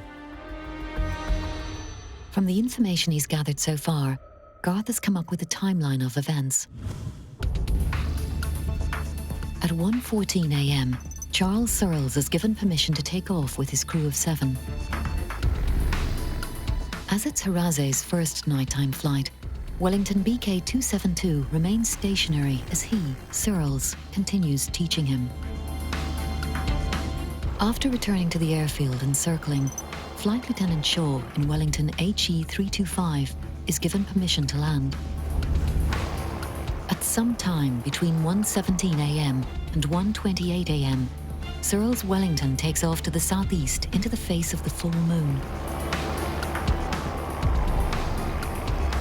Now Shaw's plane is beginning to turn and drop to 1,000 feet at the head of the runway, so that he can come around and fly to the far side, where he'll start his final approach to land. Shaw's Wellington smashes into the tail of BK-272 and slices it off. Shaw's craft flat spins to the ground and impacts on the perimeter of the airfield, while Searles Wellington manages to remain in the air before it too crashes near the village of Westbury. But Garth believes that it was the controllers on the ground who may have been at fault. The flight time of 6 minutes Must have been a delay on Searle's part. He must have been sat on the end of that runway for the whole of those 6 minutes. And what I don't understand is why those flight controllers did not abort his takeoff when they knew Shaw was still circling and still in a dangerous close proximity. Perhaps the staff at Turwestern knew that they were partly to blame for the accident. But this was wartime. Keeping morale high was all important, and it might have been that the authorities wanted nothing to discourage or dispirit trainees. Pilot error was perhaps a neat, tidy, convenient, non-controversial explanation for the crash. Garth is still wrestling with the one hole in his theory, however. I think I can explain the 6 minutes. It's probably Searles going through his cockpit drills while teaching. But what I don't understand is how Searles managed to get his aircraft up to 1,000 feet and collide with Shaw's off the end of the runway. Either that or the official records that state 1,000 feet are incorrect and the collision between Searles and Shaw's aircraft was much, much lower. Luckily, pilot Steve French may have unlocked the entire mystery. His theory accounts for the lost 6 minutes and both planes' altitude. To explain his theory, Steve takes Garth up in his plane to retrace the last flight of Searle's Wellington, BK-272. He would have been at a standing start at the end of the runway, the end of the tarmac we can see now. He would have been there, engines full power, and he would have started his run. So we can time it if you want. Okay, I would start it about now. He would have been powering down there. It's obviously been cut short. I imagine it went a bit further than that in World War II. We're about 2 minutes in now. 2 minutes in, making the turn. He approached Brackley, he's on his crosswind leg. Now he's flying downwind. That's 3 minutes. That's 3 minutes. We're turning now. Nearly 4 minutes now. We're on base leg now. Okay, so now we're turning finals. And we're now on final approach. The aircraft would either land from here, or it would touch and go, or it would power up and go around, depending on the exercise that the instructor's putting the students through. The runway was extended like it used to be. We're probably touching down around about now. What time have we got? Go up on that. We're just got to 5 minutes. 5 minutes, well okay, we're a smaller plane, so maybe we would be a little bit more agile than a large bomber. So, you know, 6.5 minutes is not going to be far off.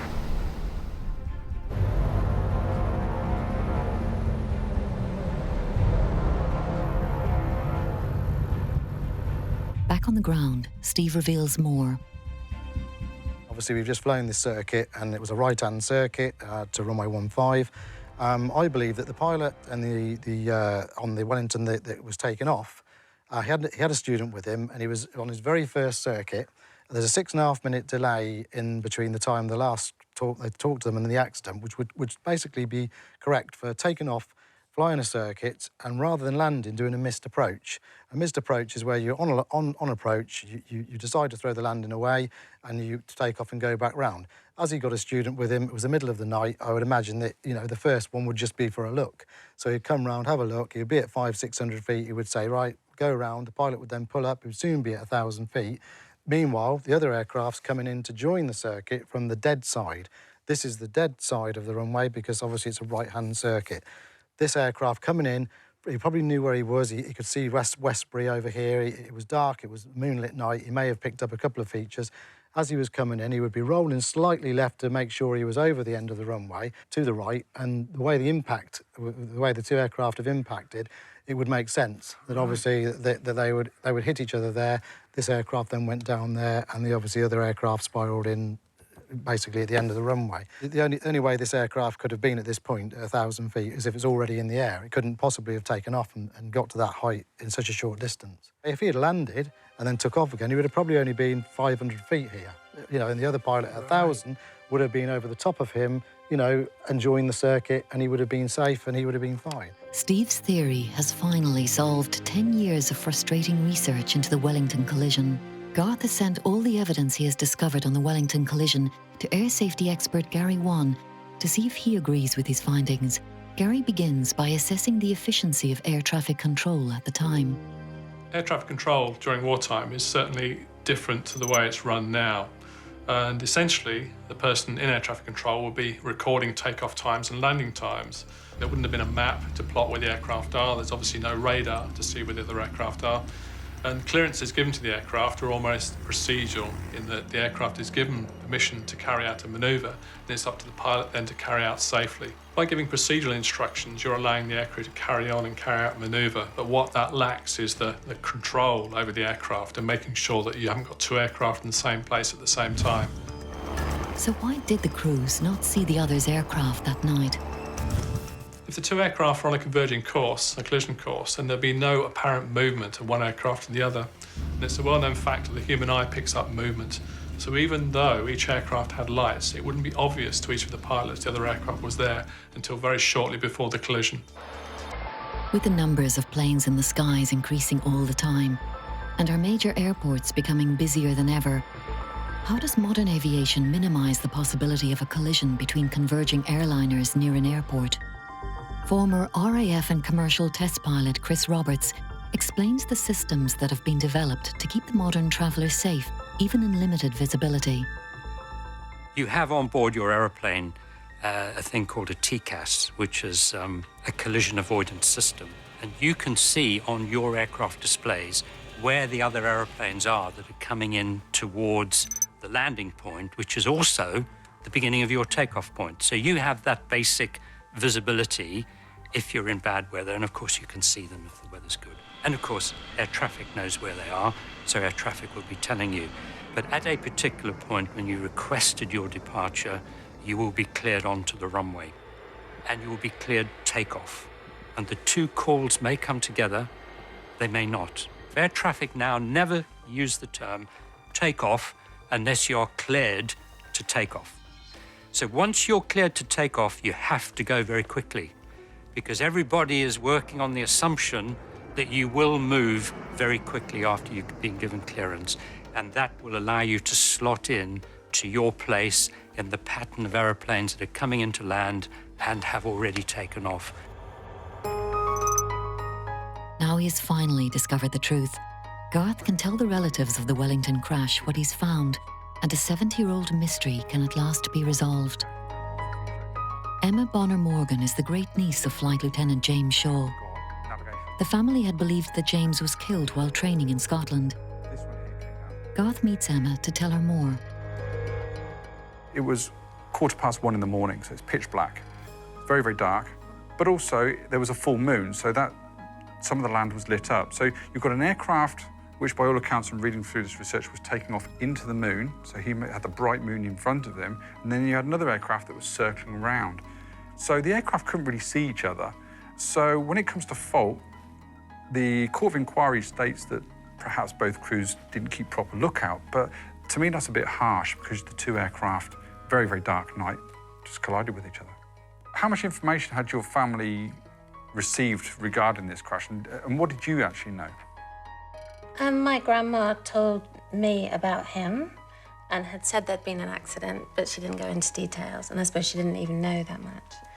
But actually seeing it all here again brings it back to life. But I mean, she was very sad, and obviously I didn't want to ask too many questions because I could see how much it affected her. I think it's, you know, fantastic to have this information and fills in some of the gaps that we didn't know. It's quite emotional, really. Here's his photo. Brings him to life. Actually seeing the written word really brings him to life as well. The reality is that 13 people lost their lives, which is desperate. They're the forgotten heroes, aren't they? For Garth, this is a very satisfying end to his 10 years of research. I'm afraid, after looking at the evidence, this is just a tragic accident where neither crew can be portioned absolute blame. There's a lot of factors involved here. Firstly, it was a very inky, dark night, but for Searles and his trainees, he had the brilliant, bright moon, which had a dazzling effect on him. Also, the Wellington's got to be portioned blame here, to a degree, simply because the lights are very, very small and they would have been painted out. They're very, very dim, very, very difficult to pick out. And on a night like that, where it was incredibly dark, it would have been virtually impossible to see the other aircraft. That terrible crash in July 1944 was just one of many hundreds that cost the lives of so many young airmen during World War II. The thousands of deaths that happen in training are a footnote in history. But by researching crashes such as the collision of the two Wellingtons at Weston, hopefully people are made aware and understand the bravery and sacrifice these men made behind the front line. It is something we should not forget. God bless the finest, bravest souls, no more to fly or walk. Their precious blood was spilled, no more to flourish, love or talk. May they always be remembered, and may they rest in perfect peace. God bless their souls and families, and pray that evil wars may someday cease.